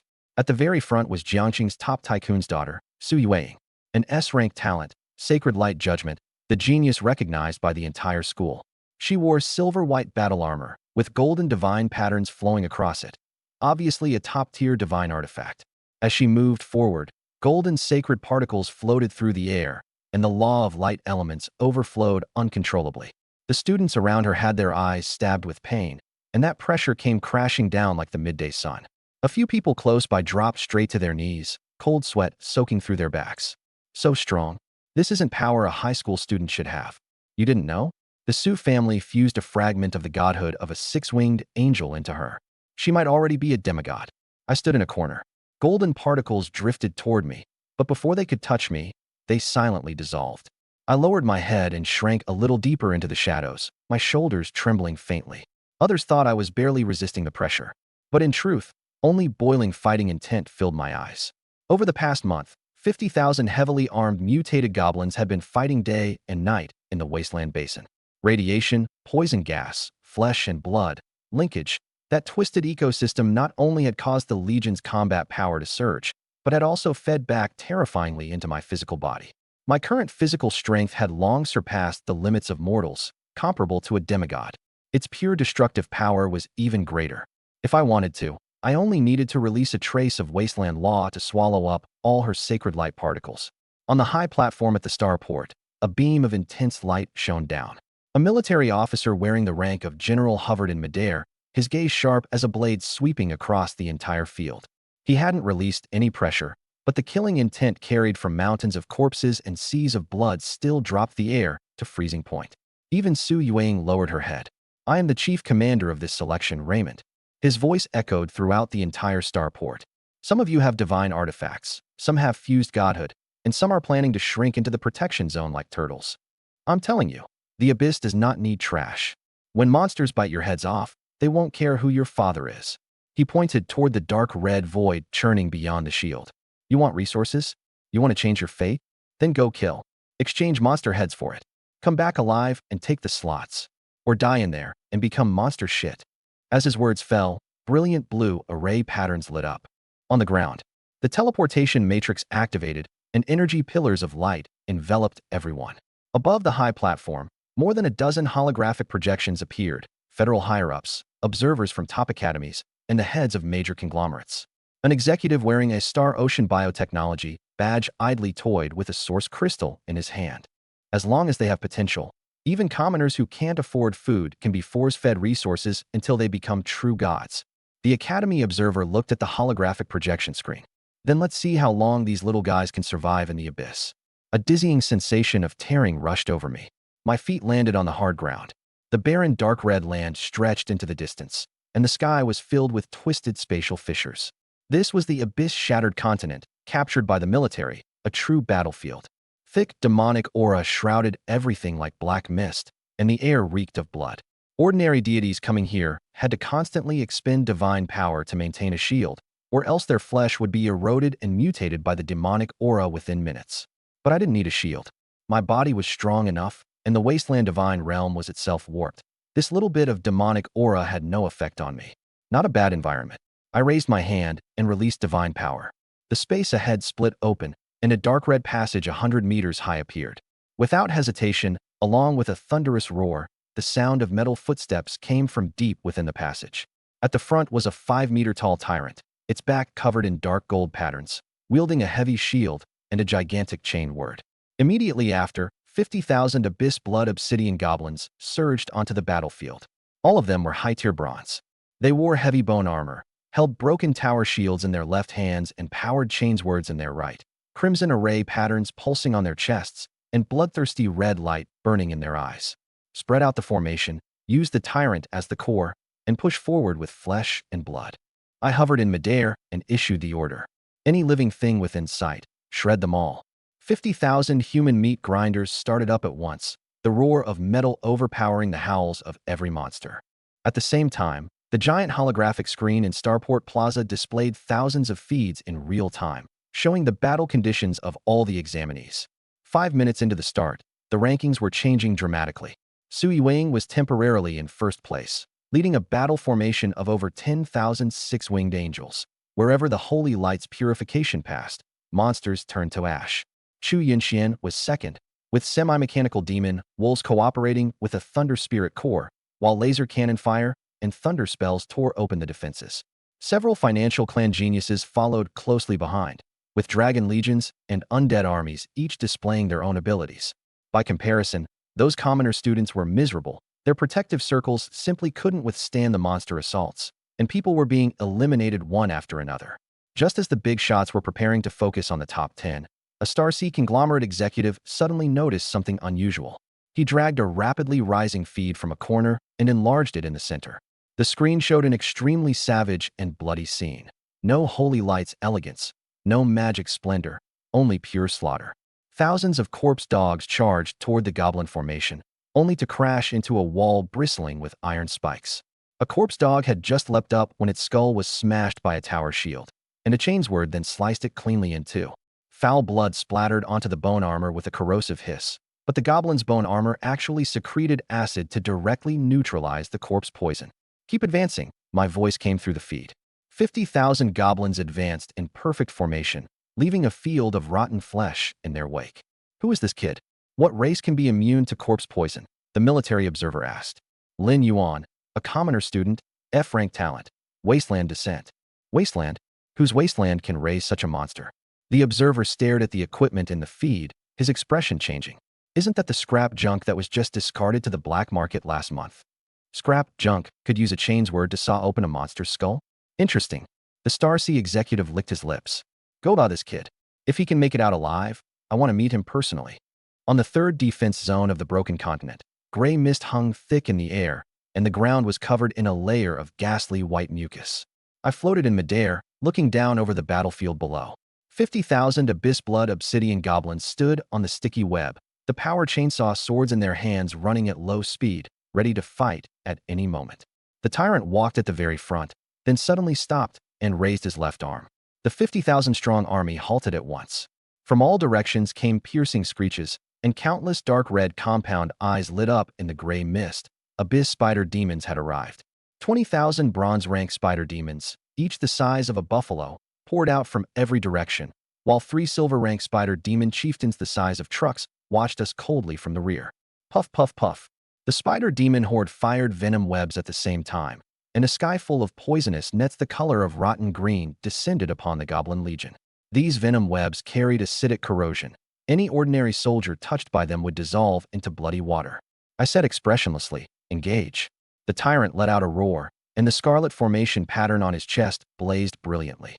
The formation patterns of 50,000 goblins resonated at once, and blood-colored threads of energy wove through the military formation. Scarlet Link, fully activated. The life magnetic fields of 50,000 individuals were stitched into one whole. The venom webs fell, and white smoke rose up. But the terrifying corrosive damage was evenly distributed across all 50,000 goblins, making the damage each one took negligible. It could not break through the defense of the black blood bone armor at all. The goblins trapped under the venom webs merely shuddered slightly, then easily tore the spider silk apart. Boom! 50,000 chainsaw swords roared at once, their high-speed teeth churning the air. Crushed through them. The goblin legion slammed straight into the spider demon horde and launched a savage close-quarters massacre. There was no flashy magic, only primal slaughter. A spider demon's venomous fangs bit through a goblin's arm, but the goblin's innate toxin resistance rendered it immune. The injured goblin instead grabbed the spider demon's head, bit and burst its venom gland, and gulped down flesh and blood to replenish its strength. The 3 silver-rank spider demon chieftains rushed into the battlefield and, with a sweep of their forelimbs, cut down more than a dozen goblins in a single stroke. But this only stirred the goblins' ferocity. Hundreds of goblins on the brink of death voluntarily severed their links, activated boiling blood berserk. threw away their shields, and charged at the spider demon chieftains. They did not defend themselves, allowing themselves to be pierced, then clung tightly to the spider demons. Bang, bang, bang. A chain of explosions erupted. Acid self-detonation. Hundreds of goblins detonated their internal organs simultaneously, and an acid rainstorm completely engulfed the 3 silver-rank spider demons, melting away their proud carapaces. The tyrant seized the opportunity to leap up and bring the giant chainsaw, sword down hard. Crack! The silver-rank spider demon's skull shattered, and brains sprayed everywhere. On the raised platform of Starport Plaza, the military bigwigs and executives watching the live stream fell into collective silence. "This battle formation demands too much from the believer's will," said the observer hoarsely. "When regular troops face casualties like this, they'd be terrified and scatter. How can he make these chaotic goblins obey like an extension of his own arm?" The executive from Shanghai Biotech's eyes flashed brilliantly. "That's the E-rank skill card, Blood Link. But he has modified it into a biological formation that can be severed and reassembled at any time. He's used cheap materials to forcefully forge a berserk army that fears death no more." An elderly professor with white hair trembled so hard his beard shook. "This is wasteland flesh and blood alchemy. He's used abyss toxins, radiation, and even the goo poison mechanism of cannibalism among the same race to complete a closed loop of species evolution. This kid is a monster in biological deduction, the rarest genius in the past 10 years." The big shots on the high platform all started letting their imaginations run wild. In their eyes, my whole creation extraction plus force-fitting stat lines operation had turned into a genius at deduction. After all, who could have imagined someone could directly ignore the rules and extract concepts? With that level of comprehension, what kind of monster could he create if we gave him top-tier resources? A Starsea executive's breathing turned rapid, and he immediately sent an encrypted message. "Pull all my files, prepare the highest-level contract, and we must sign that poor kid before the military makes its move." Not just Starsea. Observers from the major academies and the Thunder Legion commander were all acting in the shadows. A civilian god with no background and no backer was simply the perfect raw gem. General Raymond let out a cold snort and didn't stop them. He looked up at me on the screen, a flash of admiration in his eyes. "A commoner's life is worth less than grass, but harder than iron. Survive, kid." Abyss-shattered continent, 3rd defense zone. I still didn't know the outside world had already gone insane, much less that I'd been slapped with the title of deduction prodigy. Right now I was hanging in midair, directing the goblins to clean up the battlefield. Move faster, dig out all magic cores above tier 2, and sort the venom sacs and silk glands into piles. After fighting through a bloody battle, the goblins immediately got to work, chainsaw swords splitting open skulls to pry out magic cores. Casualty report. More than 1,000 of the 50,000 goblins had died, most of them from self-detonation while forcefully taking down the silver spider demons. I opened the leaderboard. 21,400 bronze spider demons killed, 3 silver commanders. Total score 229,000, rank 27. Straight into the top 30. Su Yueying and Chu Yinxian held the top 2 spots firmly, both with scores exceeding 500,000. Their retinues were sweeping low-tier monsters aside like a crushing lawnmower. I wasn't in a hurry. I looked toward the depths. The sky over there had turned a dark purple, spatial rifts were densely packed, and demonic energy was so thick it seemed ready to drip water. On the 7th day of the assessment, competition at the top had reached a fever pitch.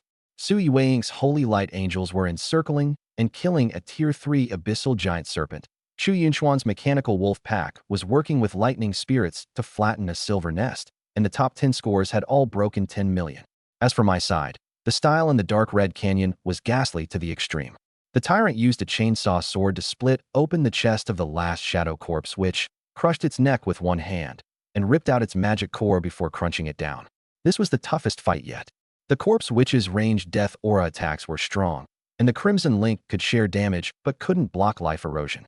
More than 4,000 of the 50,000 goblins had been spent here. I frowned at the casualty data. The death aura erosion has reached the critical point. The remaining 45,000 goblins were gnawing on the corpse, which remains to restore stamina, but their bone armor had turned dull and gray. Their engines were running heavily, and their weapons were badly worn. Even worse, an energy tremor was coming from deep in the canyon, a golden tier lord. The tyrant sensed it, its crimson eyes locked on the depths. It turned and let out a low growl at me, battle intent surging, thirsting to challenge flesh and blood of a higher tier. The goblins were infected by it too, raising their battered weapons and hissing hungrily. They'd gotten worked up. The madness of wasteland creatures was overwhelming reason. Shut up. My voice echoed in all the goblins' minds. Form up here and switch from offense to defense. I raised my hand and swept across the void, forcibly cutting off the tyrant's attack command. Without reinforcements or logistics support, what are you using to pay the price for a golden lord's life? My gaze was icy, and there was only one thought in my mind. Life is only once. Keeping this band of goblins under me alive was what really mattered. The points I'd just swallowed had to be digested first. That was what being steady meant. The madness in the tyrant's eyes was forcibly suppressed by my will. It let out an unwilling roar toward the depths of the canyon, then turned and slammed the alloy tower shield into the ground. 47,000 goblins rapidly tightened their formation, centering on the tyrant as they formed an impenetrable steel hedgehog array at the canyon entrance. The engines idled. Kill only the low-tier monsters that come close. Whoever dares take one more step forward, I'll drain its blood dry. The order was given, and the entire legion fell completely silent, like a cold slab of iron lurking in the shadows. Over the next 3 days, my point gain rate dropped noticeably. I gave up taking the initiative and instead relied on clearing lone monsters drawn by the smell of blood to slowly rack up points. On the leaderboard, I slid from a steady 8th place to 13th, 14th, all the way down to 17th. But I didn't care. Stellarport Plaza, on the elevated platform. In front of the holographic projection screen, several conglomerate executives and military big shots stared intently at my footage. Seeing me tighten my defenses, they were not disappointed. Instead, they became even more focused. He stopped advancing. An executive from Star C Biotechnology stared at the screen, tapping the railing with his finger. Faced with the temptation of a golden tier lord, he actually forcibly suppressed the bloodthirsty instincts of this berserk troop type. He turned to the top academy observer beside him. "Professor, what do you think?" The white-haired professor stroked his beard, admiration filling his eyes. He knows when to advance and retreat, and understands how to choose and give up. Look at his formation. Shields turned outward, chainsaw swords crossed over, standard iron wall defense. Faced with glory and points within easy reach, he can hold back greed and preserve the living strength of his divine realm. That calmness is far beyond people his age. The professor pointed at the leaderboard, at those noble heirs still charging madly while their retinue casualty rate skyrocketed, and let out a cold laugh. Those young masters built up with resources only know how to rush forward blindly. They don't understand war attrition at all. If they were on a real abyss battlefield, they'd have been worn down to death by monsters long ago. General Raymond folded his arms and gave a slight nod. Born from the common ranks, with no follow-up troop supply, being able to fight to this extent is already the limit.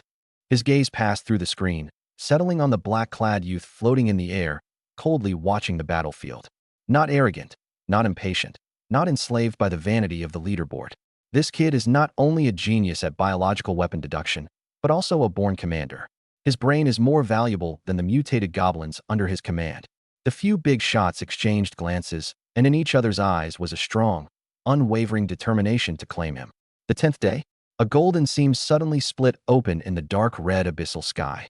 Dong! A grand bell rang across the entire shattered continent. The assessment was over. Boundary domain guiding beams descended from the sky, and cyan teleportation runes lit up beneath the feet of every surviving student. I glanced down at the Goblin Legion below, battered all over yet still maintaining a tight formation. Return. The divine realm channel opened, and the tyrant led the goblins as they filed neatly into the passage, disappearing into the wasteland. The next second, my consciousness was forcibly pulled away. Starport Square. Light flared in rapid succession. More than 1,000 students appeared one after another on the vast alloy ground. Some were beaming with ecstatic joy, some collapsed to the ground wailing, and others simply fainted, only to be carried into suspension pods by military medics. 10 days of real slaughter had utterly transformed these flowers grown in greenhouses. The air was thick with the stench of blood and the lingering fluctuations of divine power. "Look up there." A cry of shock erupted from the crowd. Everyone raised their heads and looked at the gigantic holographic screen suspended in midair. The final rankings froze on the screen. First place, Su Yueying, 85 million. Second place, Chu Yunxian, 69 million. Third place, Lin Yao, 53 million. The top spots were still firmly occupied by those prodigies from the most powerful financial conglomerates. But everyone's attention, as if drawn by instinct, moved down the list.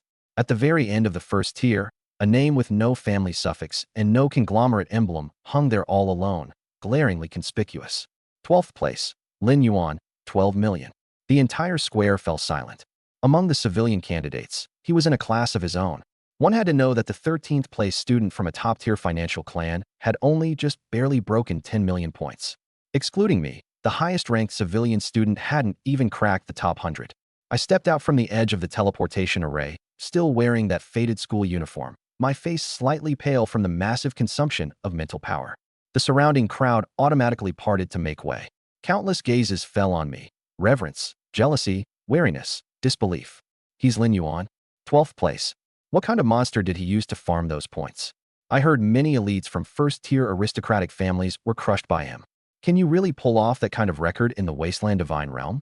This world's gone crazy, hasn't it? I completely ignored the chatter around me, hands in my pockets, and walked straight toward the end of the lineup. Zhao Tianze was standing in the 450th spot. Seeing me coming over, he instinctively took half a step back, trying to hide behind the person in front of him. His hands were trembling. 12 million points. His proud flame half-orc legion had given its all in this evaluation, yet it had only earned less than 800,000 points, placing them well over 300th. The gap was so huge it was despair-inducing, so huge that it didn't even leave room for jealousy. Thank goodness I didn't completely offend him back then. Cold sweat broke out on Zhao Tianze's forehead as he remembered how he had provoked me in the classroom a month ago. If we had really fought then, with my killing methods in the abyss, he probably wouldn't even have had scraps left. On the high platform, the assessment finally ended, and the major factions at last tore off their disguises. An executive from Shanghai Consortium stood up and pointed in my direction. We don't dare covet the prodigies of the Su family and the Chu family, but Lin Yuan, Shanghai is determined to have him. Top-tier contract, resource tilt, direct admission to the core research lab. Everyone, do us a favor and don't fight us for him. As soon as he finished, a representative from Thunderbolt Industries sneered and stood up. How much is face worth? A genius like this, who can perfectly integrate biological weapons and broken military equipment in extreme environments, can only realize his greatest value with us. He turned to the Shanghai executive, his tone hard. After the summary meeting ends, we'll each rely on our own financial strength. My Thunderbolt Industries may not have anything else, but we've got money. General Lei Meng did not stop the argument. He only looked at me meaningfully. Yuanji, my real dad. A shrill shout interrupted the noise. Wang Fatty shoved through the crowd and rushed over, sliding down to his knees right in front of me. He wrapped his arms around my leg and cried out, "From now on, you're my real dad. I'm sticking to your thigh for the rest of my life." I kicked my leg away in disgust. "Get lost. You're smearing snot on my pants." He hugged tighter, grinning stupidly up at me. "Smear it. From now on, I'll take care of Yuanji's pants." The young heirs from the prominent families who had once looked down on me all avoided my gaze the moment their eyes met mine, each of them lowering their heads. General Lei Meng announced the end of the assessment. The top 10 immediately obtained qualification for the Starry Sky tier sequence selection, and the military also lifted the restrictions on sponsorship channels, allowing all major factions to contact the top 100 candidates. All kinds of flattery surrounded me, but I had no interest in paying attention to any of it. Pulling my leg free from Fatty's grip, I turned and squeezed out of the crowd, heading back to the slums of the lower district. I pushed open the door with peeling metal sheets. The old man was sitting on the sofa, wiping a military tag covered in cracks with a cloth. "Done with the exam?" he asked without looking up. "Yeah." I grabbed a few peanuts and tossed them into my mouth. "How'd you do?" "Not bad. Didn't embarrass you." The old man nodded and tucked the military tag back into his inner pocket. "As long as you're not dead, that's fine. Go take a shower and wash off the blood smell." The conversation ended there. No greetings, no excited follow-up questions. I know Lin Lao's personality all too well. This retired true god, who once fought on the 7th defense line of the abyss until his god had shattered, had long since become indifferent to life and death. Back in the bedroom, I locked the door, put on my helmet, and pressed the start button. After a brief sensation of weightlessness, I appeared in my personal virtual space. As soon as I landed, the mailbox icon in the upper right corner started flashing wildly, the number jumping straight to 999 plus. The inbox was stuffed with VIP invitations carrying spatial teleport coordinates. I casually opened a few. Jiangxing Zhao Consortium offered an annual salary of 50 million plus a villa in the city center, while the Tianhui Guild directly promised me the position of core vice guild leader. All of them were private recruitment offers only the top 100 could receive. I remained expressionless. This low-cost, high-combat power wasteland troop spam ecosystem was, in the eyes of businessmen, just a mobile gold mine. I opened the gold-edged invitation at the top. The sender was Shanghai Biotechnology. After teleporting, I arrived in a luxurious holographic reception lounge. Sitting on the sofa was Executive Chun Mo in a tailored suit, the same man from the high platform at Shingang earlier. Lin Yuan, classmate, he said warmly, extending both hands. I gave no response and simply sat down. Chun Mo wasn't embarrassed at all and went straight to the point. Shanghai values your ability to simulate mutated wasteland species. He displayed an S-rank signing contract, an annual salary of 100 million, top-tier resource allocation, direct admission to the Federation's top academy, and placement in the core laboratory after graduation. If you want women or high-level godhood fragments, Shanghai will cover all of it, Chun Mo said with a confident look, as if victory were already in hand. I didn't rush to answer. Instead, I pulled the contract all the way down to the supplemental clauses. The text was tiny, but the contents were shocking.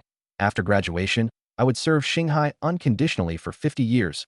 All mutated species data had to be submitted, and Shanghai also had the right to intervene in adjustments to my divine domain laws. What kind of recruitment contract was this? It was clearly a slavery contract. Once I signed, my divine domain would no longer belong to me. Shanghai wouldn't just take my existing achievements. They would turn me into a tool for producing cheap cannon fodder. Worse still, if they discovered that I relied on a creation extraction cheat rather than simulation ability, my fate would only be to be sliced apart for research. Finished reading? Chun Mo asked. Finished. I tapped my finger, and the holographic contract shattered into countless specks of light. Chun Mo's smile froze. Sorry, I don't have the habit of being someone's dog, I said, standing up. Don't think that because you made the top 20, you're suddenly a big shot. Shanghai can lift you up, and it can crush you too. You can try. I directly exited the reception lounge, leaving Chun Mo with a livid expression. After that, I met representatives from Thunderbolt Industries, the Longevity Guild, and the Jiangchungli family. The offers kept getting higher. Thunderbolt even offered an annual salary of 200 million. But their core demand was exactly the same. Buy out my future and obtain the highest level of control over my divine domain. I sat in my personal space and blacklisted every single invitation from those conglomerates. The conditions those vampires offered, to put it bluntly, were nothing more than an attempt to leash me. What I wanted was resources that would make me stronger, not a dog collar around my neck. Just as I was about to exit the system, a special message popped up. This invitation was completely different from the ones before it. No flashy decorations, just a clean dark red background, with the border engraved with the military's highest level encryption mark. Cinder, Starfire Legion Supreme Command. I froze for a moment. The Starfire Legion was the ace unit stationed deepest in the 7th Abyss defense line. The branch my father served in back then was one of its subordinate divisions. This unit never got involved in Jiang City's power struggles and had long fought on the front lines against monsters. Why would someone at this level take the initiative to contact a freshly graduated high school student like me? I clicked confirm for the transfer. The next second, a stern virtual combat command center appeared before my eyes. A holographic star map slowly rotated beneath the domed ceiling, countless red and blue light points marking battle conditions across various fronts. At the center of the command center stood a man in dark green training uniform. He looked ordinary, with a crew cut, but the fluctuations of the laws in the entire space seemed to be revolving around him. I am Xiao Lai, Supreme Commander of the Jiang City Theater of the Starfire Legion. He got straight to the point and directly pulled up my combat footage in the Shattered Continent, commanding goblin self-detonations, devouring spider demons alive. All of it had been recorded. Your deeds have already been reported by Major General Lei Meng and Chen Yan. Well done. I said nothing, waiting for what came next. Xiao Lai looked at the goblin in the footage devouring monsters, his gaze calm. Those conglomerates want your mutation formula. They think that as long as they get the data, they can mass-produce cannon fodder. But I know your ecosystem, evolved from poison and nuclear radiation, is fundamentally impossible to replicate. I don't want the formula. His eyes were like blades. I want you, General Xiao, I said, looking him straight in the eye. If you're trying to get me to sign one of Starcia's slave contracts, you may be disappointed. Xiao Lai laughed and pulled a black scroll from the void, tossing it in front of me. The military doesn't need slaves. He pointed at the scroll. This is an S-rank special approval, Shadowblade contract. Sign it, and you won't have to pledge loyalty to anyone. You won't belong to any unit, won't need to clock in, and won't have to attend military training. The military system will automatically hide your real file, and no other legion will have the authority to mobilize you. I raised an eyebrow. There's no such thing as a free lunch. A privilege like this would definitely come with a steep price. What's the condition? Xiao Lai waved his hand, and the sand table scene changed dramatically, revealing an unknown region shrouded in deep crimson mist. Deep within the 7th Abyss defense line, a new type of corruptive radiation has recently appeared. He pulled up several combat recordings.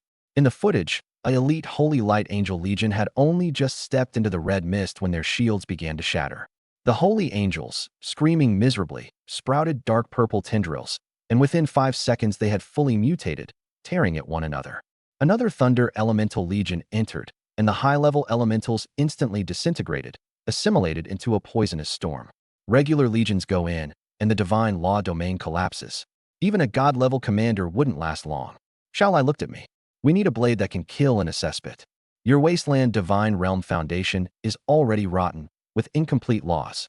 But precisely because it's incomplete, it has absurd resistance to this kind of pollution. Your goblins can even absorb toxins as nourishment. Once we determine the internal coordinates of the red mist, you'll be responsible for infiltrating these extremely dangerous zones and bringing back critical intelligence. I curled my lip. A blade in a cesspit, what a nasty metaphor. Still, this red mist contamination zone might be a death sentence for everyone else, but for my Wasteland Divine Realm, it was a perfect professional match. Basically paid leave. I looked at Xiao Lai and shifted into a more comfortable position. General Xiao, since this is an extreme risk zone and I'll be infiltrating as the spearhead, I said calmly, though my eyes were sharp. The risk is this high. What do you plan to use as payment? I had to make myself look like a greedy but daring civilian genius. Too aloof, and the military wouldn't dare use me. Too weak, and the military wouldn't even look at me. Only by laying out the benefits openly could the cooperation remain stable. A faint smile appeared on Xiao Lai's face. Straightforward. He waved his hand, and 2 holographic files dropped in front of me. First, the military will directly allocate 200 million faith points as your exclusive armament fund. You don't need to pay it back. Spend it however you like. A glint flashed in my eyes. Thunderbolt Military Industries also offered an annual salary of 200 million, but that meant selling myself for 50 years. What Xiao Lai was giving me, however, was just the deposit for a single mission. The military's financial resources were indeed not something those local tycoons in Jiangxing could compare with. Not enough. I stared at him. I knew it. Xiao Lai lowered his voice. Second, I know you want to heal your adoptive father's shattered godhood. My pupils contracted slightly, my heart giving a hard jolt. As long as you complete 3 S-rank infiltration missions in red mist contamination zones, the life source divine crystal in the military treasury will be yours directly. The command center fell into a deathly silence. My breathing finally grew ragged. Life source divine crystal. This was not something that could be measured in faith points. It was a strategic divine object controlled by the Federation, and only when top-tier powerhouses perished or a depth-level throne realm was breached could a fragment the size of a fingernail possibly be produced. It contained the purest laws of the divine path, not to mention repairing godhood. If a divine domain were to collapse entirely, as long as a person still had one breath left, this thing could forcibly reconstruct their divine foundation. 3 S-rank missions in exchange for letting old Lin return to the realm of true divinity. This deal was more than worth it. I quickly skimmed the S-rank special approval, Shadow Blade contract. The terms were simple, no restriction on personal freedom, no forced assessments, everything mission-oriented. The military would provide identity cover and resources, while I would provide intelligence and special items from the Red Mist Zone. After confirming there were no hidden textual traps, I forced out a drop of dark red divine power from my fingertip and pressed it onto the end of the contract. Spiritual imprint, complete. The contract turned into streams of light, splitting in two and entering the foreheads of both me and Xiao Lai. Xiao Lai straightened up, admiration flashing in his eyes. Decisive enough. I didn't misjudge you. He patted my shoulder. To show our sincerity, aside from the 200 million in funds, you can go to the Abyss sealed vault beneath Jiangxing immediately. Pick any 3 items for free as your starter benefits. What you can take depends entirely on your judgment. The Abyss sealed vault. My heart skipped a beat. The military had fought the Abyss year-round, and all sorts of bizarre, unidentifiable, even cursed things they had seized were sealed there. For outsiders, it was a poison vault, but for me, who possessed creation extraction, it was an undeveloped gold mine. When do we leave? I stood up. Now. After logging out of the virtual star network, I took off my helmet and sat up. Outside the window, the night sky over the lower district was shrouded in thick smog. A barely perceptible but extremely high-frequency tremor came from overhead. I pushed the window open and looked up. In the night, a black military stealth transport, like an iron night owl, hovered silently over the slums. Beneath its belly, a tractor beam projected onto my windowsill. I didn't hesitate. I flipped and leaped into the beam. Weightlessness hit me. In the next second, I was standing inside the transport's special alloy compartment. Two fully armed elite soldiers from the military saluted me, said nothing, and directly started the engine. The transport didn't ascend. Instead, it lowered its nose and dived toward an abandoned mining area on the outskirts of Jiangxing. 10 minutes later, the transport plunged into a massive underground rift, where dense automated defense fire control matrices appeared on the surrounding rock walls. We kept descending. The depth gauge numbers jumped wildly. -500 meters. -1,000 meters.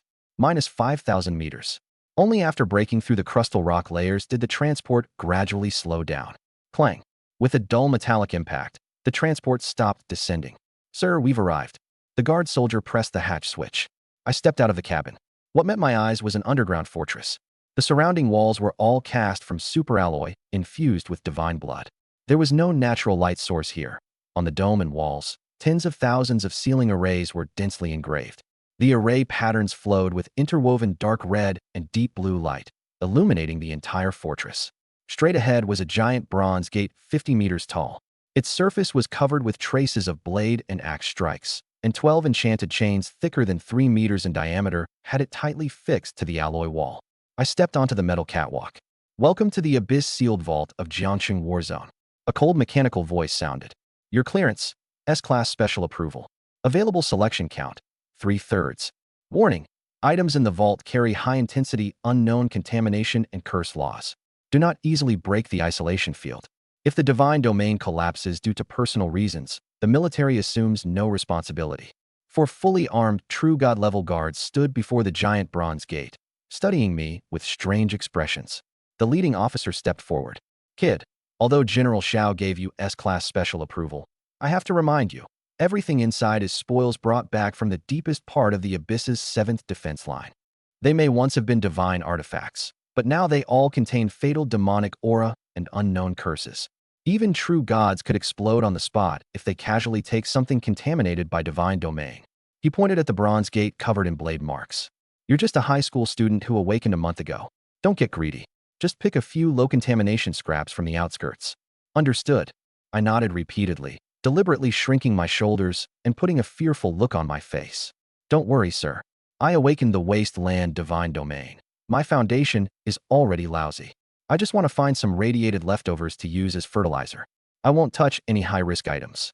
Seeing that I was obedient, the officer let out a sigh of relief. "Open the gate." The 12 enchanted chains trembled violently, and the bronze giant gate slowly opened. Violent, chaotic abyss laws, carrying a pungent stench of blood, howled out. Several true god guards simultaneously raised their shields to resist the erosion. I didn't raise a shield. The black wind blew over me, and the wasteland divine domain automatically assimilated the contamination into harmless air. "Go in." For hours, I stepped into the darkness, and the bronze gate thundered shut behind me. The instant the door closed, I straightened my slightly hunched back, and the fear on my face vanished completely. "Scraps." I chuckled. "I'm here to stock up." Before my eyes lay an underground treasury vast as the sea. On alloy shelves stretching beyond sight, all kinds of bizarre objects were piled high. Broken weapons, dried-up monster carcasses, strangely glowing ores, each one isolated by a separate force field. For others, this was a nuclear waste plant that could kill you at any moment. For me, this was Jiangxing's largest free trade extraction vault. Activate. Object extraction, fully activated. Dark golden light lit up in my eyes, and the whole world changed. Those distorted sources of contamination were all broken down into translucent entry labels. Bronze-grade broken bone blade contains a weak armor-piercing entry. Silver-grade ruined staff contains a fire element disorder entry. Golden-grade abyss ghoul skull contains a low-level regeneration entry. I moved between the shelves, not even glancing at the low-level junk on the outer edges. Since the military was footing the bill, I'd picked the most toxic, the most ferocious, the most impossible for ordinary gods to control.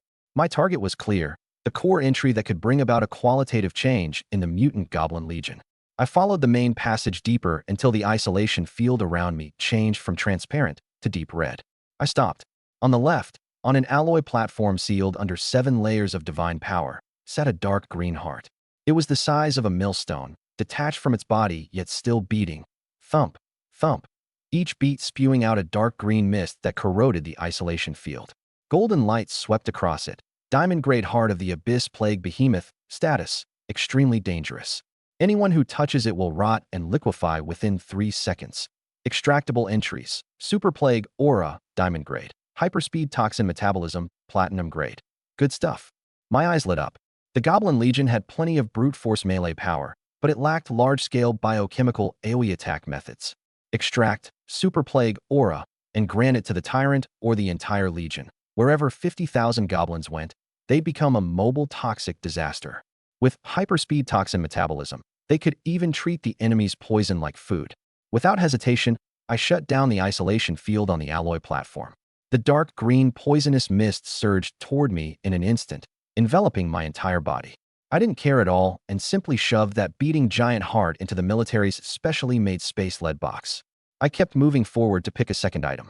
In the northeast corner of the treasury, I found a white bone altar half a meter high, piled entirely from the skulls of various unknown creatures. The moment I got close, countless mad whispers poured into my head, like steel needles stabbing straight into my brain, tempting me to slit my own throat. My golden pupils saw through its essence. It was the remains of an evil god's sacrifice altar, capable of extracting the entry, endless slaughter. During combat, each enemy killed increases all attributes by 1%, with no upper limit. Take it. I uprooted the altar and stuffed it into the lead box. Finally, I walked toward the deepest part of the treasury. There, a giant glass pillar hung suspended, containing a mass of black liquid metal that continuously wriggled, completely non-reflective, like a miniature black hole. This was Abyss Starfall liquid metal, indestructible, unforgeable, and capable of devouring any substance it touched. The military had absolutely no way to deal with it, so they could only leave it here to gather dust. Unforgeable. I pressed my hand against the glass pillar. I don't need forging. I only need your concept. I removed the seal and took the whole thing, container included. 3 items in hand, less than an hour spent. When I walked out of the bronze giant gate carrying 3 lead boxes, all 4 guards' detectors lit up red at once, and alarm sirens echoed through the entire underground fortress. The officer in the lead stared at me, the corners of his eyes twitching hard. You took those 3? The commander said to pick the leftovers, didn't he? I weighed the boxes in my hands. These were placed pretty far off to the side, so I figured nobody wanted them. The officer was momentarily speechless.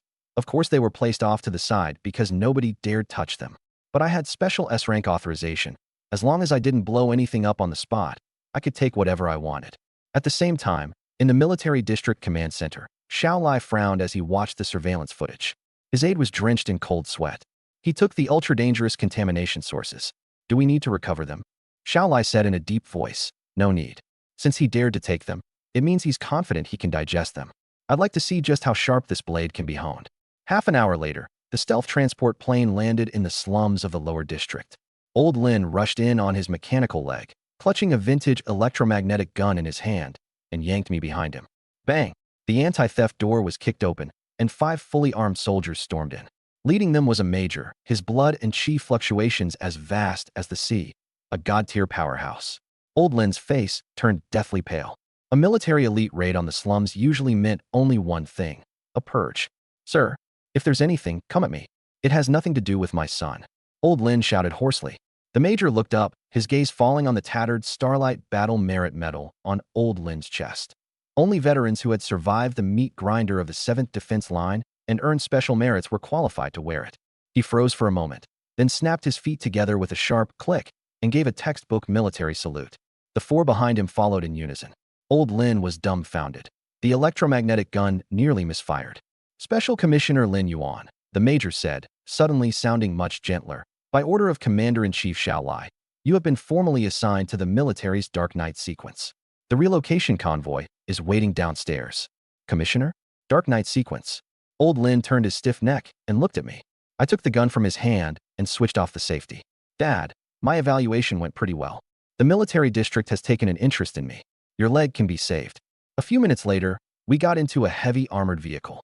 The neighbors in the slums hid behind their windows, not daring to breathe too loudly.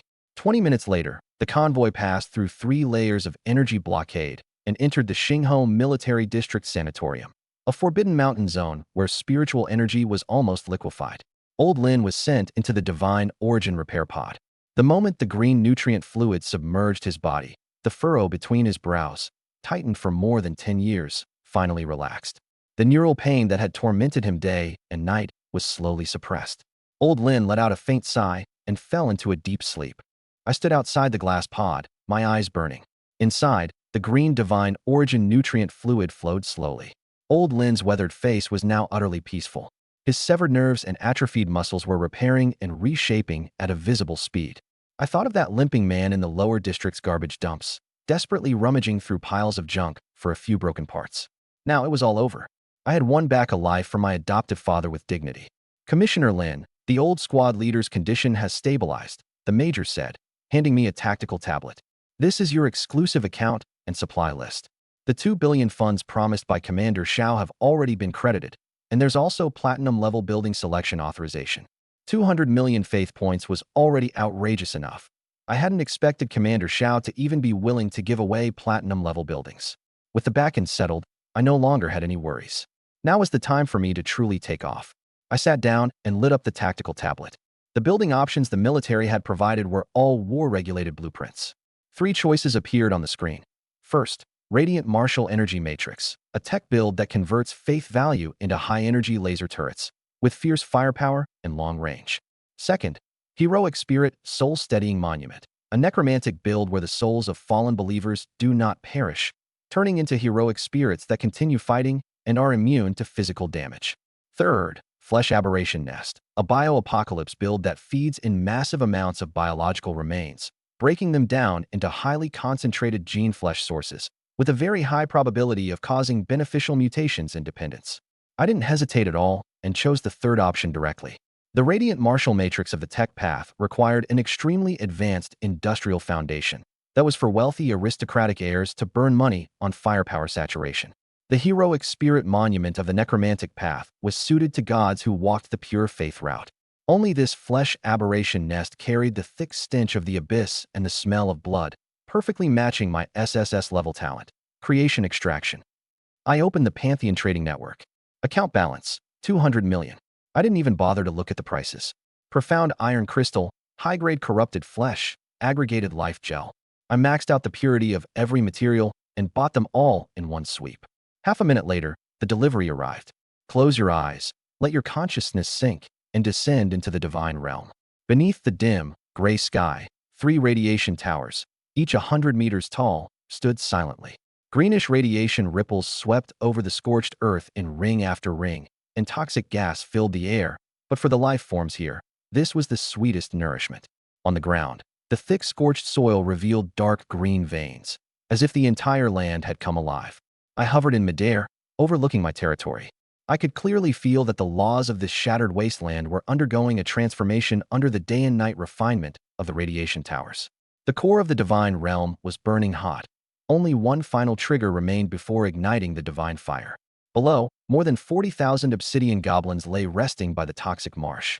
Under the stimulation of radiation, the bone armor on their bodies took on an eerie metallic sheen interwoven with dark green and deep red. With a thought, I hurled a massive amount of materials and a platinum-grade blueprint onto the earth. Construct. Boom.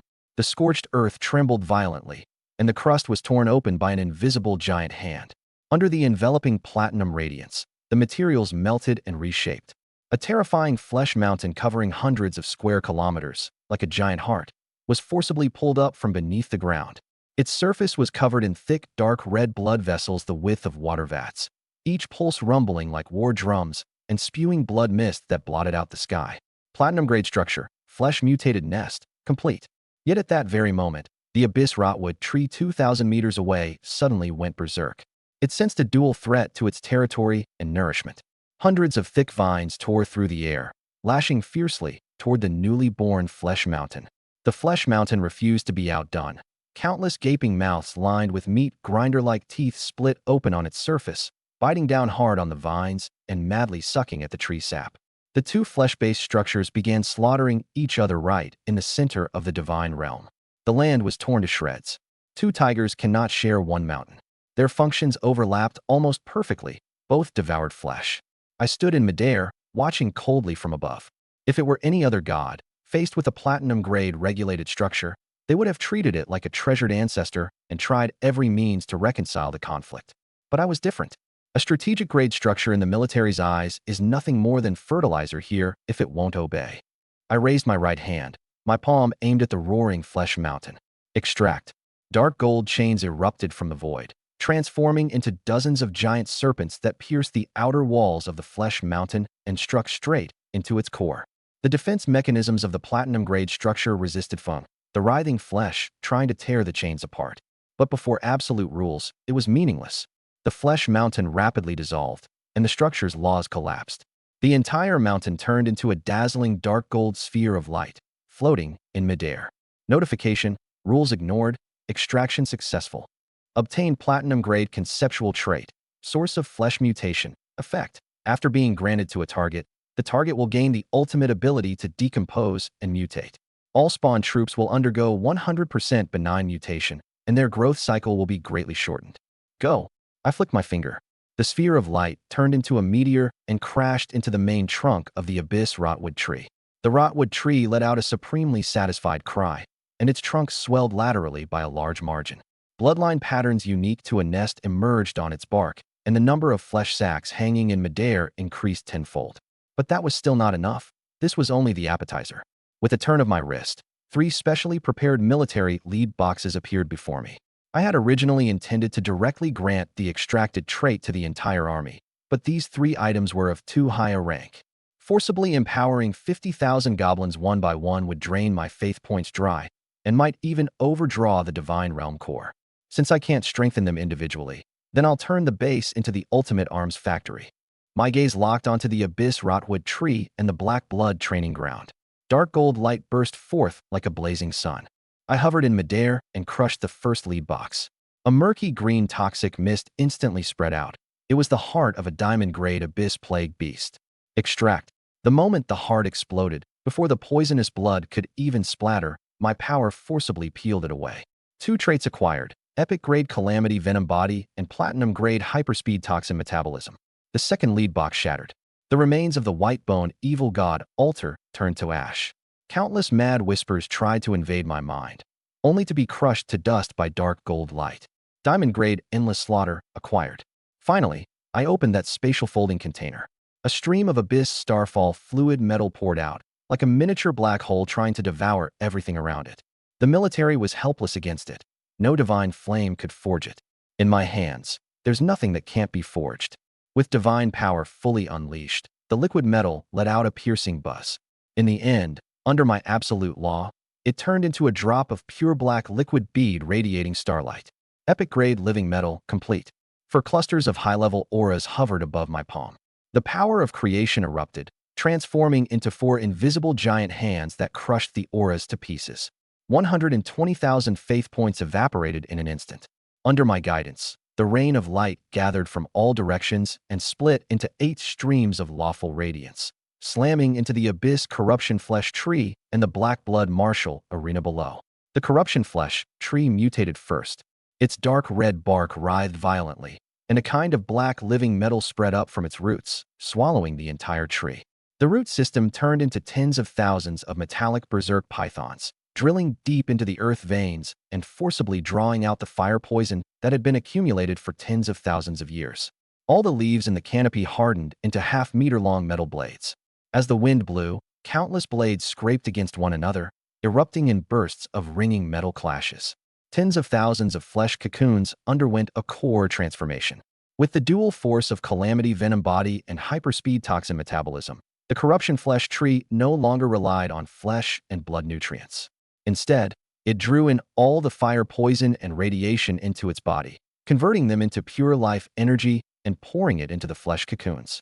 The high-energy flesh cocoons, which originally needed days to mature, swelled at a visible rate. The endless slaughter trait erupted, and the corruption flesh tree completely transformed into a killing demon plant, actively spewing crimson slaughter mist. On the other side, the black blood martial arena underwent an equally drastic change. The bronze array patterns melted instantly, and the ground turned into a boiling sea of black living metal. The liquid metal climbed and solidified along the edges, building heavy walls, their surfaces sprouting countless 3-meter-long vicious spikes. The 4 high walls closed in. The arena was sealed into an extremely oppressive death gladiator cage. The air inside was expelled, replaced by a dense, almost liquid green poisonous miasma. Any living being entering it would have its internal organs rotted away with every breath, only to be forcibly remade, again and again. The goblin souls that had died in battle over the past 55 years were drawn by the slaughter law, gathering in great numbers above the gladiator cage and turning into substantial slaughter gales that tore indiscriminately through everything. The moment the two great structures finished their transformation, the fluctuations of law collided violently above the basin. Boom! The heavens changed. The wasteland gale came to a halt, and the dark green ash that had fallen all year round abruptly stopped. From the center of the thick clouds, a huge crack tens of thousands of meters long tore open. A torrential blood rain of thick, dark red color poured down. I hovered amid the skyful of blood rain without raising a shield, letting the rain wash over my body. The cold blood rain contained a violent law of destruction, yet it made the blood in my body boil completely. I closed my eyes. I clearly sensed it. The final piece of kindling to ignite divine fire and break through to demigod had arrived. I stood high in the sky, looking down at the apocalyptic scene below. My soul was fully connected to the core of this wasteland divine realm. With nothing more than a thought, the divine core hidden in the void erupted with a blinding dark golden light. Deep within the earth's veins, energy converged madly. A demigod-grade divine flame, representing destruction and rebirth, lit its first spark in the darkness. The instant the flame appeared, scorching waves of law swept across the entire territory. The heat ignored all defenses, seeping into every inch of space. The laws began their first metamorphosis. The 3 radiation towers at the edge of the territory underwent the first changes. Their bodies trembled violently, and metal armor curled outward. Along with piercing, grinding sounds, the 3 towers instantly grew taller, soaring hundreds of meters straight into the clouds. The dark green light spheres at the tops of the towers expanded rapidly, and the beams they fired reacted fiercely with the dark red blood rain in the sky, forming a radiation storm interwoven with red and green.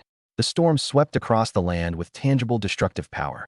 The scorched earth on the ground was repeatedly washed over and carbonized over a wide area, solidifying into black hard crystals. The entire wilderness turned into a silent crystalline wasteland. I opened my eyes and looked at the purgatory below. Not enough yet. A demigod-grade divine flame required even more drastic mutation to stabilize completely.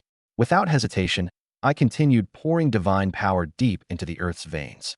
The blood pool at the center of the basin was the first to bear the brunt. Under the roasting of the divine flame, it boiled violently, sending blood waves several meters high into the air. The pool rapidly expanded, and within minutes it transformed into a vast abyssal blood sea.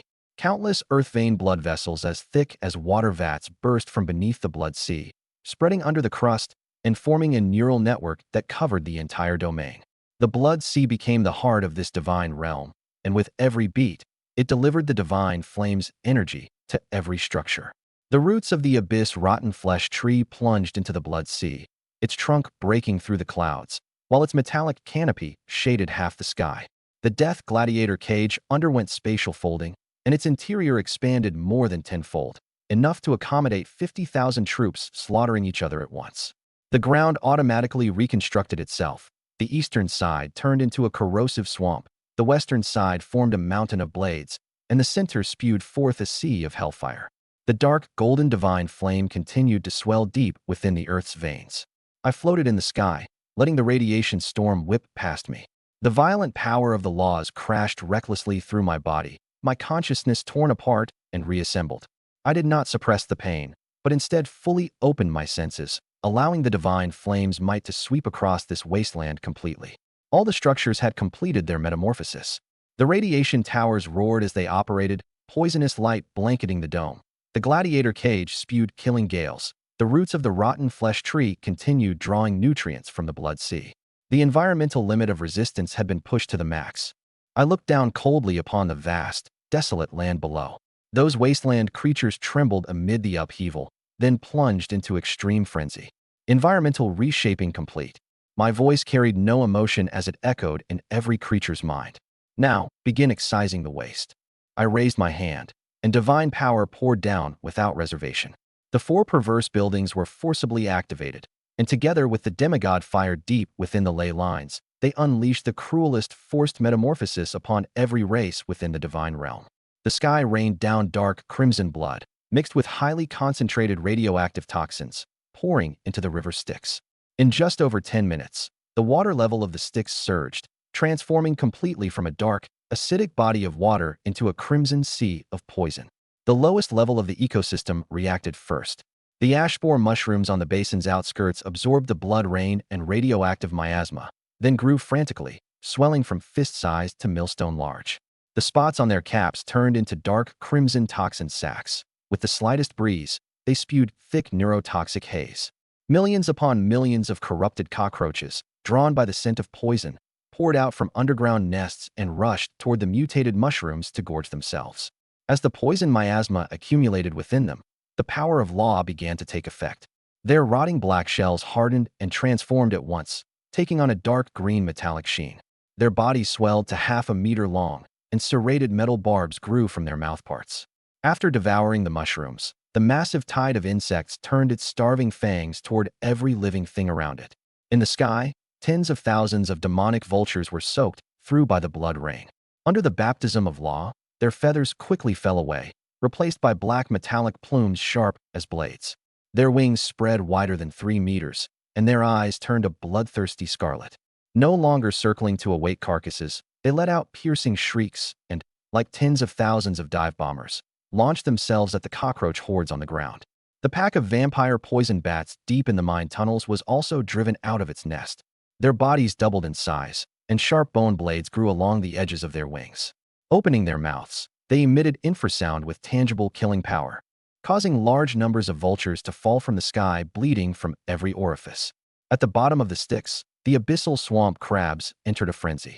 The power of the blood sea made their shells harder than alloy, and their giant claws evolved high-frequency vibration capabilities. Tens of thousands climbed onto the water's surface, cutting the falling vultures and cockroaches cleanly in two. The marrow-eating piranhas also leapt out in swarms. Having absorbed the law of ultimate slaughter, their gills mutated, allowing them to remain briefly in the air. Like tiny darts, they opened their metallic fangs to bite into the low-flying poison bats, dragging them into the Styx to be torn apart in a mad frenzy. Every creature at the bottom had gone completely insane. But the real main event was in the center of the basin. The leader, Tyrant, stood in the middle of the abyssal blood sea, tilting his head back and spreading his arms, allowing the blood rain to wash over his body. Divine fire scorched him, and the energy of the blood sea surged into his body. Tyrant's height broke past the 8-meter mark. His scales, covered in dark golden patterns, writhed violently. Deep black liquid metal seeped from his pores, intertwining and solidifying perfectly with the scales. He had become a true god of slaughter. A thick green poison miasma spewed from his mouth and nose, instantly vaporizing the crystallized ground around him. His eyes were filled with ultimate ferocity, and his right foot slammed down hard. Within a radius of 100 meters, the crystallized crust shattered, and the shockwave crushed tens of thousands of mutated cockroaches into powder. Behind Tyrant, more than 40,000 goblins erupted in thunderous roars. Standing within the radiating storm, all their bone armor had transformed into living metal plating. Under the guidance of their will, their weapons became even deadlier heavy metal arms. The slaughter in the poison basin had fully erupted. No command from me was needed. Under the push of the divine fire and the 4 great buildings, every race within the divine realm was locked in mutual slaughter. In the sky, vultures and poison bats tore into each other, metallic feathers and severed limbs falling with the blood like a torrential downpour. On the ground, the cockroach hordes surged like a black tsunami, wave after wave crashing against the goblin battle lines. The goblins swung their heavy weapons in a frenzy, metal clashing, sparks flying, and acidic bodily fluids splattering everywhere. By the bank of the Styx, swamp crabs, piranhas, and the goblin vanguard were locked in a bloody struggle. Giant claws snapped weapons in two, while goblins used their poison fangs to bite tightly into the crab's compound eyes. All-out entanglement on land, sea, and air, there were no tactics at all, just the most primitive, bloodiest close-quarters slaughter. A goblin was submerged by tens of thousands of cockroaches. Living metal armor was corroded and pierced by strong acid. In the instant of death, the self-detonation of the acid was triggered, and the violent explosion blasted the surrounding cockroaches into minced flesh. The surviving goblins trampled over their comrades' corpses, grabbed the cockroach remains, and stuffed them straight into their mouths. Their wounds healed in the blink of an eye as the living metal wriggled into place. Fight, kill, eat. If you don't evolve, you die. Only the victors can survive this apocalyptic catastrophe and complete the ultimate metamorphosis. The tyrant rampaged across the battlefield, his fists the most terrifying siege hammers. With one punch, hundreds of swamp crabs and their shells were smashed into a bloody pulp.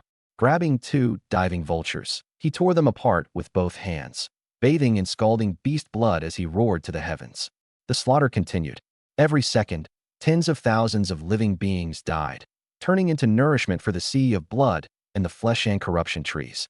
I hovered in the sky, arms folded across my chest, looking coldly down at the mountains of corpses and seas of blood below. The scene didn't shake me in the slightest.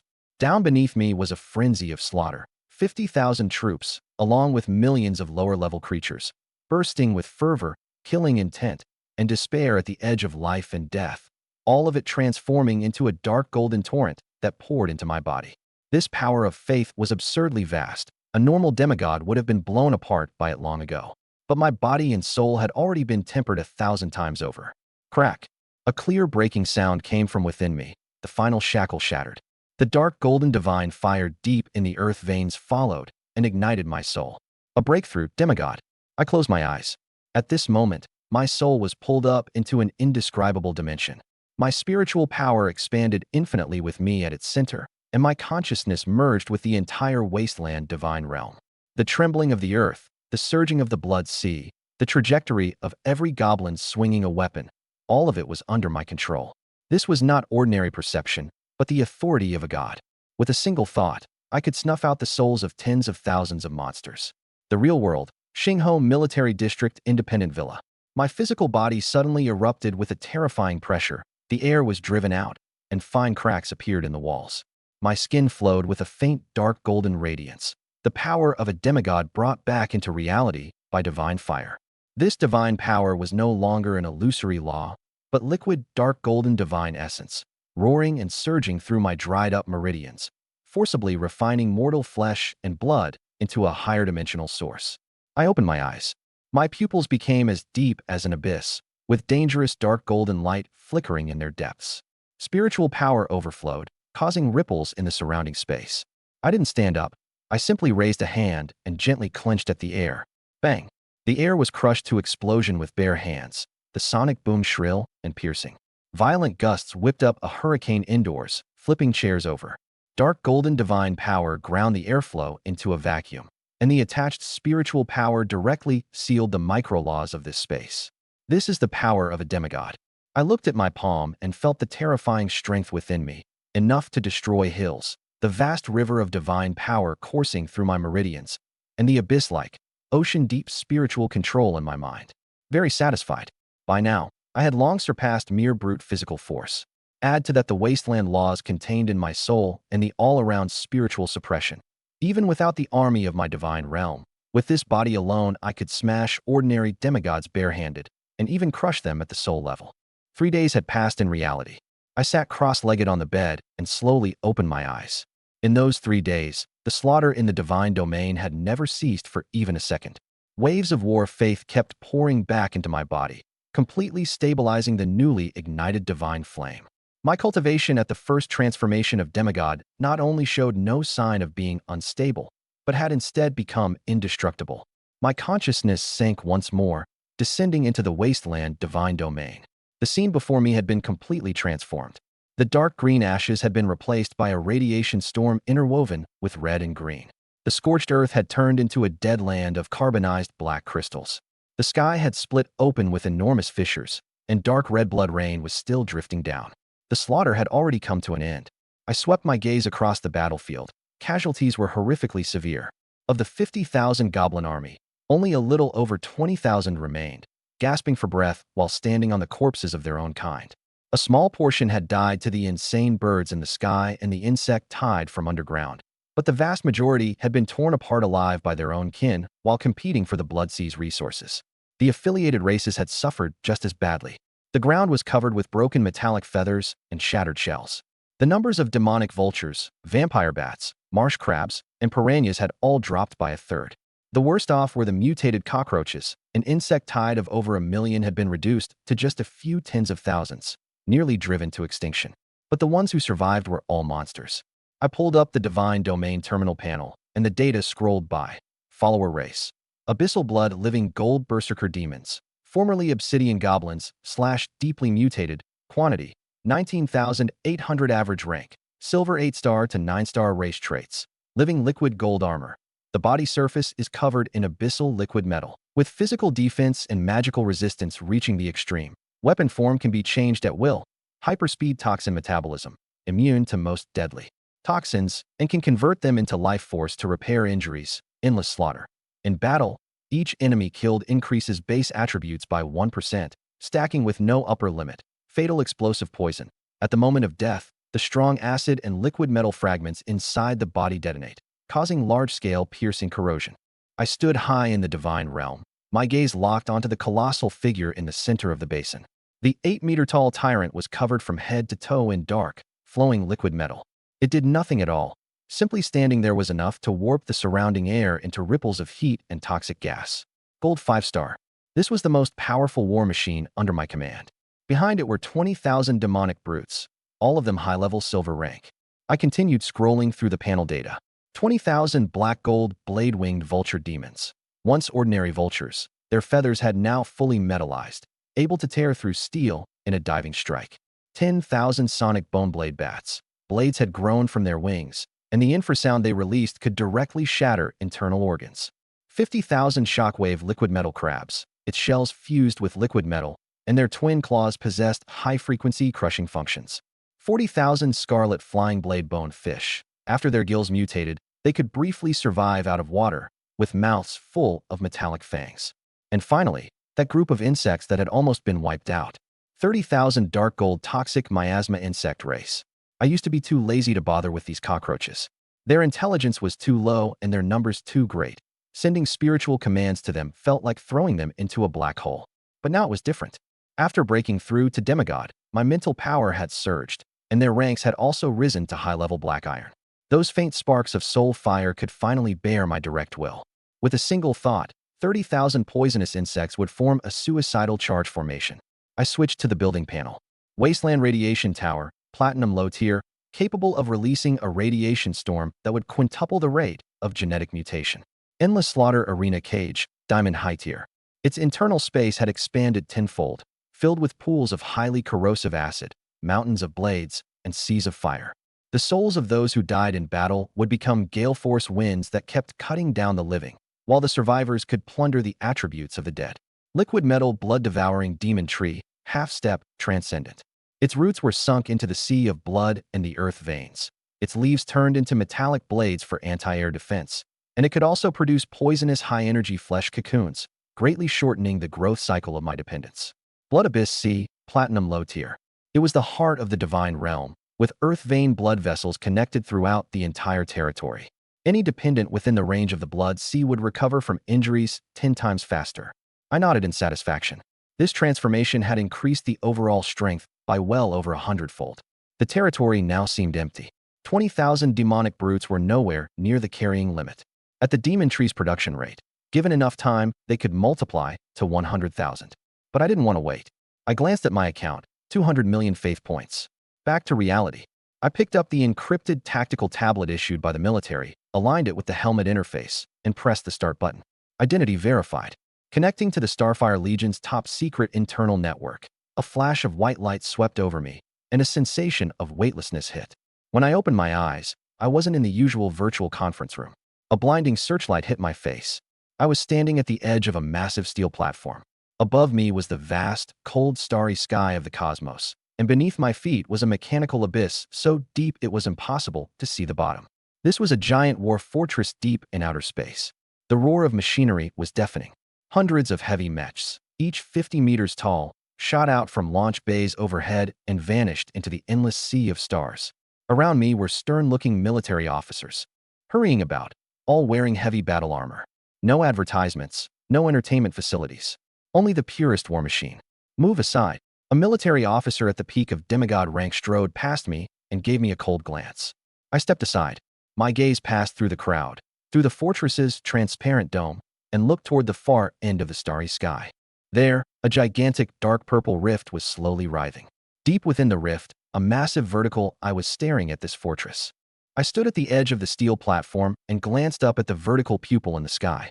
That cold, sinister feeling shot straight to my head, but the dark gold divine power within my body began to circulate on its own, instantly grinding that chill to dust. I didn't linger. Following the navigation, I passed through the intricate mechanical corridors. 5 minutes later, I stopped before a massive alloy door. The sign read, Logistics Strategic Command Department. The door slid open. Inside was an enormous space, with over 100 holographic screens suspended in midair, data refreshing nonstop. A middle-aged brigadier general in uniform stood before the control console, his hands striking the keyboard so fast they left afterimages, cursing nonstop. Why the hell isn't the coagulation agent for the 7th Legion here yet? Do you want the wounded to bleed out? Tell Logistics Division 2 that even if they have to forge that batch of magic crystal gun barrels by hand, they'd better get them done. He suddenly turned around. With messy hair and bloodshot eyes, he looked like someone who had been driven irritable by long-term sleep deprivation. You're the high school student Shao commander specially approved to come in. He strode toward me, his tone extremely impatient. I don't care what background you have, and I don't care why the commander opened a back door for you. If you have something to say it fast. 3 frontline legions are waiting for me to allocate supplies. I don't have time to play house with a kid. My expression did not change. I was far too familiar with the temper of frontline officers. Old Lin, when drunk, could curse 10 times worse than this. You've worked hard, sir, I said evenly. I'm here to buy something. I raised my wrist and brought up the account balance. 198,300,000, a string of zeros so glaringly bright it was dazzling. The logistics officers I twitched. I dismissed the light screen and got straight to the point. 200 million faith points. I just unlocked the platinum-grade building, Flesh Distortion Nest, and I need your advice on the most cost-effective living feed. His typing stopped midair. He turned and sized me up as if I were a lunatic. What did you say? Flesh Distortion Nest. His voice rose an octave. I nodded. Crazy. Commander Zhao's crazy too, to even give you a restricted blueprint like that. He rubbed his temples, and the contempt in his eyes disappeared. Kid, I have to warn you. That thing does have absurdly high conversion efficiency, but its consumption is also terrifying.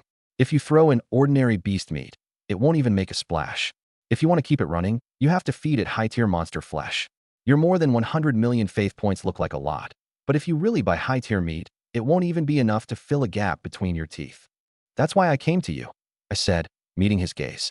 I only care about cost performance. Large quantity, cheap price, high energy content. That's enough. As for contamination, side effects, or taste, I don't care at all. The logistics officer froze. He doesn't care about contamination? Once living flesh is tainted by abyssal corruption, if it's brought into a divine domain, it will contaminate the ley lines. Over time, the entire divine domain will collapse. He looked at me deeply, then turned and walked to the main console, entering a string of decryption commands. Since you're not afraid to die and only care about cost performance, then buy this. The main screen's glow dimmed abruptly, and an encrypted file was pulled up. The holographic image unfolded. It was a huge mass of dark brown rotten flesh constantly writhing, covered in murky eyes and tentacles, with no fixed shape, like a pool of filth. It kept secreting green juice, which dripped onto the virtual terrain and corroded deep pits into it. Even through the screen, I could feel that nauseating stench and psychic pollution. Abyssal Tysher flesh mass, the logistics officer introduced. A gold-grade abyssal companion organism. This thing has no attack power whatsoever. It can't even beat a rat. But its vitality is extremely strong. He emphasized each word. As long as there's soil and water, even strong acid or poisonous water, it can grow without limit. Cut off 1 gene today, and it can grow 10 gene back tomorrow. When the military first discovered this thing, they thought they had found the perfect infinite military ration. They spent a huge price bringing it back to the fortress and invited more than a dozen light-aligned true gods to purify it repeatedly. The result, after purification, they made it into meat chops for the suicide squad to taste. The next day, everyone who ate it mutated into lunatics covered all over in eyes, and they had to be shot dead. The genes of this thing are etched with the most primitive distortion curse of the abyss. Purification is completely useless. The logistics officer tapped the table. So this kind of golden-grade rotten meat piles up like mountains in the military supply depot, and every day we still have to spend huge amounts of energy force fields suppressing its growth rate. He stared at me and grinned. But if your divine realm can really withstand this extreme pollution, then this stuff is the perfect fuel. On the black market outside, a ton of golden-grade monster flesh is worth at least 100,000 faith points. He held up one finger. This thing, I'll process it for battle loss disposal. 100 faith points, and a ton is yours. 100 faith points per ton of golden-grade flesh. If word got out, black market profiteers would line up to hang themselves. Ordinary silver-grade beast flesh already cost tens of thousands per ton. This was basically a giveaway. Or rather, the logistics officer was dying to find some sucker to help the military clear out its stockpile of trash. Fine. I didn't hesitate at all and raised my wrist to connect to the payment interface. I'll take 50,000 tons. With a crisp ding, 5 million faith points were transferred into the military account. The logistics officer froze completely. He stared wide-eyed at the jumping numbers, then at me. 50,000 tons. This kid didn't even blink before buying 50,000 tons of poisonous rotten meat. The logistics officer sucked in a sharp breath, and the irritability in his eyes instantly turned into fervor. The way he looked at me was like he'd seen a walking god of wealth. To be honest, that pile of disgusting, flesh-like tossy meat in the military depot had always been a thorn in his side. Every year, just processing and suppressing that rotten meat burned through a lot of military funds. Now I hadn't just helped him clear the stock. I'd even paid 5 million extra on top. How could he not be thrilled? Good lad. He slapped my shoulder, nearly knocking me apart. The impatient expression from just a moment ago vanished instantly, and he was grinning so hard his molars showed. In one shot, you cleared out 1/10 of warehouse number 3's tossy stock. You've done me a huge favor. He turned and lunged at the control console, typing furiously on the keyboard with both hands. Put frontline supplies on hold for now. I'll arrange 3 heavy transport ships for you immediately and have them airdropped straight to your divine realm coordinates. They'll arrive in as fast as 2 hours. I nodded in acknowledgement, looking at the red words on the screen, dispatched, and felt secretly delighted. 50,000 tons of golden-grade abyssal tossy. This deal was a huge win. With these living feedstocks, combined with my half-step transcendent liquid gold blood-devouring demon tree for conversion, the population of every race within my divine realm would explode. 20,000 demon berserkers were only the beginning. What I wanted was a living golden calamity that would crush everything. After the trade ended, I didn't rush to log off. A red encrypted message popped up in the upper right corner of the tactical board, sent by Xiao Lai. When I opened it, I found a document titled Starfire Legion Top Secret, Extreme Cultivation Manual for Followers. Xiao Lai left a voice message. Lin Yuan. This is blood and tears experience the military has accumulated over 100 years on the Abyss defense line. Although it can make your followers form terrifying combat power in a short time, the cost is enormous. Judge for yourself. On the Abyss battlefield, survival is the only truth. I flipped to the first page, and it was full of bloody, illustrated records. The further I read, the tighter my brow furrowed. What kind of cultivation manual was this? It was clearly a follower consumption guide. Every method, in my view, was short-sighted and destructive. For example, the blood core explosion method. Shatter the crystal core of an abyssal monster and implant it into a believer's heart, doubling combat power for 3 months. But the crystal core would erode the soul, drive the believer insane, shorten their lifespan to 3 years, and when the deadline arrived, they would self-destruct on the spot. There was also the toxin tempering method. Create a toxic fog zone in the divine realm, cut off food supplies, and force followers to ingest poison in order to survive. The survival rate was less than 10%. Those who lived would see their defense skyrocket, but their brain neurons would be damaged, making it impossible for them to learn high-level combat techniques for the rest of their lives, reducing them to mindless meat shields. I flipped through more than a dozen methods, and without exception, they all overdraw potential, sacrifice lifespan, and erase intelligence in exchange for a brief burst of combat power. Too extreme, I said, shaking my head. They're treating followers like disposable consumables. This kind of tactic might work on the front lines of a military battlefield where millions clash and annihilate each other. But for a god in the growth stage, it was cutting off one's own path forward. It also made me truly feel the cruelty of the age of gods. Without the resources of great clans to provide rare treasures, and without an outrageous innate source talent to support the ecology of the divine realm, once one reached the demigod stage, potential would be squeezed dry very quickly, and there would be no hope of ever entering the ranks of high-tier gods in a lifetime. But I was different. I didn't need to use my followers' lives to test things. Take that toxin tempering method with its 9 deaths out of 10, for example. I only needed to use my creation extraction talent to pull the toxin resistance trait from the corpse of a poisonous creature and directly grant it to the Berserk demon. That wouldn't just give my followers perverse toxin defense and ultra-fast metabolism. It wouldn't cost them even a shred of comprehension or lifespan, and it might even turn deadly poison into nourishment. I simply closed the manual and gave up on the idea of following it to the letter. With the creation sheet at my disposal, I was destined to carve out a perfect calamity path with no side effects at all, one that would crush every conventional rule. I searched for a strategic actuary, and a string of glittering titles popped up on the screen. At the top was a white-haired old man, Ace Actuary Li Daoyuan, specialized in the fusion of elemental and biochemical divine realms. His consultation fee started at 3 million faith points, and you had to book 3 months in advance. Further down was Chief Actuary Zhao Han, an abyss mutation planning expert. His appearance fee started at 5 million, and there was no guarantee of success. I stared at the row of zeros on the screen and decisively exited. Wasn't this just robbery?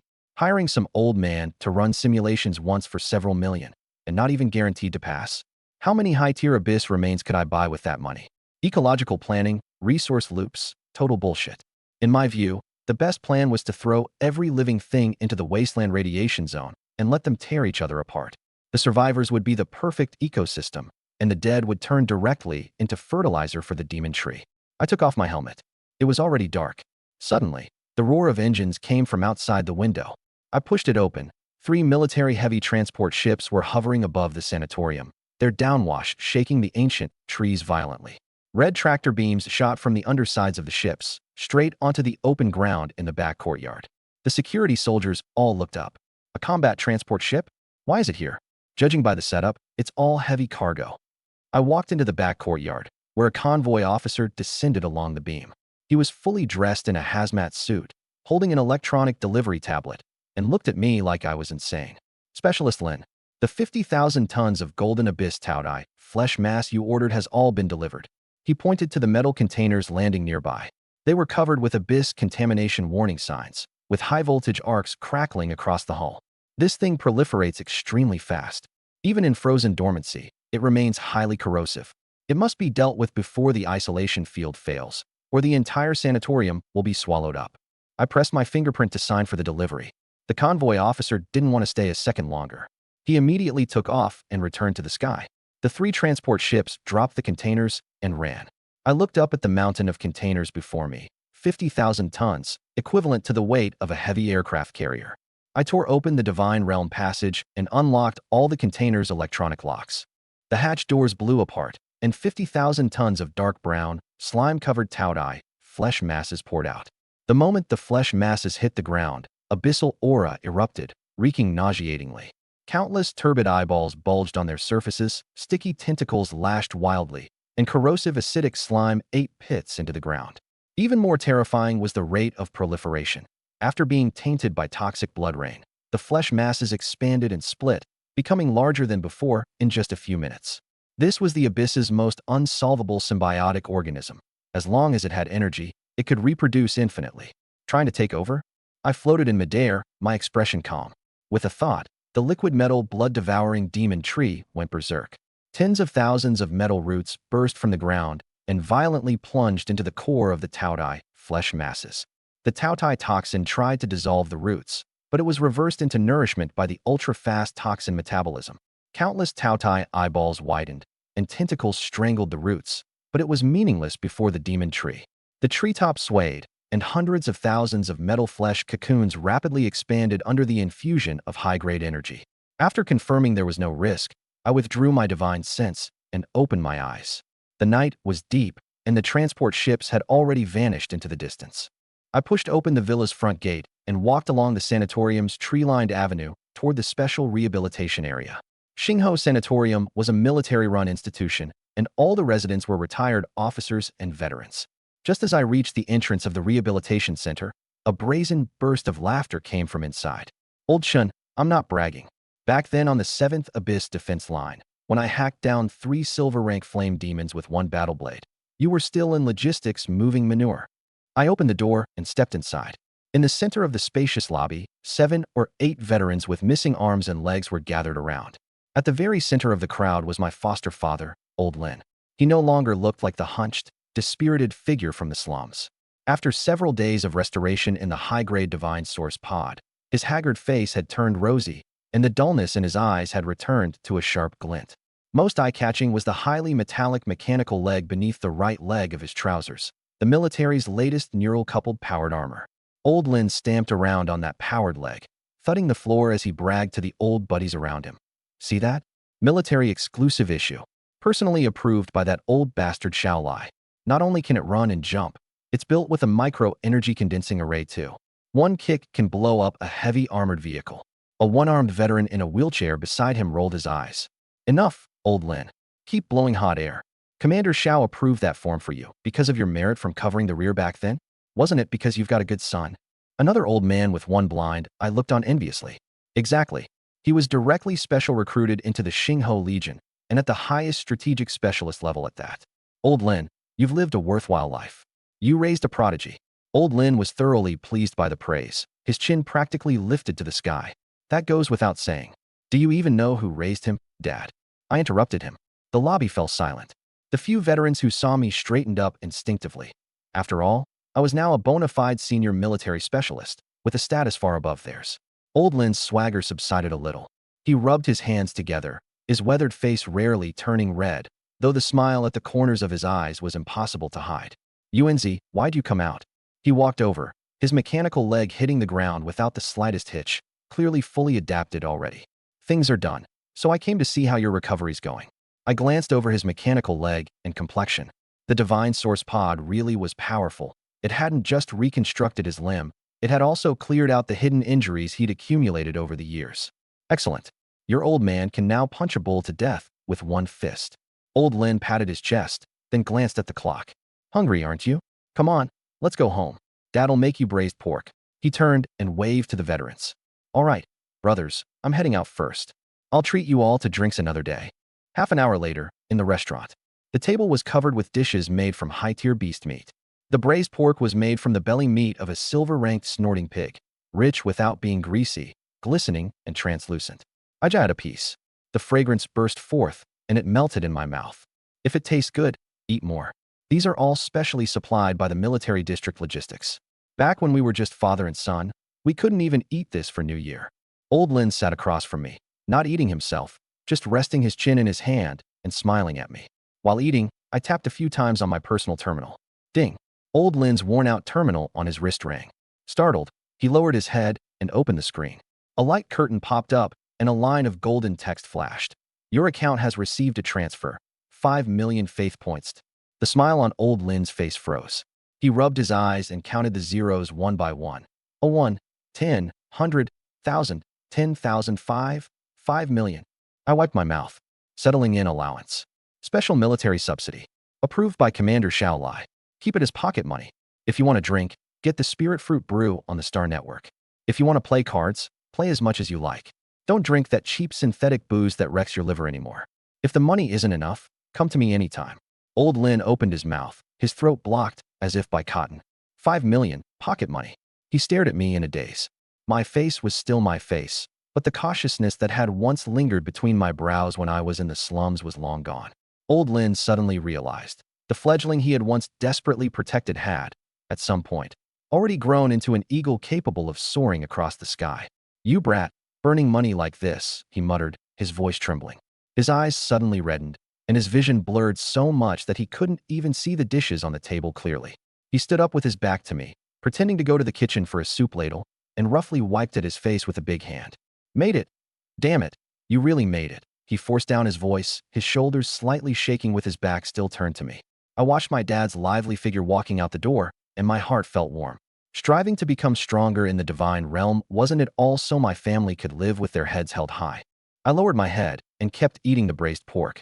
The next morning, I put on my virtual helmet and logged into the school system. The classroom erupted. Sui Weiying's holy light angels formed a battle array and ground a Tier 4 monster to death. Chu Yunchuan's mech wolf pack was even more ferocious. High-energy particle cannons wiped out an entire nest. That's nothing. Did you see the final ranking? Our class is that one. The moment I stepped through the door, all sound came to an abrupt halt. Dozens of pairs of eyes locked onto me at once. Some with awe, some with admiration, and some with fear they couldn't hide. A month ago, I was still the bottom feeder who had awakened an F-grade wasteland divine domain and even had to take out a loan for the 5,000 yuan minimum living allowance. Who could have imagined that after 10 days of assessment, I'd led a bunch of mutated goblins and cut my way through the shattered continent? 12 million points, crushing all those signs of B rank and A rank divine domains beneath my feet. Brother Yuan. Wang Pengzi rushed over from the back row. With his 300 gene frame, he moved like a cannonball. His knees bent, and he slid a full meter across the floor before grabbing my leg. You're now the living legend of Jiangxing High School's senior year, he said excitedly. Yesterday, I casually mentioned outside that we were brothers, and even the class bell from class 2 Dudong added me on comms. All right, get up. You're smearing snot all over my pants. I walked to my seat, and the people on both sides instinctively shrank back. In the corner, Zhao Tianzi, who used to be so arrogant, was now huddled in his chair. The moment he saw me, he lowered his head and didn't even dare breathe loudly. Our homeroom teacher, Lei Yin, pushed the door open and came in. When his gaze swept over me, he paused for 2 seconds and rarely showed a hint of approval. Don't get happy too soon. He knocked on the blackboard. The upcoming provincial streaming exam is what truly decides your fate. He called up a holographic star map and began explaining the Legion factions. Fighting alone in the Abyss battlefield is a dead end. If you want to survive, you have to clearly decide your development direction. First, the Behemoth Heavy Armor path. Pour resources into extreme single-unit power. One Golden Titan costs 1 billion. Losing one can bankrupt a consortium. Second, the Technology Firepower path. Combine machinery with laws. The firepower coverage leaves not a blade of grass alive, but if the enemy gets close, you're done for. Third, the Insect Swarm Catastrophe path. Give up individual defense and use endless cannon fodder to overwhelm monsters to death. At that, Lei Yin looked at me. Lin Yuan, you displayed extremely high command ability in the exam. If resources were extremely scarce, which would you choose? Everyone perked up their ears. The top boss by a huge margin was about to share experience. Even a single sentence would be worth a lifetime. I leaned back in my chair. Extremely scarce resources? I casually answered the teacher's question. As long as there are enough of them and they aren't afraid to die, it doesn't matter what school of thought it is. That was how I truly felt. With enough cannon fodder and enough lives to throw into the meat grinder, even the strongest monsters could be worn down to death. The classroom fell silent, and many classmates looked bewildered. That's it. Sounds like nonsense. Just as the atmosphere turned awkward, there was suddenly a loud bang from the front row. Class monitor Li Xiuqi slammed the desk and stood up. This elite class monitor, who possessed the divine realm bountiful oasis, was now flushed red, as if he had suddenly grasped some great truth. The simplest truth is the deepest. He pushed up his glasses, his voice trembling. What Lin said is that we're too obsessed with faction labels, and that's exactly what makes us fall into the lower path. He turned to the whole class, growing more and more excited as he spoke. What is the essence of the Abyss battlefield? It's attrition. It's a flesh and blood grinder. What Lin said about having enough numbers and not fearing death may sound like he's talking about swarm tactics, but in fact he's revealing the core of war. Discard the bells and whistles, and pursue the ultimate in troop production and human wave attrition. Li Xiuqi sighed emotionally. I used to think that as long as I equipped my dependents properly and arranged them into formation, I could get a high score. I was wrong. On a true meat grinder battlefield, armor is meaningless. Diluting the enemy's attacks with massive numbers of cannon fodder is the most efficient strategy. He bowed slightly to me. Lin, to be able to realize such a strategy starting from an F-rank wasteland, I'm ashamed of myself. The whole class drew in sharp breaths. Then all of them seemed to understand at once. Lord Abyss just says something casually, but his level is just too high. Even teacher Lei Yin nodded in approval. Well said. War is never a dinner party. To see through this layer of truth, you're naturally suited to be a commander. I remained calm on the surface, but inside I was utterly speechless. What were these people imagining? I just thought goblins were too stupid to need tactics. How did that get elevated into some kind of strategic blueprint? After class, Lei Yin announced the midterm sorting exam. Details confidential, location confidential, and the death rate would be no lower than in real-life simulations. The classroom exploded instantly. For ordinary students, if they bombed the exam, they'd be carrying corpses at the front lines for the rest of their lives. Just as I was about to return to my divine realm to check the progress of the demon spawn's breeding, Wang Fatty grabbed my wrist. Brother Yuan, don't rush off. A few friends from class want to get together before the big exam and relax a bit. They specifically asked for you to come keep things steady. I glanced over. A few ordinary boys with low presence were looking at me hopefully. No time. Something's going on in my divine realm. I refused. Do me a favor. Wang Fatty, unusually, put away his grin and looked at me with a hint of pleading. Just come have a drink with us, I'll treat. Looking at the hope in his eyes, I thought about it. In this world, old Lin was my sore spot, and Wong Fatty was one of the few friends I had. Let's go. I stood up. We went to the mech bar in the virtual star network. The dim private room was filled with heavy metal music and the smell of machine oil, and the table was covered with virtual drinks that could simulate the sensation of drunkenness. Although these drinks couldn't be brought into the real world, they could perfectly simulate the neural stimulation of being drunk. I pushed open the door to the private room and walked in. The noisy chatter inside cut off at once, and everyone stood up. Yuanji is here. Quick, Yuanji, sit here. Wong Fatty shoved me all the way to the seat of honor in the center. Wong Fatty was on my left, and on my right was a guy named Zhou Chun. At class get-togethers before, I'd always sat in a corner and acted like I didn't exist. But today was different. Only after I sat down did the others take their seats. Zhou Chun held a glass of bluish-spangled liquor in both hands and lifted it toward me, his hands trembling slightly. Yuanji, back when I followed Zhao Tianzi and the others in making fun of your wasteland divine realm, I was really no better than trash. His eyes reddened. He tipped his head back and drained the drink in one go, coughing hard from the burn. This cup is my apology. I heard the military took you away personally from the higher-ups. From now on, you're a big shot in the military. The other boys also raised their glasses, saying things like, don't forget us when you make it big, and I knew Yuanji had something huge up his sleeve. I picked up my glass and tapped it lightly against the table, my tone calm. I can't really be called a big shot in the military. I just signed an ordinary contract and got some basic resource allocations. The Shadowblade contract was top secret. I couldn't reveal my trump card to them. But the words, ordinary contract, only made the atmosphere even livelier. For these ordinary students, as long as they could be connected to the military, even as non-staff personnel, that was a guaranteed stable job. After a few drinks, the boys started talking about the development of their own divine realms. Some said their iron-armored mice had surpassed 2,000. Others said they'd mutated all their black wheatgrass. I held my glass and said nothing. Under the influence of alcohol, Zhou Chun leaned closer and asked in a lowered voice, Yuanji, do you still need subordinate gods? As soon as he said that, everyone's eyes landed on my face, their expressions carrying undisguised desire. A subordinate god contract meant handing over a law node and becoming the main god's shield and resource blood bag. But for these ordinary students who could die at any moment in the sectional exams, what did dignity matter as long as they could cling to my thigh? Yuanji, I'll have my rat swarm clear the way for you. My divine realm can serve as your logistics base. Wong Fatty's hand froze in midair. He opened his mouth, but in the end said nothing, only drank in silence. I stood up and set down my glass. Sorry, I can't take you in. Zhou Chun panicked. We don't want to cut. It's not about the cut. I interrupted him. My divine realm is a wasteland, and its laws are extremely violent. High concentration abyss radiation, deadly fire toxin, and acid rain everywhere. Once a contract is signed, these conditions will radiate into your divine realms. I looked at them. Your iron-armored mice will have their bones dissolved, and your black wheatgrass will wither instantly. As for the believers, they'll either mutate into monsters and turn on you, or their genes will collapse and they'll dissolve into pus. They won't even last a day. Zhou Chen's face went deathly pale, and the others all shrank back in fear. They had only seen my glorious score on the leaderboard, but they'd forgotten. I walked out of the private room, leaving them the stored value card to pay the bill. I could understand Wong Fatty and the others' disappointment, but abyss warfare wasn't something you could survive by relying on other people. I was able to get this far entirely because of the creation extraction talent. This path was destined to be lonely. When I returned to the virtual block and was about to log off, my wrist terminal buzzed once. My homeroom teacher, Lei Yin, sent me an encrypted invite link, along with a message. This is a spot specially approved by Commander Xiaolai. The group is called Star Ring Truth Salon. Everyone in it is one of the top monsters of this year's class. Go in and don't talk.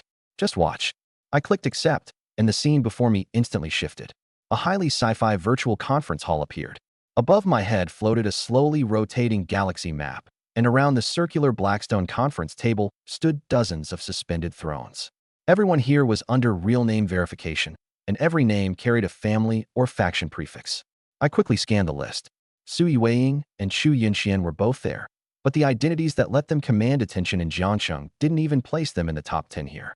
The names at the top were all from major provincial powers: Moron Clan, Thunder Military Industries, the Shao family of the provincial capital. The system automatically announced Jiangcheng, Commoner Sequence, Lin Yuan, has joined the salon. That prefix was especially glaring amid the screen full of aristocratic families and plutocrats. A newcomer? That commoner who ranked 12th in the Jiangxing Live Combat Assessment. A lazy voice sounded.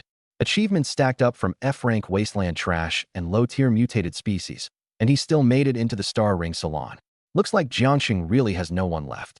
They made a few comments and quickly lost interest, continuing their previous topic. I muted myself and listened quietly from the sidelines.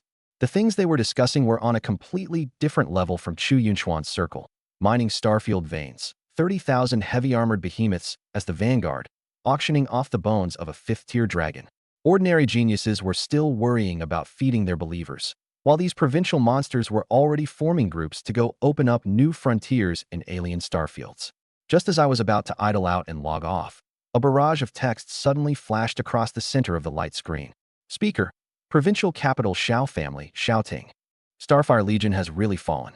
With so many orthodox military families in the provincial capital, they refuse to choose any of them and instead insist on stuffing a piece of commoner wasteland trash into this year's S-rank strategic slot. An investment of 200 million faith points, plus 3 high-grade choices from the military district's pollution treasury. Did Commander Xiao Lai lose his mind? To pour strategic resources like that into a wasteland divine domain that's doomed never to break through the true God barrier. The voice channel instantly went silent, and everyone waited to see the show. Xiao Ting's barrage quickly appeared again. A 200 million faith points investment, plus any 3 high-tier pieces of equipment from the military district's pollution treasury. Someone sneered. Has Commander Xiao Lai gone senile? He's pouring strategic-level resources into a wasteland divine realm. I sat in the corner, my fingers coming to a stop. I had probably figured it out. The S-grade resources were too hot to handle. There were only so many military resources. If Xiao Lai gave them to me, the military families in the provincial capital would naturally miss out. This Xiao Ting clearly had some clan tie to Xiao Lai. Envious that the resources had been snatched away, he took his anger out on a commoner like me. Just then, a woman's voice rang out. Young Master Xiao really has a lot of free time. Since when does a high school senior get to question a decision made by the military district's supreme command? It was Su Yueying. She went on. Everyone saw Lin Yuan's performance in the Shattered Continent Live assessment, leading a group of mutated goblins to score 12 million points. His battlefield instinct is more than enough for an S-grade spot. I knew very well that this school beauty wasn't suddenly being kind. The Su family and the Xinghai consortium were bitter enemies.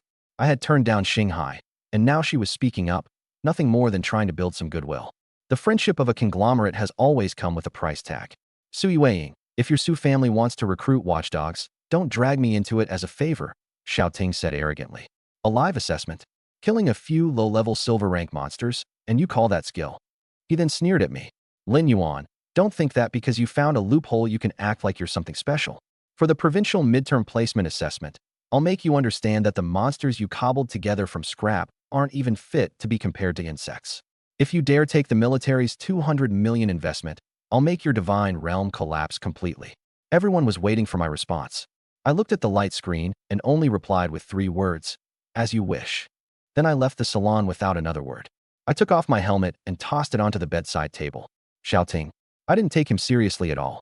The last person who had provoked me, Zhao Tianzi, now didn't even dare lift his head when he saw me. As for the midterm assessment, I wasn't afraid of it. I was actually looking forward to how the demon beasts would perform on the battlefield. I glanced at my divine realm. The dark red blood rain was still falling, and 20,000 demon beasts were gathered around the demon tree, feeding, reproducing, and resting to regain their strength. I withdrew my consciousness and went out into the yard to start practicing boxing. Relying purely on my half-god level body, a full set of military boxing made the air crack with explosive force. After I finished, I let out a mouthful of white breath, feeling completely refreshed. After showering and coming downstairs, old Lin came out of the kitchen and smiled. Yuan, your classmate Wang Fatty has been wandering around at the front gate for quite a while, carrying a bunch of bags and sweating bullets. I had the guards let him in. Lin Yuan sat down. He had only told Wang Fatty about moving to the Xinghou Military District Convalescent Home. Right after he finished speaking, the villa door was pushed open. Wang Fatty came in, carrying several exquisite alloy food boxes, drenched in sweat. His whole body of fat was pulled tight with tension, and he looked at this heavily guarded military villa so awkwardly that he didn't know where to put his hands or feet. Hello, Uncle Lin. Wang Fatty hurriedly bowed, then looked at me. Yuan Ji, your place is way too badass. That guard at the gate just now had pressure even stronger than some of our teachers. Definitely a demigod. Dad laughed heartily and took the food boxes from him. Come if you're coming. What did you bring stuff for? Sit down and eat with us. Fatty waved his hands repeatedly. I already ate. Uncle Lin, don't be so formal. Dad was sharp. He could tell Fatty definitely had something to ask me for. He lifted his teacup. All right, you young people chat. I'm going to the rehabilitation center to find some old buddies and play a few rounds of chess. The door closed, and only the two of us remained in the dining room. I picked up my knife and fork and cut into the steak. Speak. Coming so early in the morning. What happened? Wang Fatty stood by the table, gripping the hem of his shirt so tightly that his knuckles whitened and his eyes turned red. After a few seconds of silence, he gritted his teeth and said, Yuan Ji, my dad's meat processing plant has been targeted by a major guild in Jiangxing. His voice carried repressed fury. Blood Edge Guild. They've set their sights on my family's pasture divine realm and processing line. First, they joined forces with several major distribution channels to cut off our sales. Then they sent people to maliciously drive down prices at the supply points on the Abyss frontline. Fatty stepped forward a couple of paces, determination flashing in his eyes. Yuan Ji, there were too many eyes and ears in the tavern, so I didn't have the nerve to bring it up. I know your wasteland law is terrifying beyond belief, but I swallowed my pride and came to find you. I want to become your subordinate god. He stared at me fixedly. I don't want any profit share, and I don't want any resource subsidies. Just give me a mouthful of scraps and leftovers to keep the dependence in my divine realm alive. I put down my knife and fork and looked at this red-eyed fatty before me. A month ago, on the school playground, when I awakened an F-rank wasteland domain and was mocked by the entire school, it was this very fatty who beat his chest and said, from now on, my family's meat plant's offal is all yours. I'll run a meat plant and support you. There are countless people who add flowers to a brocade, but very few who send charcoal in the snow. I'm a person who bears grudges, and likewise, I remember kindness. Do you know that once you sign the subordinate contract, your divine realm node will be completely open to me? I leaned back in my chair, my tone serious. Your life and death will be entirely in my hands. Know that, Fatty said firmly. But I trust you. It's better than being bled dry by those bastards from Blood Edge Guild like a juicer.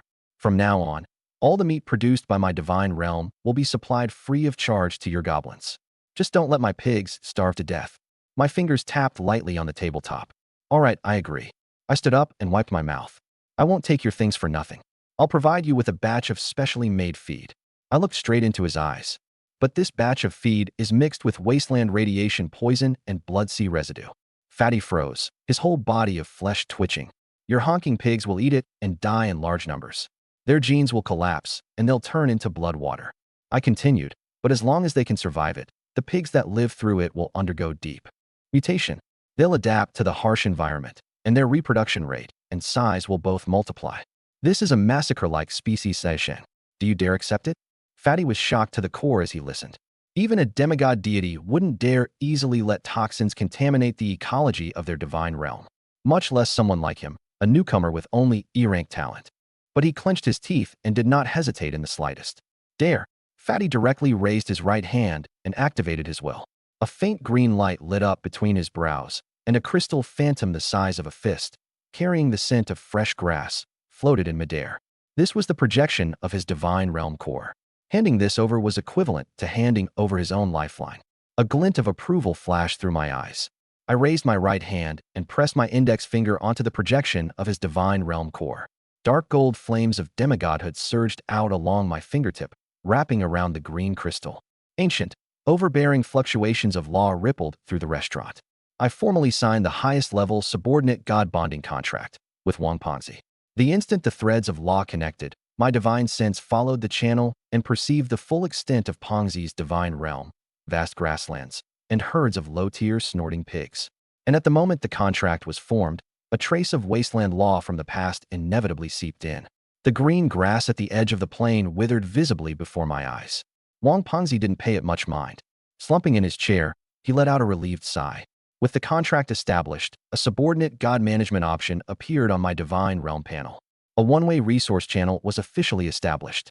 That meant that, as long as I wished, I could drain every last resource in Wang Pongzi's divine realm with a single thought. This was not only complete subordination of authority, but also a disguised form of protection. I closed my eyes, and my consciousness once again entered the wasteland divine domain. This time, I didn't look toward the berserk demon in the center of the basin, but instead turned my gaze to the edge of the divine domain, the group of dark gold miasma insects. These things had originally been nothing more than ordinary corrupted cockroaches. After being baptized by the laws, the surviving individuals had terrifying vitality. Activate creation extraction. Dark gold light lit up in my eyes as I locked onto the miasma insects. The system prompt confirmed successful extraction, granting me a black iron tier conceptual trait, abnormal survival resilience, which could greatly enhance adaptability to harsh environments and resistance to toxins. With a flick of my fingers, over 100 high-purity wasteland toxic crystals floated before me. These toxic crystals had been simmered for a long time by the earth veins, and their poison was extremely fierce. Even ordinary bronze-tier monsters would have their internal organs melt and die if they swallowed them. I spent faith points and imprinted the trait into the toxic crystals. Green light flowed within them, and the violent aura on their surfaces subsided, replaced by a layer of eerie vitality. Teleport. I sent this batch of modified wasteland toxic crystals through the law channel into Wang Pengzi's prairie divine domain. In the real world, inside the restaurant, Wang Pengzi looked at the hundreds of glowing stones that had suddenly appeared above his divine domain and swallowed hard. Crush these toxic crystals, mix them into the feed, and give them to your humming pigs, I said, leaning back in my chair. At the first feeding, at least 70% will die. The fat man trembled all over. More than 10,000 pigs he had painstakingly saved up were about to lose more than half of their number. If it were normal, he'd be heartbroken. But as long as they survive, they'll become the strategic rations we need, I said, looking at him. Do it. The fat man made the decision through gritted teeth. He trusted me almost blindly. Since either way they were going to be killed off by the major guilds, they might as well take a gamble. Afterward, the fat man returned home and, as I instructed, crushed the toxic crystals into powder, mixed it into the feed, and fed it to the pigs on the prairie. The time flow in the divine domain differed from reality. Only 4 days had passed in the real world, but nearly a month had already gone by in the fat man's divine domain. For more than half a month, the prairie had been filled with agonized cries. The pigs that ate the toxic feed developed boils all over their bodies and rolled on the ground. The poison destroyed their internal organs, and under the erosion of the wasteland laws, their gene chains began to collapse. Half died on the first day, and by the second day, fewer than 4,000 remained. The fat man's eyes were bloodshot in the real world, but he still clenched his teeth and refused to cut off the toxic feed supply. Only on the 28th day did the remaining 800 pigs on the prairie finally stop screaming. They underwent a dramatic transformation. Their pig skin turned into a dark black keratin layer, their bodies swelled to the size of adult oxen, their eyes turned blood red, and their tusks were like curved blades. Mutated black demon pigs, black iron 8-star level. Their meat contained a high concentration of berserk vitality, and their breeding cycle was extremely short. It worked. The fat man trembled with excitement. His originally powerless humming pigs had directly jumped several tiers, becoming black iron high-tier, mutated monsters. My terminal suddenly popped up with a communication request. The fat man was so excited he almost knelt down to me. Yuanji, 800 survived, and their breeding speed is more than twice as fast as before. From now on, I'll take all the black demon pigs you produce every day at internal prices, I said calmly. This had all been within expectations. After that, I also sold the fat man several hundred discarded, incomplete mutant swamp crabs and demonic vultures from my divine domain at a very low price. With this batch of coordinated mutant troops and the high vitality recovery provided by the black demon pigs, the fat man's combat power among ordinary students could now run rampant. Blood Edge Guild, screw them, the fat man said, now full of confidence. After dealing with these matters, I sat alone in my bedroom and tallied my assets. More than half of the 200 million military funds remained. I was preparing to go find some equipment to strengthen the Berserk Demon's living armor. At that moment, the terminal screen suddenly went black, and a dark red Starfire totem from the military appeared, popping up with a coordinate invitation. Cinder, Starfire Legion Supreme Commander, Shaolai. An audience with the Supreme Commander personally? I raised an eyebrow. Without hesitation, I put on the virtual headset and clicked to accept the transfer. When I opened my eyes, I found myself in the boundless starry expanse of the universe. There was no air around me, only the suffocating pressure of the vacuum and the violently turbulent currents of energy visible to the naked eye, tearing through the void.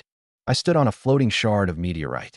A dark gold semi-divine shield automatically rose around me, resisting the interstellar radiation all around. Look down.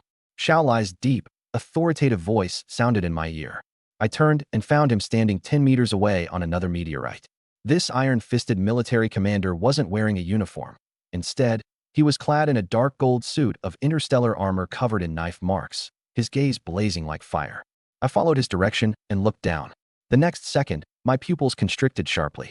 Below was a cosmic battlefield vast beyond any numbers measure. In the core of the galaxy lurked an abyssal demon god as massive as an asteroid, without a fixed form, like a tumor kneaded together from countless corpses, eyeballs, and dark matter.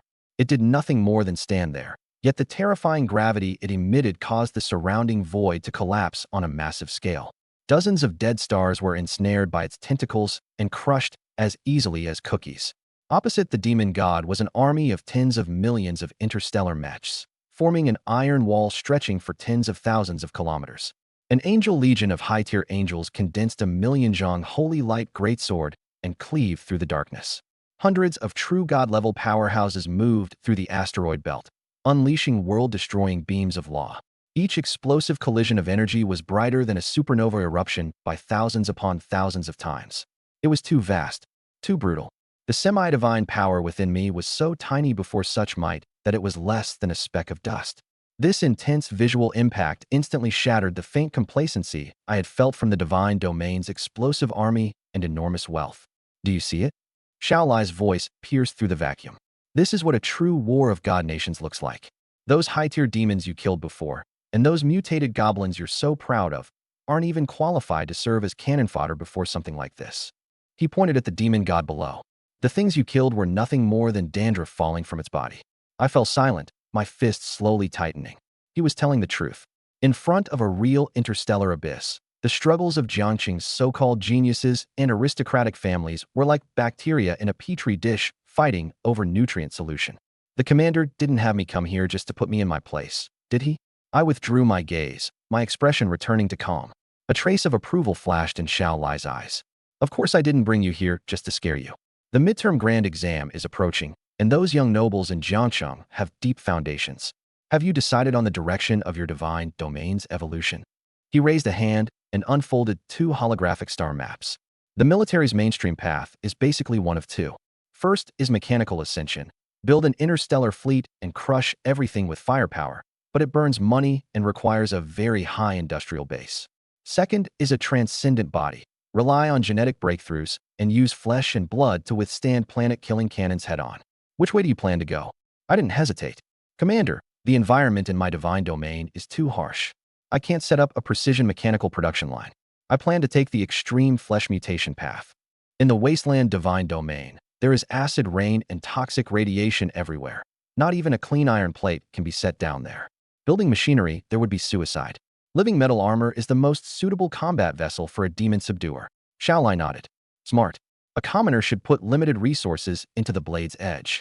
With a reverse grab, he conjured 2 dark gold scrolls out of thin air before me. These are treasures I collected when I was campaigning in the Abyss years ago, the Titan Behemoth gene chart and the Void Shadow Beast gene chart. They contain the evolution routes of ultimate defense and ultimate assassination. Though they require massive resources to guide and the success rate is extremely low, once they take shape, few among the same rank can match them. He looked at me. They aren't sold anywhere on the market. Consider this my personal investment in you. Take them, and don't embarrass the Starfire Legion in the grand exam. I took the charts with both hands. The moment they touched my hands, the interwoven aura of wilderness and death surged straight into my mind. Gene charts involving the underlying laws of genetic evolution were worth at least 10 million faith points on the black market. Money couldn't buy them. Thank you, Commander. I thanked him solemnly. I would remember this favor. A flash of white light later, my consciousness exited the intranet and returned to my real bedroom. Sitting on the edge of the bed, I looked at the 2 ancient charts in my hands. The charts were in hand, but how was I supposed to get that group of demons, who only knew slaughter and feeding, to grasp the profound laws of genes? Surely, I couldn't have the tyrant hold the charts and teach them to read one by one. I opened the terminal, logged into the Pantheon trading network, and searched for divine structures that could assist genetic evolution. A flood of overpriced items appeared on the screen, but something in the corner caught my attention. Platinum tier abandoned structure. Astral gene monolith, the seller labeled it. Excavated from ancient astral ruins, capable of recording high-level gene charts and allowing believers to comprehend their own path of evolution. The problem was that its energy core was completely ruined, and it would take massive amounts of bioelectric energy to activate. No refunds or exchanges if it couldn't be repaired. Price: 5 million faith points. The comments were full of mockery. 5 million for a broken rock. Where are you going to find that many monsters to generate electricity every day? With that money, you might as well just buy high-level troops. I looked at the screen, the corners of my mouth curling slightly.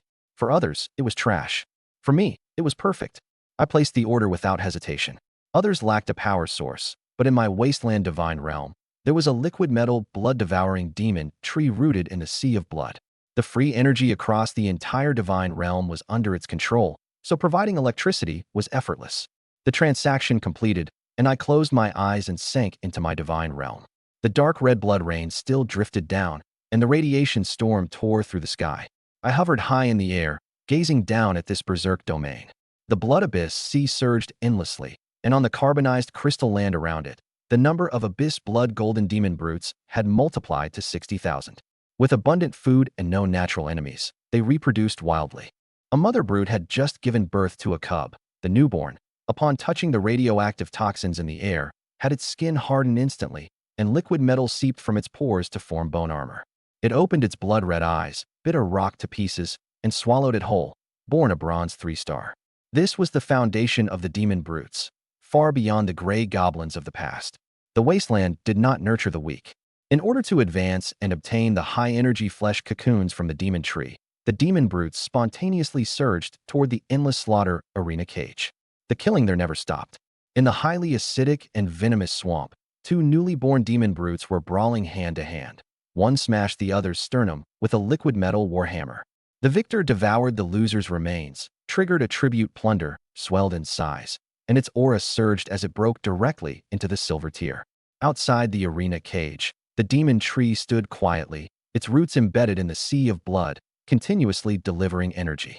The branches were covered with more than 100,000 high-energy flesh cocoons, providing recovery for the highly energy-consuming demon brutes. The subordinate races were also expanding. Dark gold venom mist insects had grown from 30,000 to 300,000. Black gold-bladed feather demon vultures circled overhead hunting, and in the nether river, liquid metal crabs and flying blade bonefish tore at one another. With 60,000 demon brutes plus hundreds of thousands of bloodthirsty subordinate races, the combat reserves were already terrifying. But I knew that wasn't enough. Without a qualitative change at the top level of genes, even if we encountered a true abyssal demon god, no matter how many there were, they would still be cannon fodder. I flipped my hand, and a gray-white stone steel covered in cracks and ancient pattern formations appeared. I casually threw it. The 10-meter-tall astral gene monolith crashed into the center of the sea of blood like a giant tombstone, utterly lifeless. I stared at the sky-darkening liquid gold, blood-devouring demon tree and gave the order, connect to it. The trunk of the demon tree trembled violently. Tens of thousands of metallic roots embedded in the sea of blood stopped writhing, and its leaves rustled loudly, as if resisting. This thing was the overlord of the divine domain, driven by the instinct to seek profit and avoid harm. It greedily devoured the fire poison of the earth veins and the energy of the blood sea, all to nurture the flesh cocoons hanging from its branches. And now I wanted it to share its energy with a stone? It instinctively repelled the idea. Several thick roots even drew back slightly. You're refusing me? I hovered in midair, my tone calm. The next second, the laws of the entire divine domain descended. Dark gold divine light blazed in my eyes. An absolute, cold, and unyielding will turned into tangible pressure, smashing heavily onto the demon tree's main trunk. Crack! The surrounding space shattered inch by inch. The blood sea was abruptly flattened, and the radiation storm in the sky was forcibly halted. The will of the Creator brooked no doubt. The demon tree let out a painful hum, its crown trembling violently. At last it suppressed its greed. Thousands of roots sprang out of the ground, coiling around the base of the stela, their tips transforming into probes that stabbed into the dried-up energy circuits. Boom! A vast torrent of bioelectric energy poured into the stela. On the once dead stone surface, ancient rune formations lit up layer by layer, and a deep blue glow dispelled the crimson mist. The diamond-shaped crystal at the top reformed, releasing a gene guidance force field. The stela had activated. I dispersed the pressure and directly slammed the 2 blueprints Shao Lai had gifted me, the Titan Behemoth and the Void Stalker Beast, into the crystal. Buzz! The deep blue light split into 2. On the left, a dark golden mountain-like shadow appeared, heavy and violent, the Titan path. On the right, it was shrouded in profound black shadow, void-like and eerie, the Stalker path. The gene force field covered the entire territory. All the Havoc demons stopped fighting and looked up, their eyes brimming with fervent longing. My followers, my voice rang in the minds of every familiar. Those who touch the stela may obtain the method of evolution. Follow your hearts and choose your own path. A divine decree had descended. A 6-meter-tall tyrant burst out from deep within the fighting cage, kicked away more than a dozen Havoc demons blocking its way, claimed the best spot directly in front of the stela, and pressed its metal arm onto the Titan's stone body. With the king setting the example, 50,000 Havoc demons went completely mad. The huge ones, the ones who liked to clash head-on, rushed to the left, bathing in the dark golden radiance. Their bodies swelled, and metal condensed into heavier tower shield forms. The smaller ones, the ones reliant on speed and technique, moved to the right. Their bodies elongated and thinned. The black metal lost its sheen and turned into a light-absorbing matte material, their presence blending into the mist until they were almost invisible. Extremely heavy armored warriors and extremely faceless assassins. I looked at the two clearly divided evolution paths below me, and the corners of my mouth lifted. Resources had been poured in, the direction had been set, and all that remained was for this group of monsters to fill out their gene chains through slaughter. After confirming that everything was running stably, my consciousness returned to reality. I rubbed my temples and was just about to pour myself a glass of water when the terminal on the desk started vibrating, red light flashing. I opened the screen. The Star Ring Truth Salon group had been flooded with messages. Provincial capital Shao family. Shouting at Lin Yuan. Where are you? Took 200 million in military district resources and then went dead? Provincial capital Shao family. Shouting. Say something. The major exam is almost here, and you're hiding in a pile of trash too scared to show your face? He even posted a screenshot, the province's new star ranking. Shouting was in the top 100, followed by a long list of battle records and resource evaluations. Provincial capital Shao family. Shouting. Open your damn eyes and look carefully. This is what the real strength tier looks like. I scrolled through 2,000 places and still couldn't find you. A trash loser who only got points by exploiting a loophole is worthy of an S-rank spot? When the major exam collision comes, I'll make you understand just how deep the gap is between commoners and aristocratic families. The others in the group were all lurking and watching the show. Morong Bai and Chu Yunxian were sending emojis, and no one interrupted. Su Yuing also said nothing, as if waiting for my reaction. I sat in the chair and watched Xiaoting's crazed messages in the group, finding it all rather amusing. A pampered flower raised by family backing, always looking for attention all day long, truly immature. I swiped my finger and directly set the group chat to do not disturb mode, instantly restoring peace and quiet. But that provincial rising star rankings screenshot he posted did catch my attention. I opened the military intranet and checked it.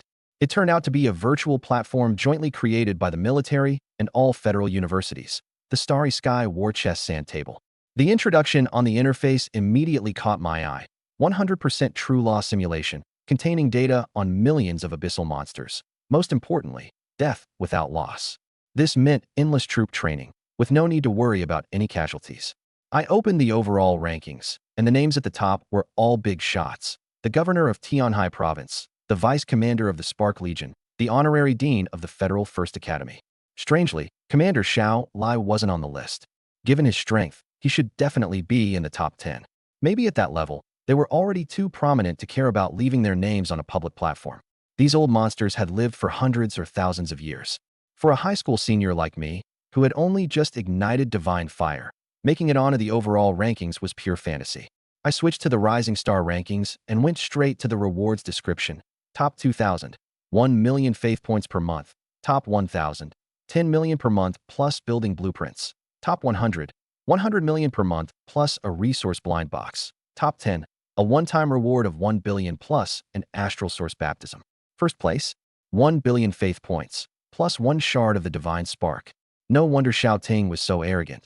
The rewards were way too tempting.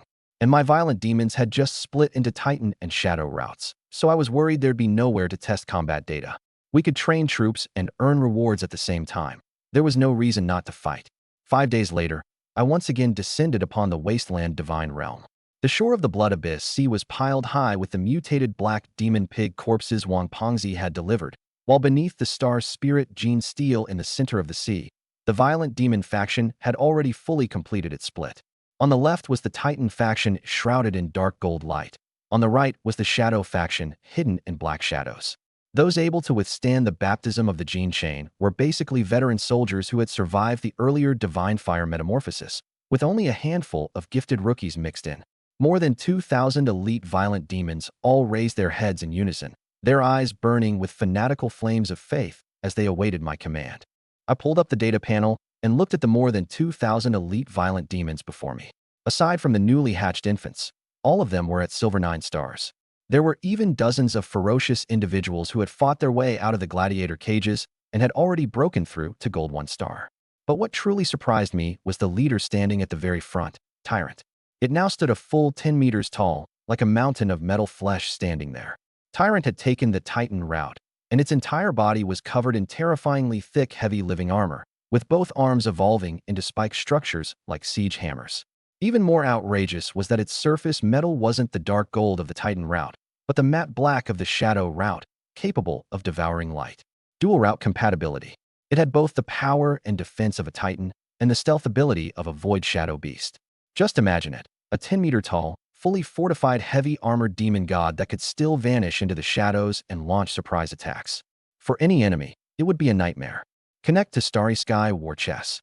With a single thought, formless law power descended, and my consciousness, along with more than 2,000 violent demons, was simultaneously sent into the virtual sand table. A mechanical voice sounded. Participant Lin Yuan detected, senior year student of Jiangxing No. 3 Middle School. Beginning first provincial-wide match. Match successful. Scenario, Mist Swamp. Battle countdown, begin. I found myself in a foggy swamp. 500 meters away, rows of human swordsmen in silver plate armor stood in formation, while dozens of apprentice mages behind them were frantically conjuring fireballs. I glanced over it. Average tier, bronze 5 stars. This matchmaking system was pretty primitive, a lineup built up by a newly awakened newbie using family resources. No need for my orders. Hundreds of Titan demons roared and charged straight ahead, ignoring the mud. Mud and water exploded upward as the black metal monsters slammed into the human formation. Silver plate armor? It was barely stronger than paper. Long swords struck the demon's armor and couldn't even leave a scratch. 10 seconds later, the battle was over. The newbie on the other side hadn't even had time to issue commands before his believers were torn to pieces. Battle victory. Ranking rose to 98,541st place. Continue. The leaderboard massacre mode had officially begun. Extreme Ice Snow Mountain. The shadow demons melted into the darkness and silently slit the throats of the snow monsters. Victory. Death Desert. The Titan demons charged through the sandstorm and punched through the skull of a gold-tier sandworm. Victory. Urban Ruins. Half-beasts wanted to fight guerrilla warfare? The tyrants smashed down a 20-story building with a hammer and buried them alive. Victory. 30 consecutive wins. My ranking surged from over 90,000 into the top 2,000. The 31st match. Scene, Steel Fortress. I stood inside a military base forged entirely from solid steel, and 1,000 meters away stood a complete tech-armored force. Several thousand believers wore sci-fi exosuit power armor, the front line equipped with heavy electromagnetic rifles, the rear with self-propelled artillery, and the high ground mounted with high-energy laser turrets. Every one of them was at the peak of silver, and their weapons' lethality was close to gold tier. Finally, I'd run into a tough one. The tech path burned money early on, but once it took shape, that kind of firepower coverage that disregarded individual differences was every flesh and blood race's nightmare. I looked at the steel tied across from me, fully unleashed, and a trace of interest finally appeared in my eyes. A tech path armored army. A faint smile touched my lips as I looked at the steel base in the distance. Perfect. I'll use your artillery fire to test the strength of my monsters. In the command tower of an iron fortress thousands of kilometers away, a girl in a silver battle suit watched the battlefield through a holographic screen. After seeing me and my flesh and blood legion, her eyes were full of disdain. Not even a shield, and you didn't bring a single piece of equipment. In this sandbox battle, the technology path had always been an overwhelming presence. Her force, equipped with third-generation beyond visual range firepower, had driven countless experts to defeat.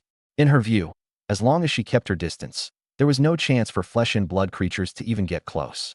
Lock all channels. Main guns fire, she ordered.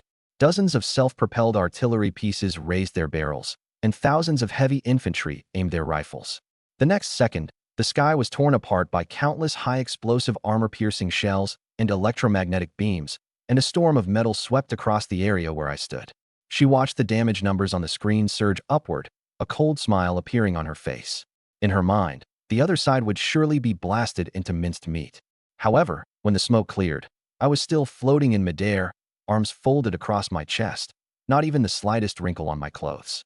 Beneath me, hundreds of Titan Berserk demons were advancing through the barrage. The liquid metal on their bodies constantly writhed, coalescing into massive, tower-shaped shields. Armor-piercing shells struck the shields and only left shallow craters, unable to penetrate that monstrous layer of living metal. Even more terrifying was that the few shrapnel fragments embedded in the demons' bodies were actually wrapped by the liquid metal, melted, absorbed, and directly converted into part of their armor. What kind of monster is this? The girl's scalp went numb. She had memorized the catalog of all races and had never seen such a creature. The Titan Berserk demons forcefully crossed the 1,000-kilometer death zone and slammed into the infantry line. They ignored the high-voltage shocks and tore apart the alloy exoskeletons of the heavy infantry with their bare hands. The frontline defense collapsed completely in less than 10 seconds. "Focus fire on the laser turrets," the girl ordered. Just as the turrets were about to fire, hundreds of shadow-bearing demons emerged from the shadows. Their matte black skin perfectly evaded all detection. With blades flashing, operators fell and the charging lines were severed. The out-of-control turrets suffered chain detonations, a dozen fireballs soaring into the sky, and the rear fire network was instantly paralyzed. "Activate the final trump card." The girl slammed her fist onto the console in despair. From deep within the base, 3 15-meter-tall gold-tier heavy mechs charged out. They were forged from the highest-strength memory alloy, each wielding a 10-meter-long high-frequency giant blade. The pressure of gold tier might even force the Titan Berserk demons to stop in their tracks. I hung suspended in midair, looking coldly down at the 3 golden mechs charging out below. These things claimed they could withstand missile bombardment, and on a conventional battlefield, one of them could wipe out an entire squad. But I didn't even lift an eyelid. I shifted my gaze to the tyrant at the rear of the formation. "Take them out." Just 2 words. The tyrant received the order and slowly raised its head. On that black heavy armor fused with Titan defense and shadow stealth traits, a chilling, killing intent seeped out. The next second, the 10-meter-tall tyrant twisted, and its enormous body merged into the shadows, vanishing into thin air. "What? Target lost. Radar lock failed." A girl's shriek came from the command tower. How is that possible? With something that massive? The pilots of the 3 golden mechs were stunned as well, frantically scanning their surroundings. Right then, directly above one of the mechs, the shadows in the void were pulled apart like a curtain. The tyrant descended from the sky, carrying the terrifying power of the Titan path, combined with the gravitational acceleration of a high-altitude fall. It was like a black meteor smashing down. Boom! The golden mech, said to be impervious to blades and bullets, had its head and cockpit crushed under the tyrant's feet, instantly caving in and shattering like a soda can. The pilot didn't even have time to scream before being turned directly into a pulp of flesh. The other 2 pilots' eyes nearly split with rage as they roared and swung their high-frequency, vibrating giant blades, slashing down on the tyrant from both sides. Those blades could cut through mountains. But the tyrant didn't dodge at all. It simply raised its arm to take the blow head-on. Clang! A piercing metallic impact rang across the battlefield.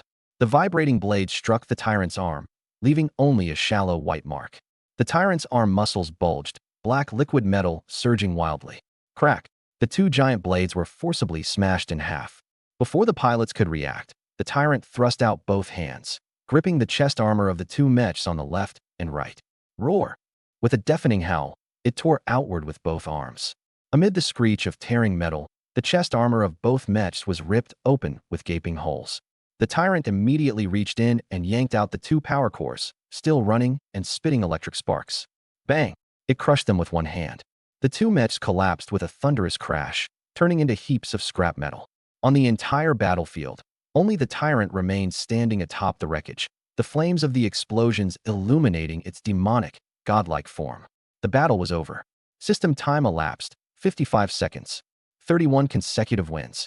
Your ranking has surged to 890th on the provincial rookie leaderboard. On the opposite command tower, the girl's figure was fading out of existence. Just before leaving, she stared fixedly at me, her eyes filled with terror. Where the hell did this monster come from?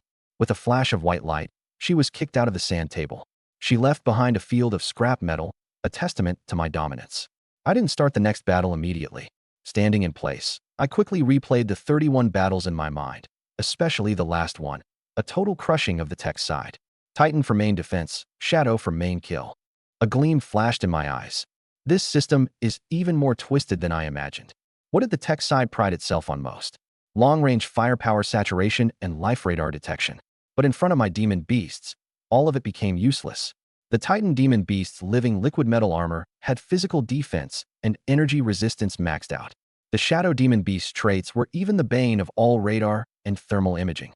With Titan drawing fire in the front, Shadow could slip into the back line and cut down the enemy's firepower core. It could attack when advancing and defend when retreating. No pain, no fatigue. Very strong. But I didn't get smug. I lifted my head, my gaze seeming to pierce through the virtual starry sky, toward the interstellar Great Wall in reality that stretched across the edge of the universe, and the abyssal demon gods beyond it. What Commander Shao had shown me was the true force. My heart tightened. Just now, that girl had a group of followers all at the peak of silver, plus 3 gold-tier heavy mechs.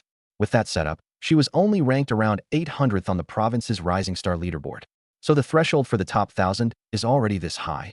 How terrifying must the monsters in the top 100 be? I stroked my chin and thought. Then I suddenly remembered Xiao Ting. That guy was firmly in the top 100. Looks like not every guy surnamed Xiao is trash, I concluded. As for wanting the broken divinity fragment at the top of the rankings, my current foundation was still a long way off. Ding. You have entered the top 1,000 in the province and triggered a stage reward. The mechanical voice interrupted my thoughts. I opened the virtual interface and collected the mail. 10 million faith points credited. 1 random silver tier building blueprint. 10 million was astronomical for an ordinary high school student, but I had just squeezed 200 million out of the military, so this amount was only icing on the cake. My attention fell on the blueprint. Automatic mechanical furnace. Tier. Silver function. Input iron, ore, and energy. The production line operates automatically, mass-producing standard black iron tier weapons. A black iron tier weapon production line? For gods on the elite troop route, this thing was utterly useless. But when I saw the words fully automated production line, the corners of my mouth lifted. For others, it's junk. For me, it's a pillow handed over when I'm sleepy. The living liquid metal armor on Balmon needed reinforcement. Aside from devouring flesh and blood, the simplest method was to devour high-strength metal. This furnace can only make black iron tier weapons because its internal array is too primitive. But if I turn it into a living building, the idea flashed through my mind. Previously, the Black Blood Arena and the Abyss Rotwood Tree had both undergone terrifying mutations only after fusing with the living metal trait. Now, even the creatures of the divine realm carried that gene in their bodies. The path was clear, and I no longer hesitated. Disconnect. My consciousness returned to the bedroom, and I opened the All Gods trading network. 500 tons of hematite or 100 tons of refined red copper, 50 tons of deep-sea silver, 10 silver-tier energy cores, all high-grade scrap alloys. Buy everything at the right price. My fingers swept rapidly across the holographic screen. In less than a minute, 7 million faith points were spent. Beep. The materials have been delivered to the designated divine realm coordinates. I closed my eyes and let my consciousness sink. A dim gray sky, dark red blood rained drifting down. I descended above the wasteland divine realm, my gaze locking onto the ring-shaped volcanic belt in the far north, where the crust was extremely thin, dark red magma roiling through the fissures, temperatures soaring. This is the best place for a forging zone. I raised my hand, and with a thought, mountains of or materials along with the blueprint slammed down at the edge of the volcanic belt from the void. Construct. Silver-white light enveloped the materials. The earth trembled, and the crust was reshaped by divine power. A mechanical factory with a heavy metal industrial style rose from the ground. A 50-meter chimney pierced into the sky, conveyor belts crisscrossed in every direction, and hundreds of mechanical arms hung from beams and pillars. At the center of the workshop was a blast furnace over 30 meters in diameter. Activate. Rumble. Gears meshed with a harsh grinding sound. Energy absorption pipes at the bottom plunged into the magma pool to draw up geothermal heat. The blast furnace ignited in raging flames, and the production line began operating. I stood in midair, coldly watching this silver-tier building. The industrial vibe was strong. It looked pretty intimidating. But when the first batch of hematite ore was fed into the furnace, and after more than a dozen processes, the conveyor at the end spat out a dozen rough black iron longswords. I shook my head. Too brittle. Such impure common iron doesn't even make Balma want to chew it. No longer hesitating, I turned my gaze toward the endless slaughter arena tens of thousands of meters away. There, Bauma was engaged in its daily fight to the death. Amid flying flesh and blood, a Bauma that had just broken through to Silver 7 stars had most of its body ripped apart by a companion, blood splattering across the ground. It collapsed, its chest heaving violently, life signs rapidly fading. The highly compressed acid and liquid metal fragments inside its body began emitting dangerous red light. The fatal poison explosion was about to trigger. At the critical moment, "Come here." I reached out and seized from afar, and a dark golden force of law clamped directly onto the dying rampage demon, drawing it up into the air above the volcanic belt. The ferocity in this rampage demon's eyes instantly turned into docility and fanaticism. It seemed to realize what I intended and proactively shed the last of its defenses. Creation extraction. Dark golden chains sliced deep into the rampage demon's body, and its shattered form was ground into ashes scattering through the sky.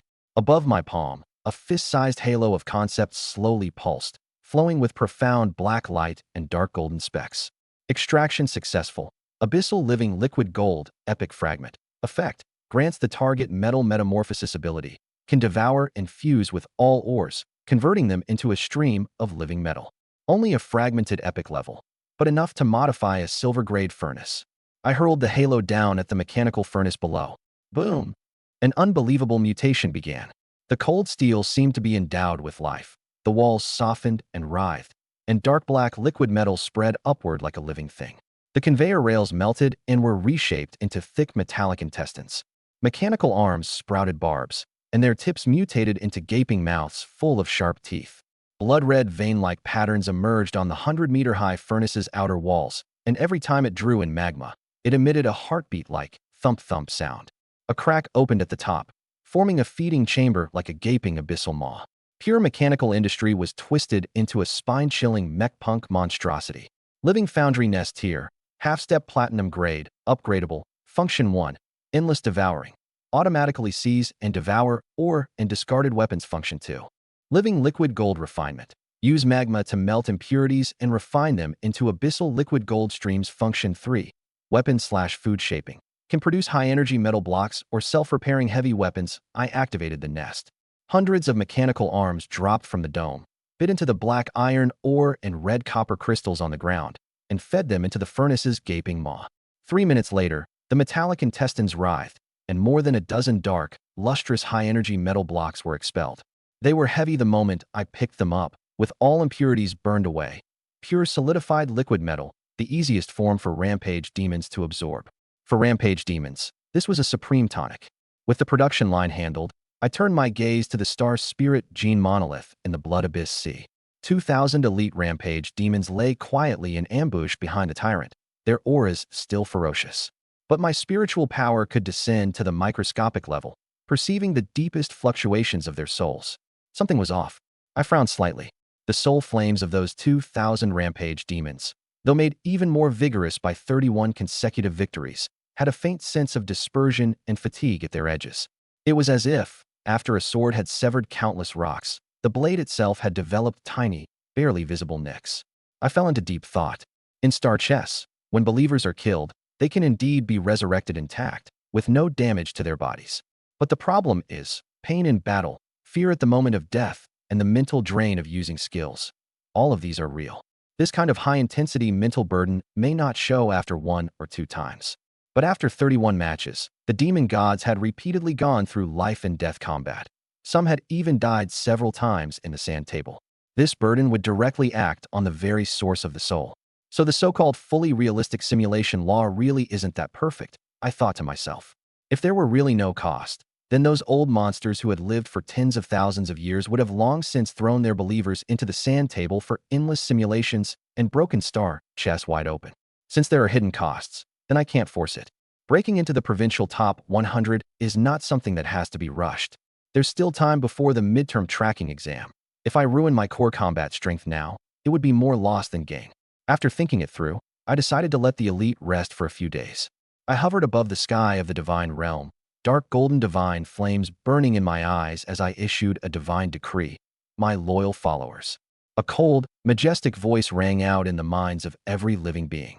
The tyrant knelt first, and the 2,000 elite troops, 60,000 ordinary demon gods, harpies, and insectoid swarms all prostrated themselves on the ground.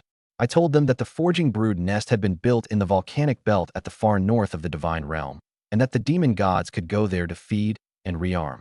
But my tone turned cold. You may approach the brood nest only to feed. You are not allowed to cause trouble. Whoever dares to damage the brood nest, I will strip their divine soul and subject them to eternal biting by the blood-sea fire poison. Divine lightning of the laws burst across the sky, and all living beings etched the iron law into their genes.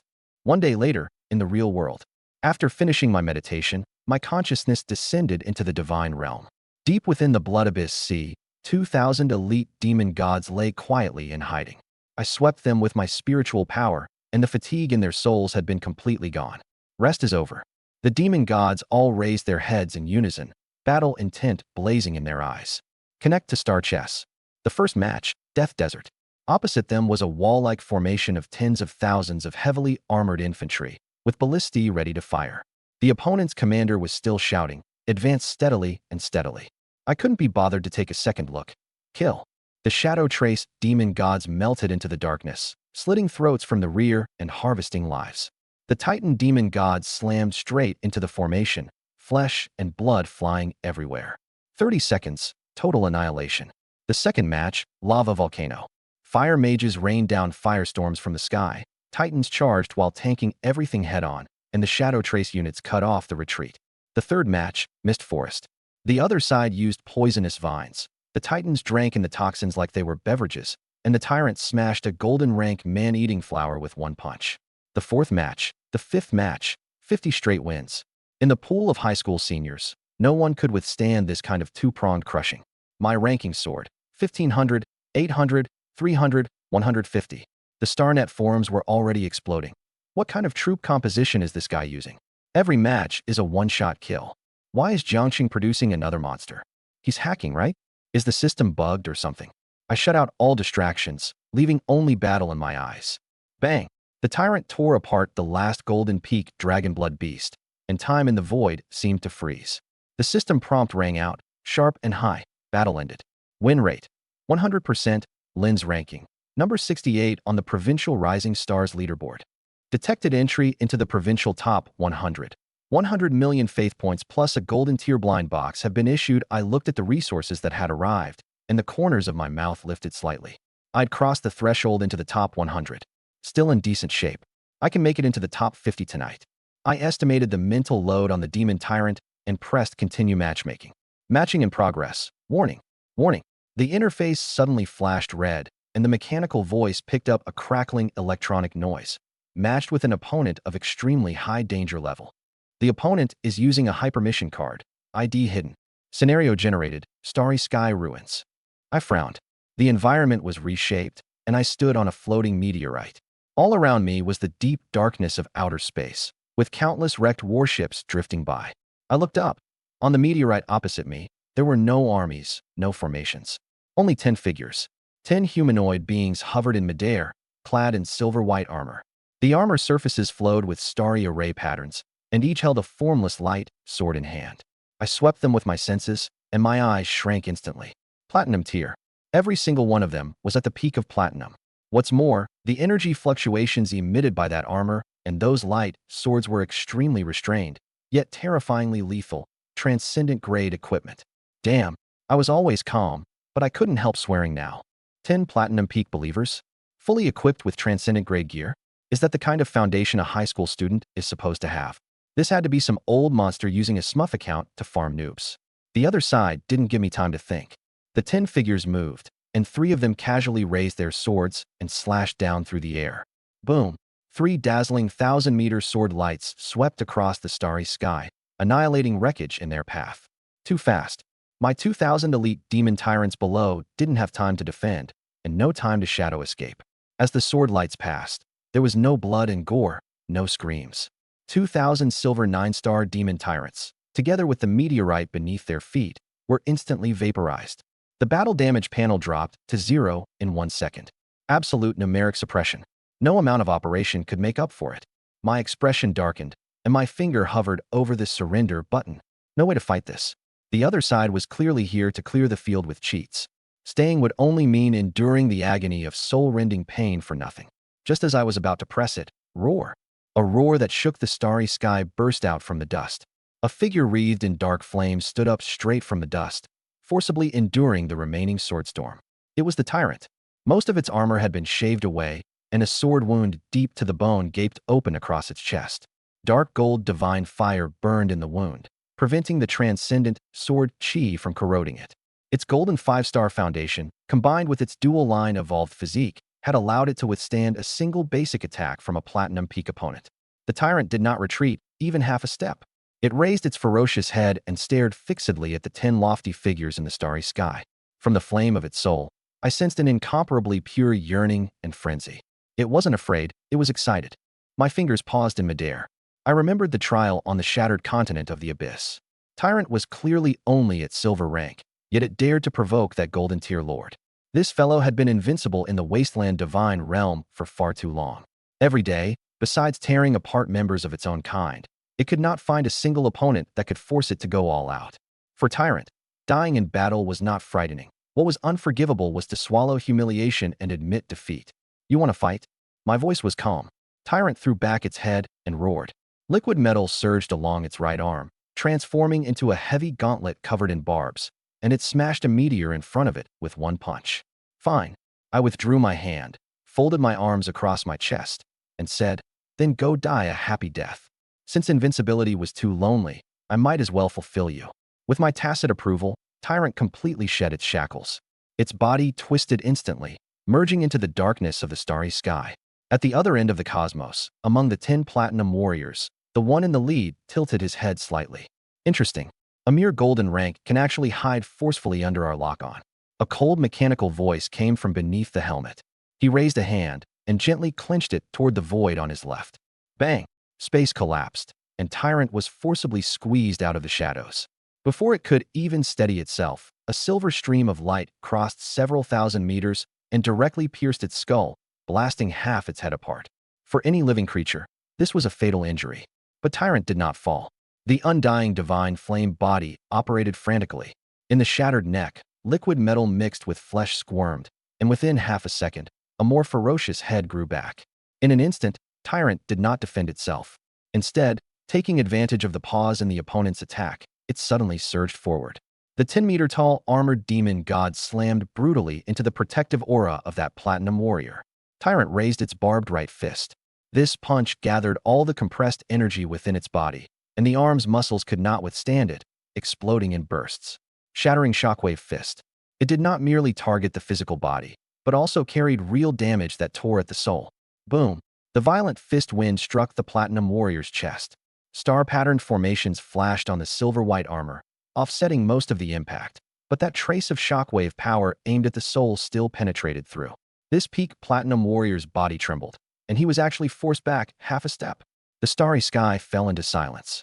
The auras of the 9 platinum warriors behind him fluctuated at the same time.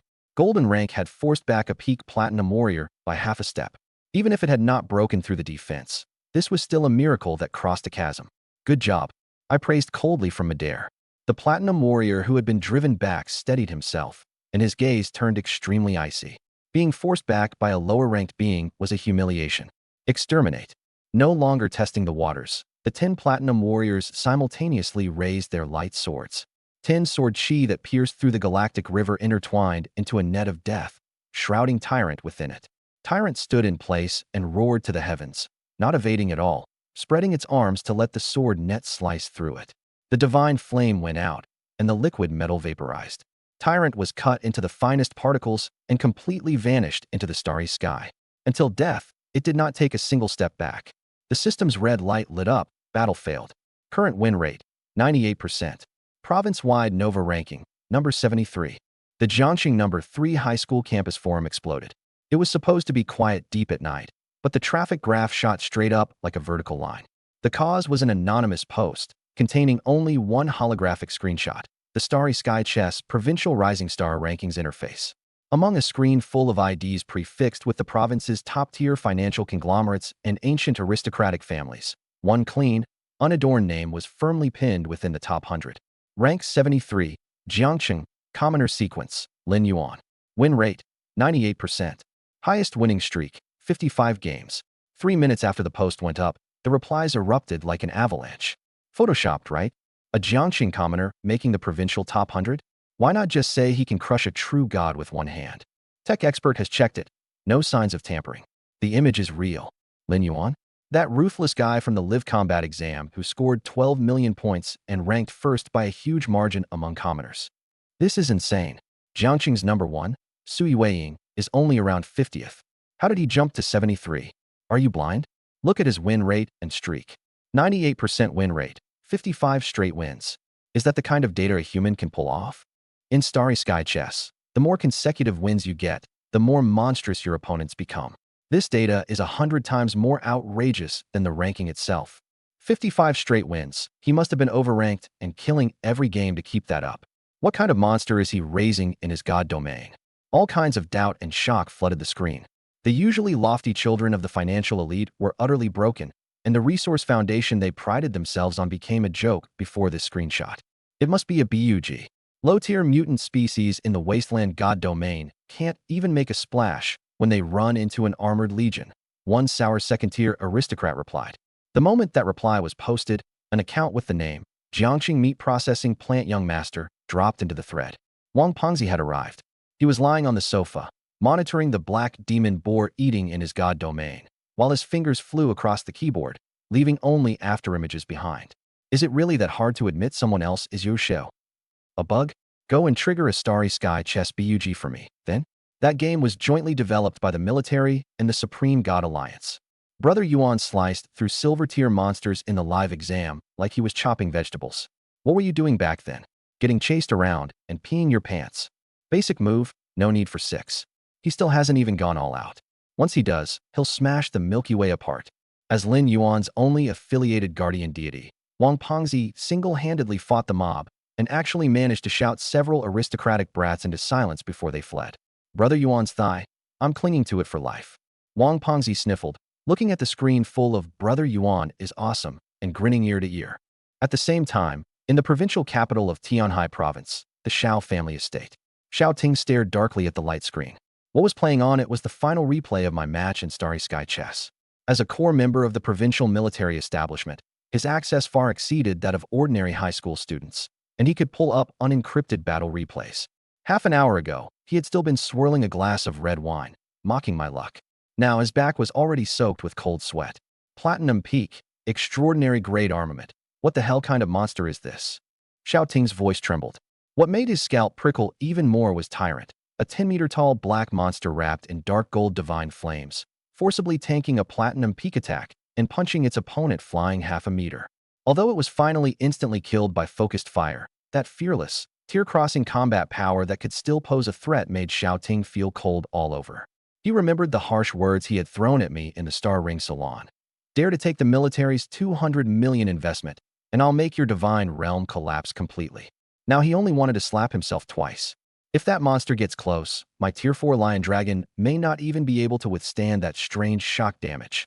He had originally thought the Lion Dragon's air superiority and mobility would let it toy with my ground troops. But looking at Tyrant, which could meld into shadows and cross space to deliver point-blank attacks, Xiao Ting knew very well that his Lion Dragons would not have it easy. Madman, where the hell did Commander Xiao Lai dig up this pervert from? He kicked over the coffee table. Trying to show off had backfired, and the boomerang had struck him right between the eyes. The division streaming entrance exam would draw the attention of the entire province. If I publicly pinned him to the ground and humiliated him, he would never be able to hold his head up in the Xiao family for the rest of his life. No, I absolutely can't lose. Xiao Ting's eyes were bloodshot as he called the family's chief logistics manager. Young master, what instructions do you have so late? Go to the warehouse. Take out next month's 300 million faith point budget in full right now. Buy 3 high-tier environment cards and time cards too. I want to accelerate the Divine Realms deduction. But forced deduction will cause the dependence origin to be overdrawn. Enough nonsense. Better to be overdrawn than beaten to pieces by a commoner. Also, I want that sealed battle formation scroll. After cutting off the communication, Xiao Ting sank into his chair, his only thought being to raise his combat strength at any cost. Lin Yuan, you damn pervert. I'll never let you use me as a stepping stone. Starfire Military District, Independent Villa. I took off my virtual helmet and walked into the bathroom to wash my face with cold water. My expression in the mirror was calm. I had just been instantly killed by 10 platinum experts, but I didn't feel discouraged at all. There was a gap in strength, and when you get hit, you have to stand at attention. Tyrant performed even better than I expected. Facing an insurmountable gap in strength, Tyrant did not retreat. Instead, it exploded with astonishing fighting spirit. That kind of frenzied aggression was precisely the core charm of the Wasteland Divine Realm. Once it reached Platinum, who wins and who loses still won't be certain. I opened the terminal to check the reward. Top 100 on the provincial newcomer rankings. 100 million faith points credited, plus a gold tier blind box. Open it. Golden light burst forth, and a gold-rimmed card condensed into shape. Gold tier environment card. Fertile grassland prairie, capable of generating 100,000 square kilometers of high-energy grassland. I was silent. A good item, worth over 10 million if sold. But it was completely useless to me. The core law of the Wasteland Divine Realm is corrosion and destruction, and if this grassland were put inside, it would be eroded away by poisonous miasma in half a day. Cash it out. I logged into the military trading network and listed it for 20 million, or equivalent abyssal ore and mechanical wreckage. The mother nest was in urgent need of materials. Starfire Legion Command Headquarters at this moment. I had no idea that a closed-door meeting about me was underway. The Chief of Staff, Zhao Donghai, slammed the table and roared. I endured it when they gave that high school kid special approval, and now they want to allocate 300 million in military funds to him too? Xiao Lai sneered and projected footage of my final battle onto the screen. 10 platinum tier experts formed a battle array, transcendent light, swords swept across the field, and 2,000 demons were reduced to ashes. Zhao Donghai was about to mock it when he froze. The tyrant's entire body was burning with dark gold divine flames as he forcibly bore the sky-rending sword aura, vanished into the shadows for a close-range ambush, and blasted a platinum warrior backward with one punch. This defense, recovery, stealth ability. A lieutenant general leaned forward. Xiao Madman, did you give him those 2 blueprints? That's right, the genetic blueprints of the Titan Behemoth and the Void Shadow Beast. The whole room gasped. An F-rank Wasteland Divine Domain can carry a dual gene chain without collapsing. Xiao Lai slammed the table. Look carefully. These monsters don't need equipment or potions. They eat metal, drink poison water, and as long as there are corpses, they can keep fighting indefinitely. Which of your aristocratic brats can do this kind of extreme true production? When the Abyss launches a full-scale invasion, the ones who can stand at the very front are these mad dogs that can bite someone to death even if they've got nothing but shit to eat. The conference room fell silent. Approved for 300 million. Also give him the Mother Tree Remnant Root, seized from Zone 6. Absolutely not. That's a dangerous source of contamination. His divine domain is already rotten to the core. What's there to fear from contamination? Xiao Lai swept his gaze across the room. Who agrees? Who disagrees? No one raised a hand. Passed unanimously. I knew none of this and was busy arguing with the buyer. Tianhai's #1 devoted lover. Brother, 2 million is way too black-hearted. How about 1 million, and we'll call it a friendship price? Abyss, if we're not talking facts, then what are we talking about? Dating? 2 million. Not a cent less, or get lost. Tianhai's #1 devoted lover. Could 1.9 million in metal equivalents work? I stared at the screen for 5 minutes. Abyss, deal. Ding. Transaction completed. I looked at the mountain of abyssal black tungsten ore piled up in my personal warehouse, along with several thousand scrapped self-propelled artillery wrecks, and felt a dark little thrill in my heart. At last, the Living Forge broodmother's food supply was secured. Just as I was preparing to move the batch of supplies into the Divine Realm, the terminal suddenly rang. Highest priority access from the Starlight Legion.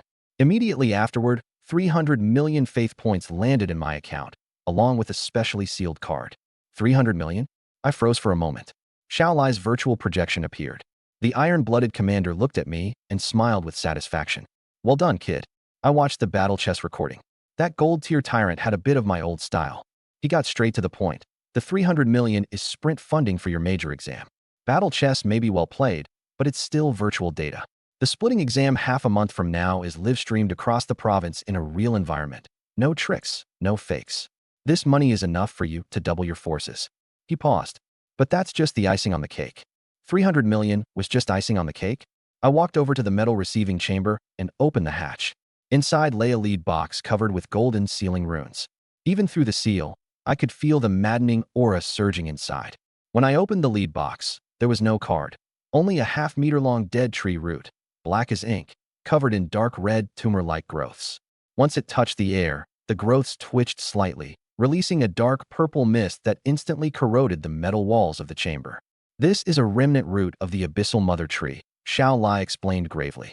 An adult mother tree can pierce through the planetary veins of a star system and draw out the origin power of an entire planet. The military academy's research institutes have tried countless ways to tame it, all of them failures. The contamination is too strong.